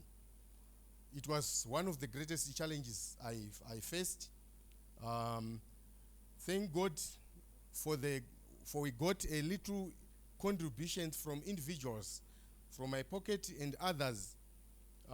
Then from one local business, 2 churches, and 1 state enterprises.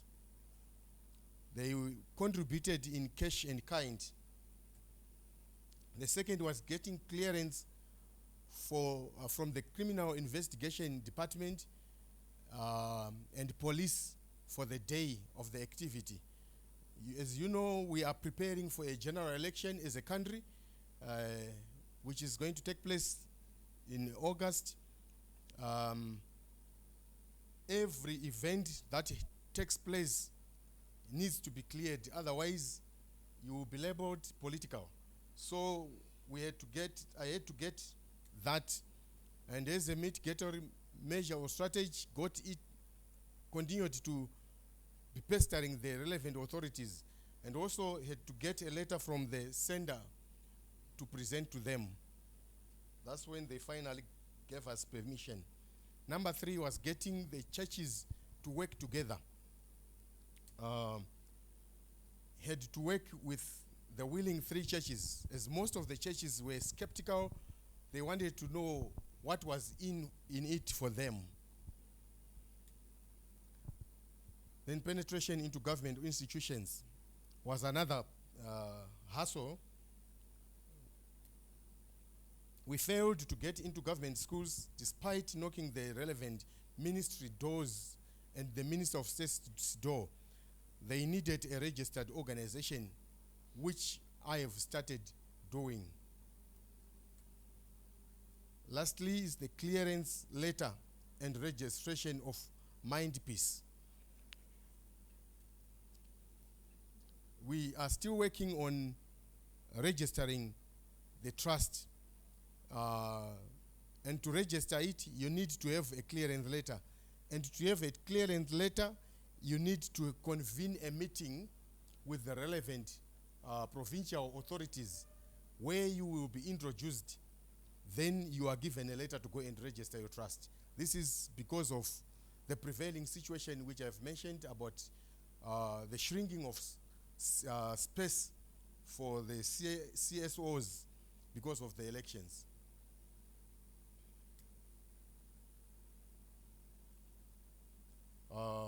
The events and the activities that we carried on in pictorial form. The first was the awareness campaign, as you see. It went on successfully.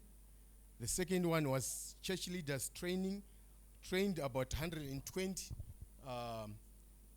pastors and their wives on mental health issues. Then we also had artist presentations during the awareness campaign.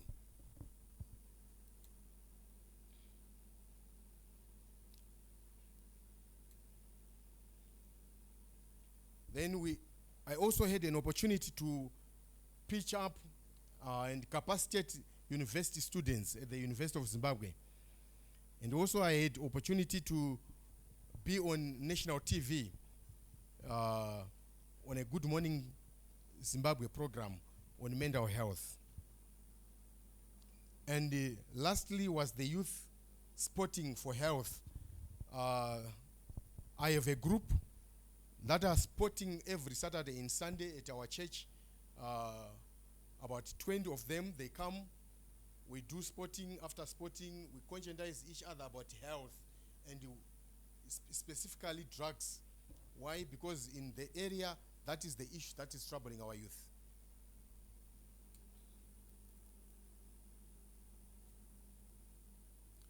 Recommendations.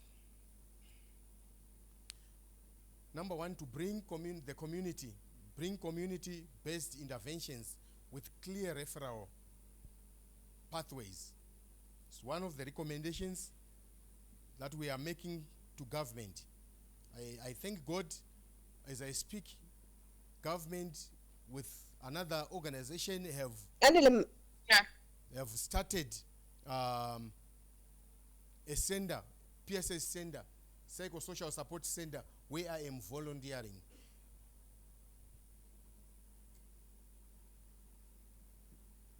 Number two is to make robust awareness of all areas, to include the rural areas, which seem to be neglected. Government seems to be focusing to the towns and cities. The rural areas need to be also included. Number three, to increase accessibility and affordable mental health institutions and rehabilitation centers nationwide. At the moment as we speak, for someone to be rehabilitated for a week, it's $500 US, which means 2,000 US per month for someone to be rehabilitated. Number four, to ensure youth who are coming out of the drug and substance abuse are empowered for economic productivity. Number five is to ensure those who are found brewing and selling the drugs are given deterrent measures. Right now, for the past months, about 1,500, if not 800, people have been arrested on the issues of drugs because they have started using also sniffer dogs, create roadblocks where they use sniffer dogs to fetch drugs from people. We are waiting to see their trials. Lastly, is to employ an integrated psychosocial and spiritual approach in dealing with mental health issues to avoid relapses.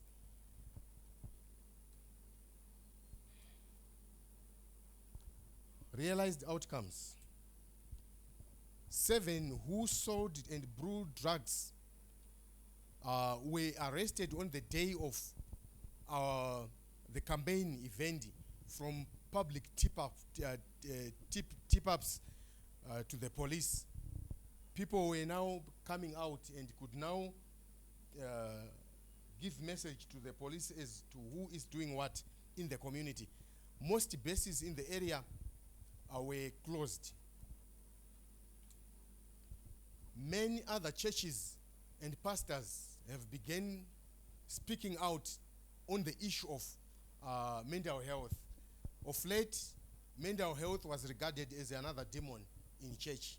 But now they have come to realize that mental health is not not a demonic issue, but is something that needs to be helped, which cannot be casted like a demon. There was an increased knowledge and understanding of this issue as people began phoning after the event, wanting help about their relatives or even about themselves. They were, because of the destigmatization had happened. Then also there was increased conscientization on radios and TVs after my appearance. And the programs and some other programs were also introduced on radios and TVs. Lastly, the government buy in to the recommendations made, has waged a war against drug peddlers and brewers. As I have mentioned, that over 1,000 have been arrested. Sustainability plan. Whilst the fire on mental health awareness was lit in the Green Cove Timber-Brain area, what is now left is the issue of sustainability, which a number of issues have been employed. Local partnerships are lined up after the registration. After we have registered the trust, we have lined up a number of partnerships with some mining companies in order to conscientize their communities, and also with hospitals and the Ministry of Health. Collaborations like with local companies, as I've said, and government parastatals are lined up also. And we have also engaged a number of local, international organizations like the Botswana network on mental health, and there is another one which is Inside Fitness, which is in the USA. We have also networked with AFOD, which is here in Uganda, and those are organizations we are going to make collaborations with. It is my belief that if all these avenues are seriously followed and are exhausted, the issue of sustainability should not be a worrisome thing to us. Lastly, the issue of mental health has really become serious, a serious global scourge, which knows no color, race, or societal status, and calls for a concerted over physical health. It is time for policymakers to think otherwise, or be reminded to put more funding into it. Thank you.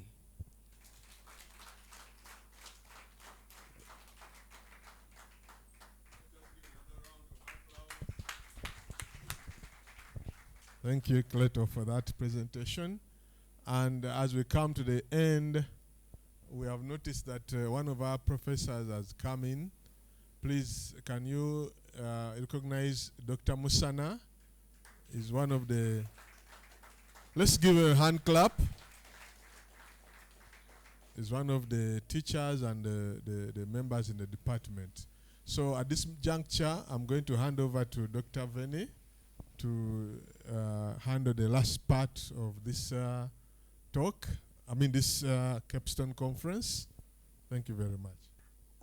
I'm called Mbabas Veni. I'm head of Department Regional and Peace Studies, and Rotary Peace Center is mothered in our department. So I just want to take this opportunity to come back home, our third cohort. Thank you so much for coming back home. And Makerere will always be your home. I think next January, you'll be seeing yourself on the screen. The graduation will take place. Some of you can come back if you want to come. You're always welcome back home. And fifth cohort, you're most welcome. Makerere is a beautiful place. I know you will love it. And Uganda, some of you need to take our food. It's really good. And I love our food. That's the most important thing I have to tell you. Whenever I'm away, I always miss our food, especially avocado.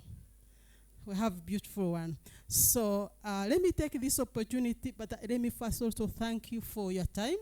It has been heavy day, and my role now is to request Dr. Margaret Okero, District Chair, Peace Fellowships, District 9213, to come and bless our day and close the CAPSTONE Conference. Thank you so much, Doctor.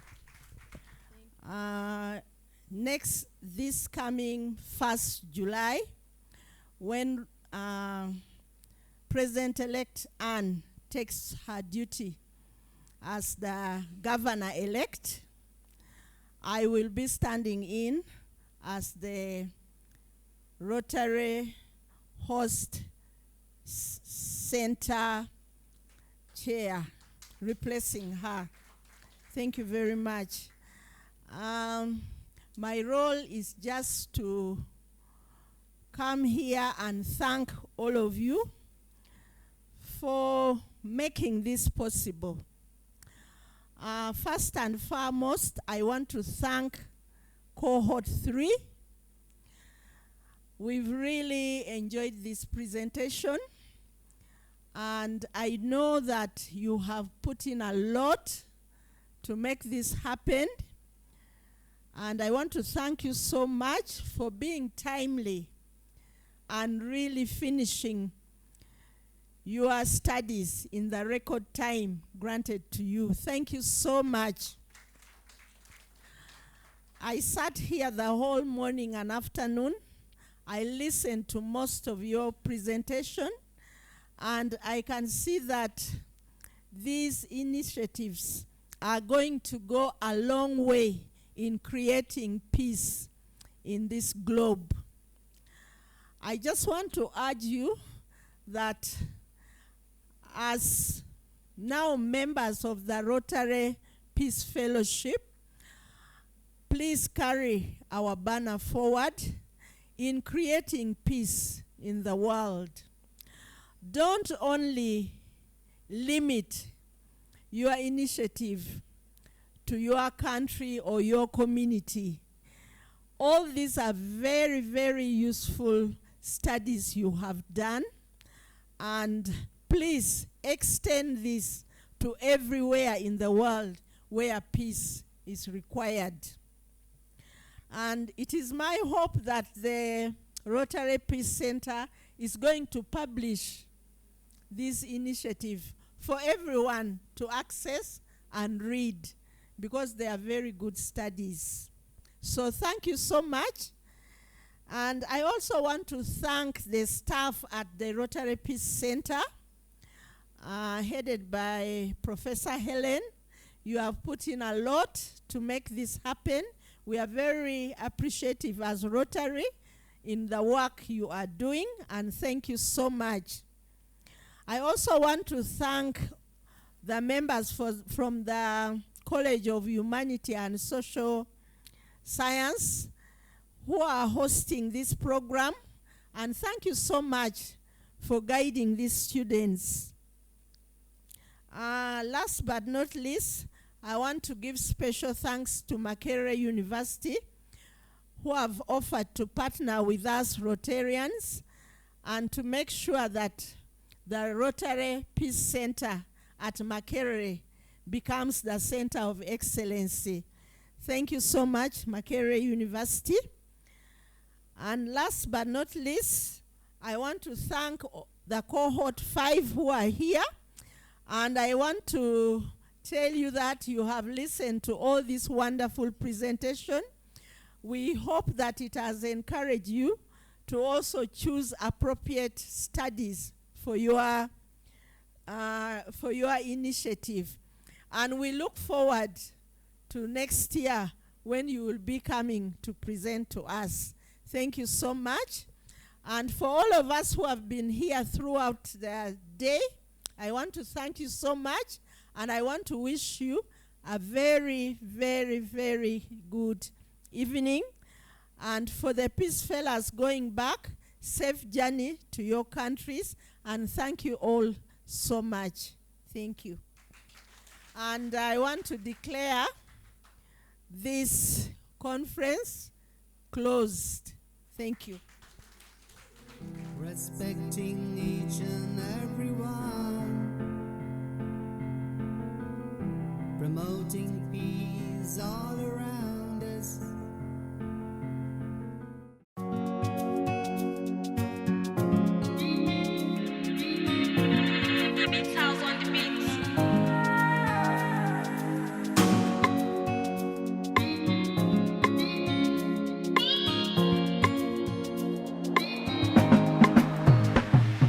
Thank you so much.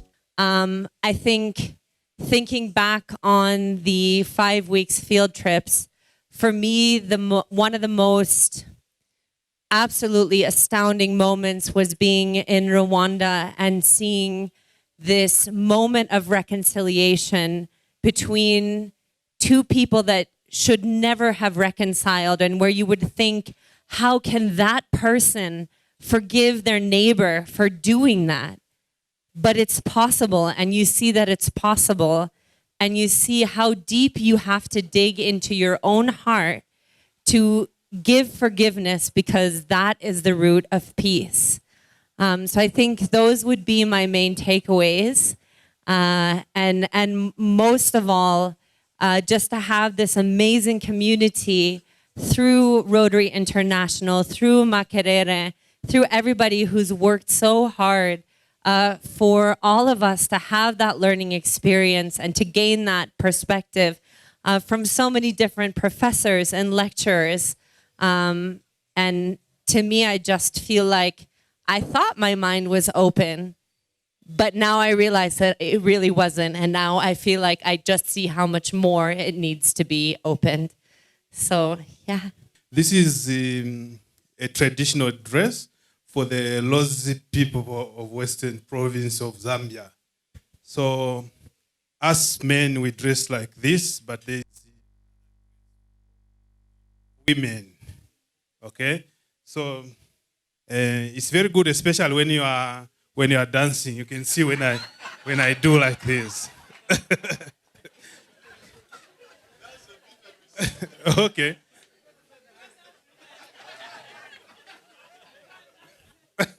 So it's actually very good. The Scottish and us have almost the same kind of dress. So it's traditional, but very classic, if you like. About what I enjoyed at the center, it's been a very transformative period for me, coming from a background where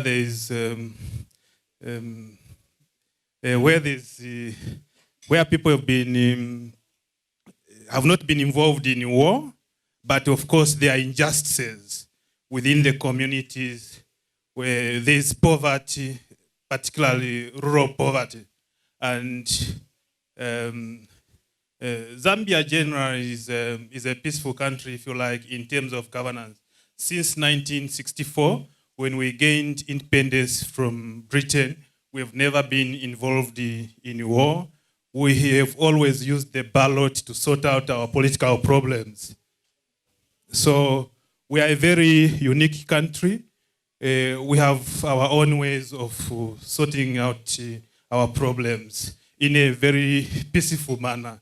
So when I came to the center, and coming from a background where we have had no war, it was a bit challenging for me to fit into the context of war, of violence, where people kill one another, like what I saw in Rwanda, where people of the same country were literally killing each other, doing very devastating things.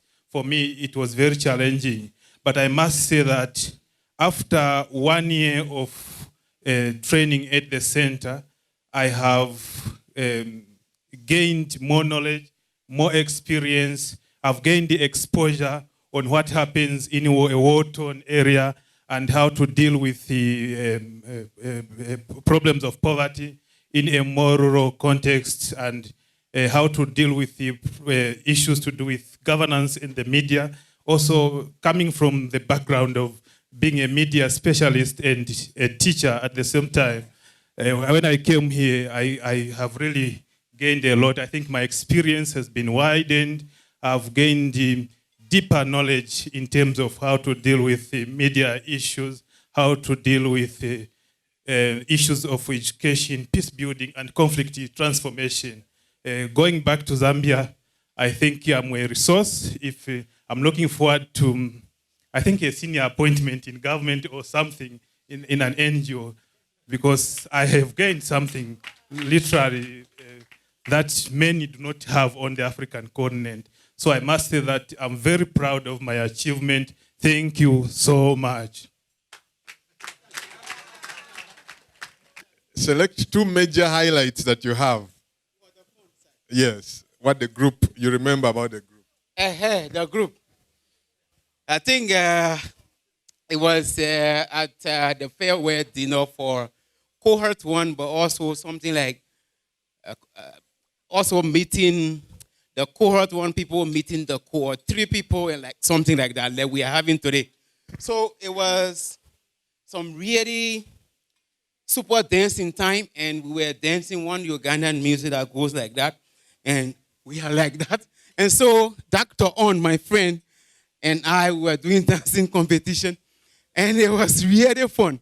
You know, the music, there was one TV star at the place. What's her name again? Susan. What's the name of the TV star again?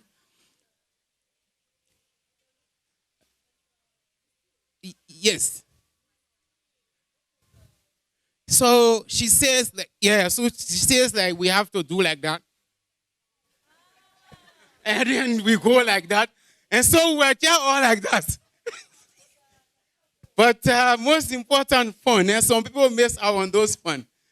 One day we are playing pool, and it's 2 a.m. in the morning. We are coming back to the Mongai flat, and Patrick, the security, has slept. So,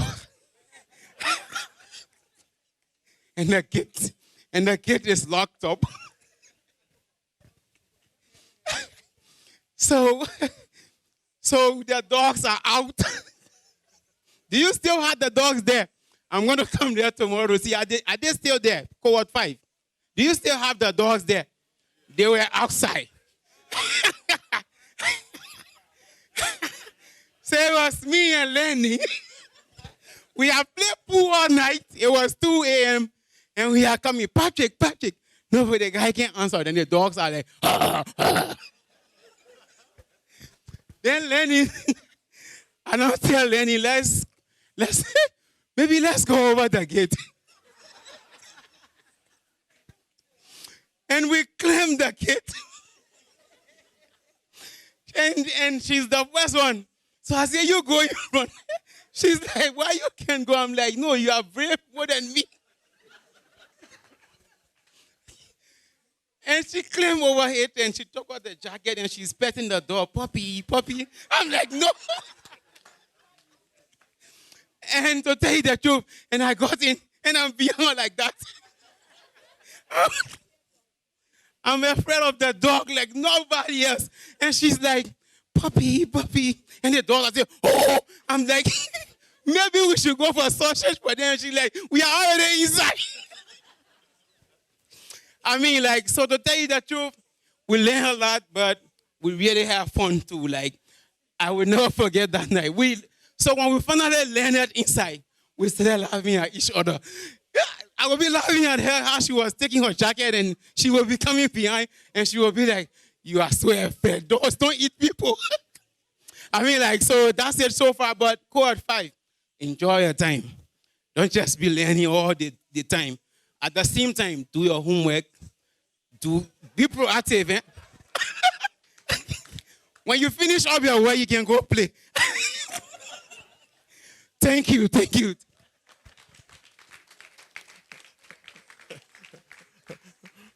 So the dogs were doing their job, and the guy was hiding behind the lady. Can you imagine? I just wanted to give a very small story. I went to pick Byong at the airport, and I was driving a tiny car, a Vitz. You know what a Vitz is? And I had always thought I'm a tall guy. And then this guy comes out, and I'm thinking, did he fit in the Vitz?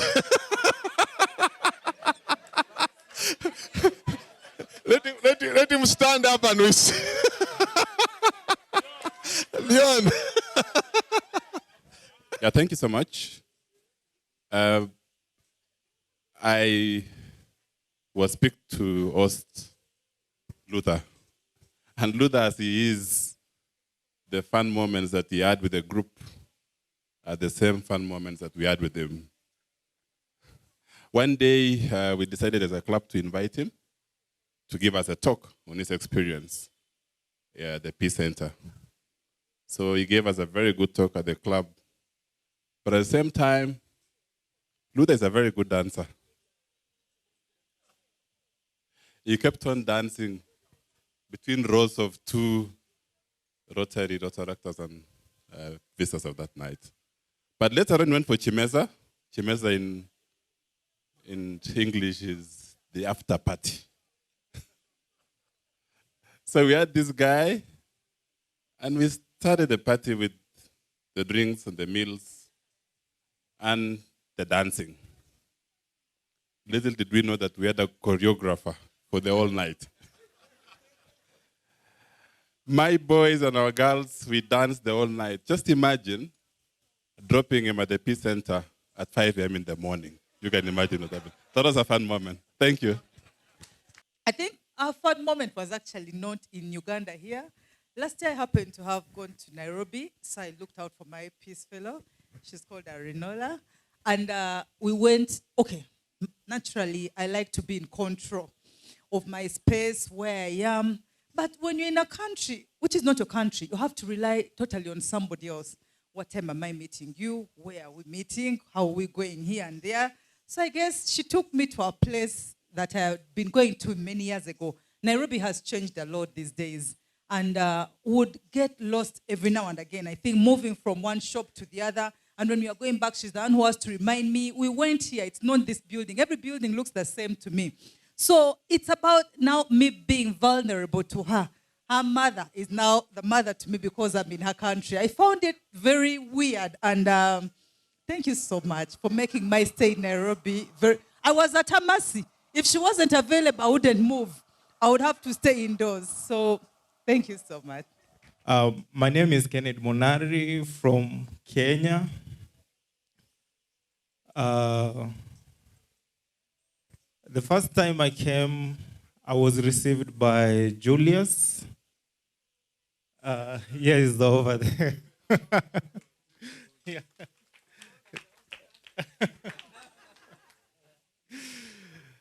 Okay. I think the first word to learn in, is it Luganda? When I arrived in the airport, the taxi guys wanted to pick me up, and they were calling me Sevo, Sevo. Now, that's the first word I learned. So I had to ask, what does the word mean? So they say, is it a gentleman? Or sir? Yeah. So I think that is my experience. I'm still learning. I hope the next time, the time like this, I'll have more confession to make. Thank you. I've been given the responsibility of asking the Dean, Professor Patrick Mange, the Dean of School of Rebrand Performing Arts. That's where our department belongs. So, Dean, kindly say something. Thank you very much, Dr. Veni Mbabazi. My background is that of applied theater. And normally we begin with our interactions, just liberating the space. Yeah, but nonetheless, I want to welcome all of you here once more, and to share my feeling of privilege that I am able to be with you and to share in this moment. So ideally, we just keep it light. For this evening here, we're just sharing and being people. So not so much formalities, but nonetheless, we still want to share our gratitude to those that have worked hard to enable us be here to share this particular evening. Cohort 5, Karibuni. We are really delighted to be with you and to begin our journey in such a light and sharing moment. For cohort 3, thank you very much for coming back and sharing with us today. When I'm not talking like I'm talking, or in the office serving my part of my sentence as an administrator, I do teach, and comedy is one way, one form that keeps us alive and going. And indeed, I've appreciated just the amount of humor that we have here, at times lying and waiting. That story of the dog, it is just quite a tense story, and yet the way it has been relayed is quite a pretext to me. It reminded me of a story when I'd gone to Griffith, Australia, Griffith University, Queensland, for my PhD. And I was told of one time when one of the professors was so upset with the vice chancellor, and so he threw tantrums, and it was a very hot moment. He threw down his books and told him, "I'll not come again, and you'll not ever see me again." So he moved straight, opened the nearest door, and banged it back. But then he could not find his way. And then he only just realized when they opened that he had entered the wardrobe.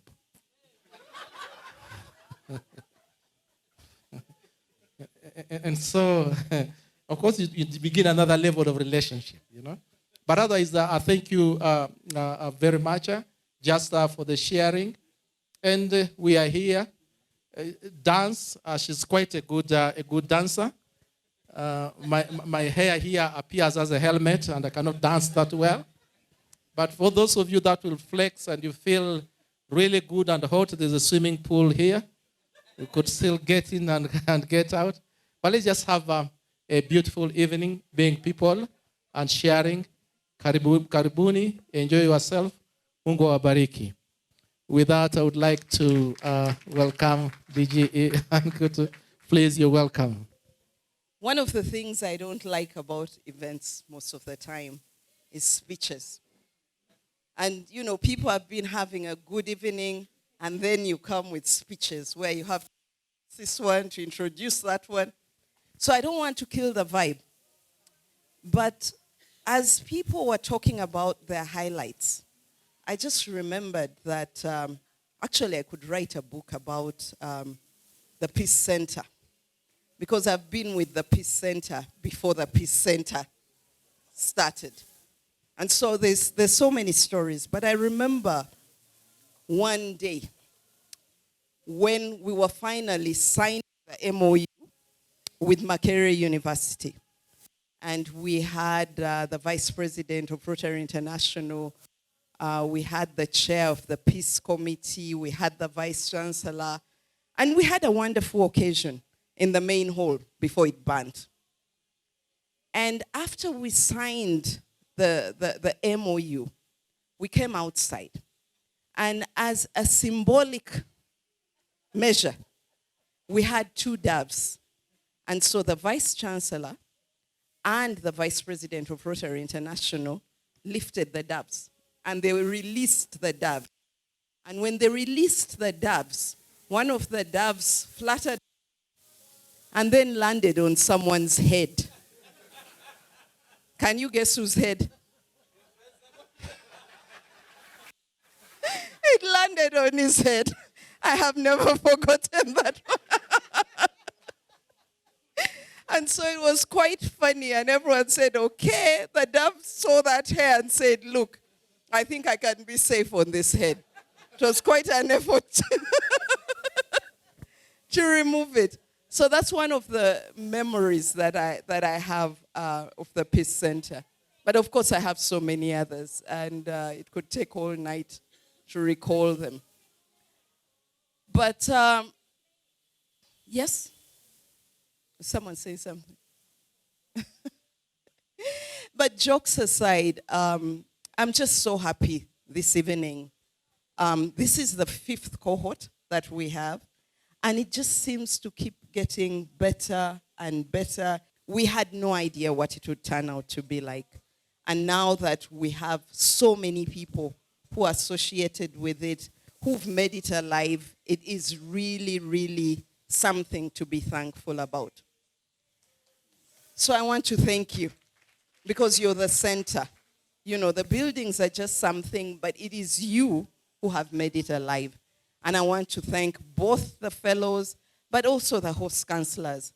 Let's give a round of applause to our host counselors. Because I believe when you go and you're talking about the wonderful stories, I doubt you're talking about the lectures.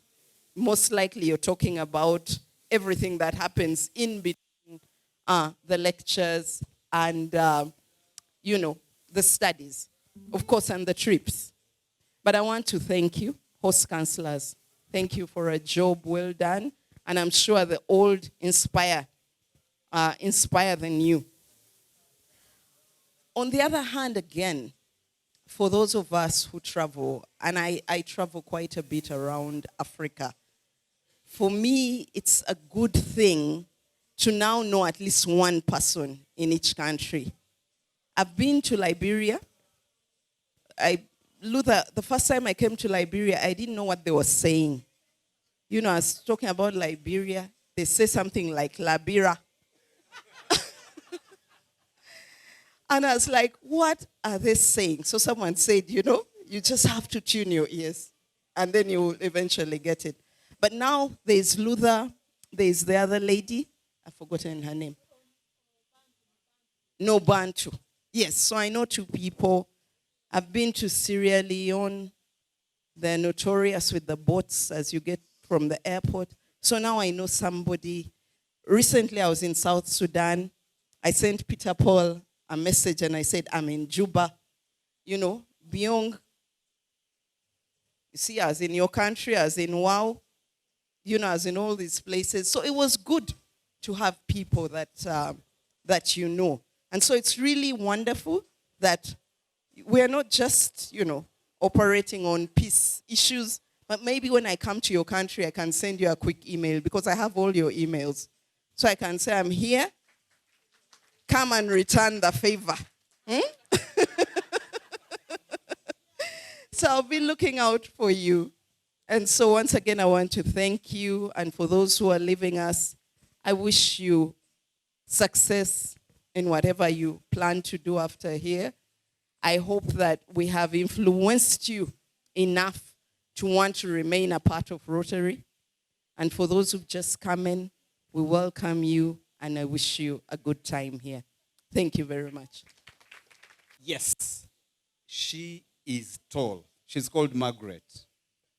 So, and I don't know what's it with Vitz. So she owned a Vitz. No. That time it was a starlet. So you know it's the same family, really small. So what she did, and I'm being honest, I don't want you to think I'm exaggerating this. She removed the driver's seat. So she would sit in the back passenger seat while driving.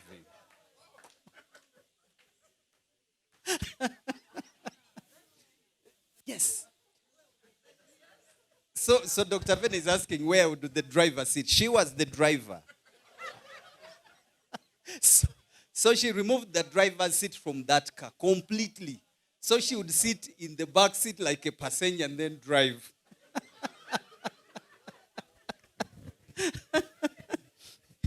And it was not funny until she gave you a lift and you sat in front.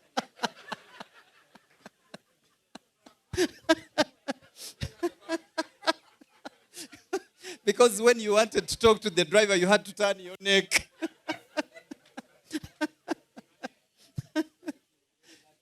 So honestly, so if she came here, she would draft you. So in terms of her shoe size, she always went to make a custom-made shoe because there were no normal shoes on the market for her.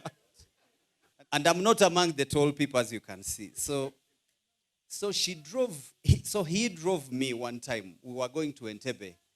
And when the traffic men stopped us, they looked at the driver. They suspected he was underage. They asked me, why do you allow a child to drive when you're in the car? Why do you allow a child to drive while you're in the car? Don't you know how to drive? He was offended. He got out of the car and manhandled it. Anyway, so anyway, once again, thank you very much. Cohort 3, you were a very, very special class. And I'm sure cohort 5 is going to even be better. Don't you think so? Do you have a reason to believe? Yeah, we shall. Okay. So at this point, I would like to request the hosts for cohort 3 to move forward so that you shake hands with the dean and get appreciated further. And then, of course, the DGE.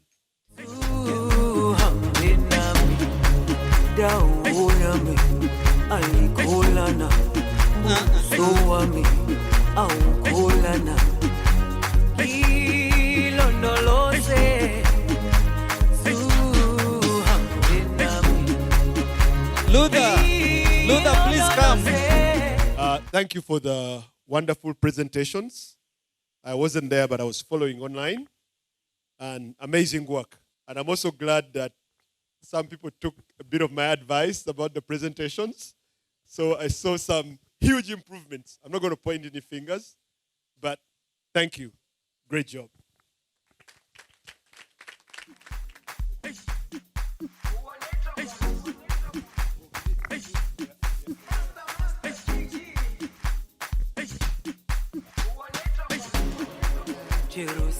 Good evening, everyone. I'm Prosna Matovulukwago from RC Lubaga Lakeview, and a past president. Hello, Cleto, Pastor Cleto. This is my fellow. Thank you. Jerusalem, ikayalami, ilonoloze, uhambe nami. My name is Jennifer Mirembe Sensua from RC Kampala Alibad. My Clara comes from Ghana. Yes, there she is, looking very gorgeous. Come, let them see her. Some vibe for my Clara. Here she is. Here she is. She's been a darling. I'm going to miss you, but I'll be in Ghana very soon.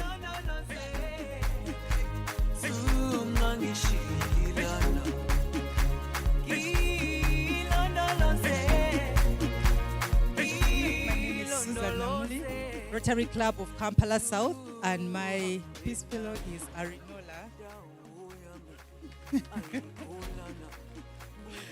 Arinola has been amazing. I know I'll see you very, very soon. So thank you so much for being a lovely person.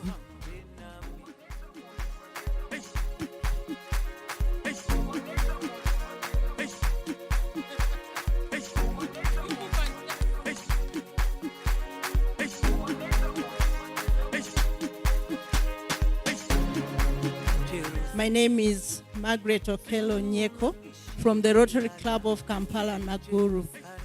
And my peace fellow is a doctor like me, Dr. Ho-Oh Hang. He's actually my son. We really enjoyed our time together, and I'll really miss you, but I know we'll meet.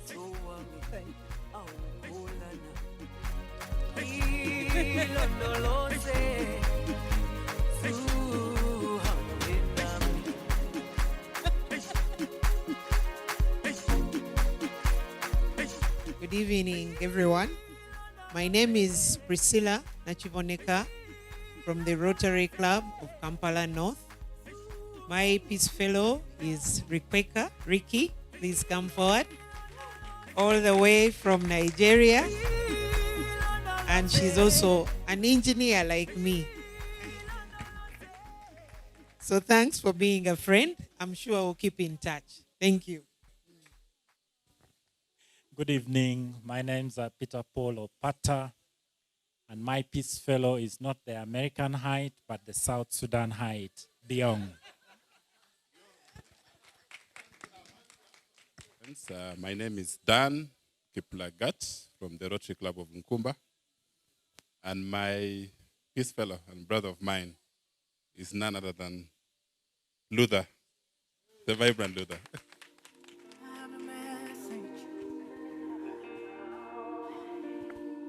Congratulations. God has sent me to I have a message for you. God has sent me to listen, them say, them tell you say. All right. Say you can never be the Thank one. you very much. Thank you very much indeed for that. My host counselor is Madam Annie Kutu. So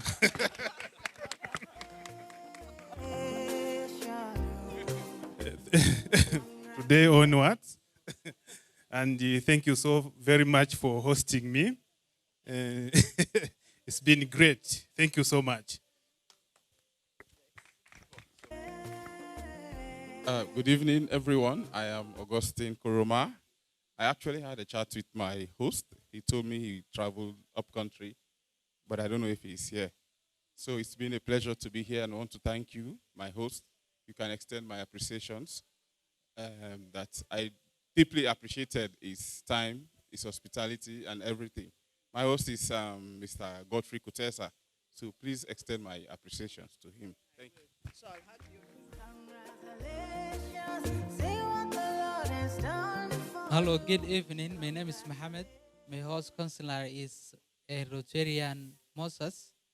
I've contacted with him and he said I will come, but he's not now around. I don't know what happened to him.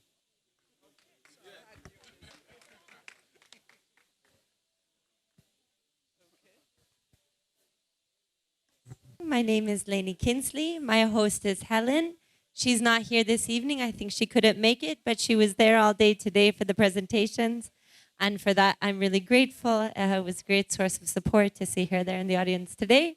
So thank you very much. And once again, thank you for this amazing opportunity and for all the efforts from Rotary and Makerere and all the fellows. Thank you.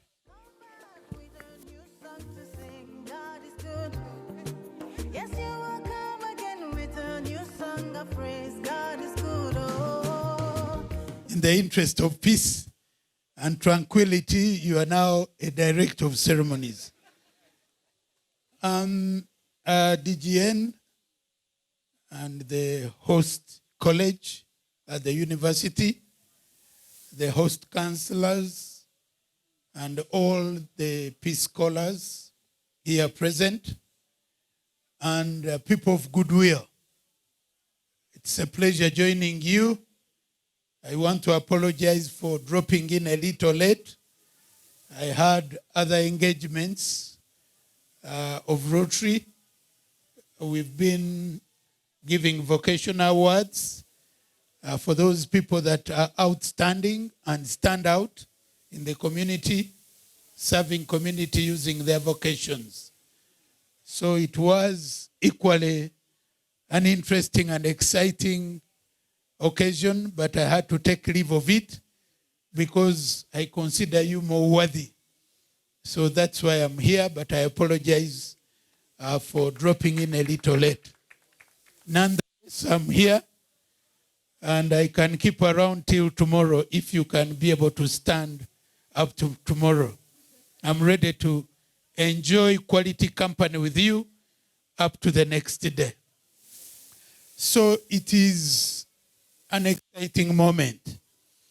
One, just when I dropped in, I realized there are things we need to put in perspective. We've always grown up knowing that the American height is the standard height. But I'm getting to learn that that only applied before we had South Sudan as a sovereign state. Now that we have South Sudan, so it is the height that is standard across globally. Can we put it together for those that are enjoying the South Sudan height? So the American height now is playing second. So thank you. That is indeed great. So we are celebrating good work. Rotary is very privileged to be part of this process. This Rotary year, we have the first ever female Rotary International president, Jennifer Jones. That is something to be celebrated. And Jennifer Jones did implore us to imagine Rotary. So that was open-ended, just imagine Rotary. And as a team leader for Rotary in District 9213, this is how I imagined Rotary. I imagined Rotary to be an amazing organization made up of amazing leaders and amazing members, doing amazing things in amazing ways to generate amazing results for our amazing communities. And I want to say that this Rotary year, among the amazing things, is to have you people as part of this process. You are amazing, aren't you? Just say, yes, we are. You are amazing, aren't you? You are indeed amazing. I listened out on the social change initiatives. You guys are amazing. Great ideas. You are building a great basis of knowledge. You are dealing with issues that need to be handled. You are busy building peace using your different education, experience, exposure, and expertise, and backgrounds. And for sure, the world is going to be better with your initiatives than hitherto. So you are amazing, and we are celebrating you, and that's why we are having this evening interaction. So I really want to congratulate you for the great work that you've done, the initiatives that you've undertaken. I want to congratulate the college, the Peace Center, and all those that are part of the ecosystem of the Peace Center and the value chain of the Peace Center. So congratulations, and thank you for doing good in the world and being the reason that we are going to create smiles to those people that are distressed, and we are going to give hope to the hopeless, and we are going to create a future for the futureless through your humble contribution and initiatives. So can we put our hands together for those initiatives that we listened out to? It was great listening to you, bringing out your thought process in terms of your contribution to peace building across the world. And that feeds into the new vision statement of Rotary International, that together we see a world where people unite and take action to cause lasting change across the globe, in our communities and in ourselves. And you together as the cohort and peace scholars, you've come together, you've taken action through your social initiatives, social change initiatives, to cause lasting change. So the communities are going to benefit, and definitely the world will never be the same with those initiatives. in the interest of time, we need to celebrate, we need to enjoy. I just want to make my final statement by inviting you to join Rotary.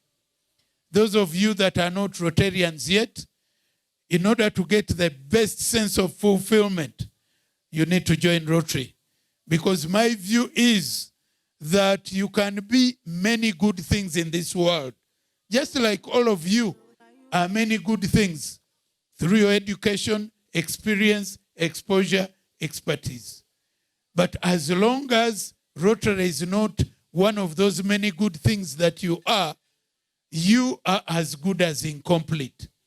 So I want to encourage you to be complete. Put Rotary as part of your ecosystem and value chain, and you complete the cycle.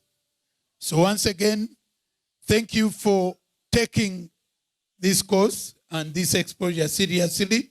Hope you've enjoyed Uganda.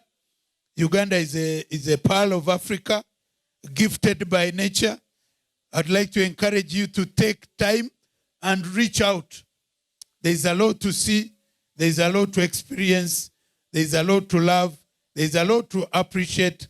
There's a lot to cherish. So go and visit and be able to tell your story of your stay in Uganda. And I want to believe you've enjoyed Uganda both during the day and night, because that is the complete cycle. And I want to believe that you've been able to hoist your sovereign flags on the Ugandan soil so that you then go back with a good and complete story. Get time and come back as a tourist. Get time and come back as an investor. Get time and come back as a friend of Uganda. Ugandans are hospitable. We will always be hospitable to you. Any of us can host you. Once you get your ticket and you can get to our sovereign state, once we get communication from the authorities at the university, there are as many volunteers who will be available to host you at no cost to yourself. So take advantage of that hospitality. We are family, we are friends. Let's keep in touch and let's be merry and let's be good. So let's enjoy the evening. Let the music play and let's put on our dancing boots and enjoy the evening. Thank you very much. Together. 2, 1, 0.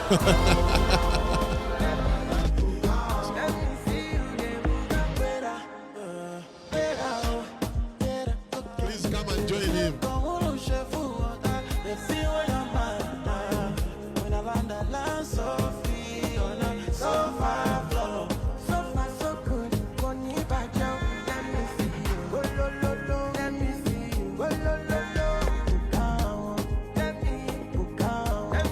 The host, please come and join your president.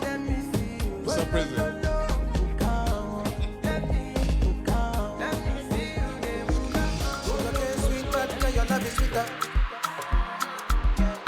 So below juice mixed with a little ginger.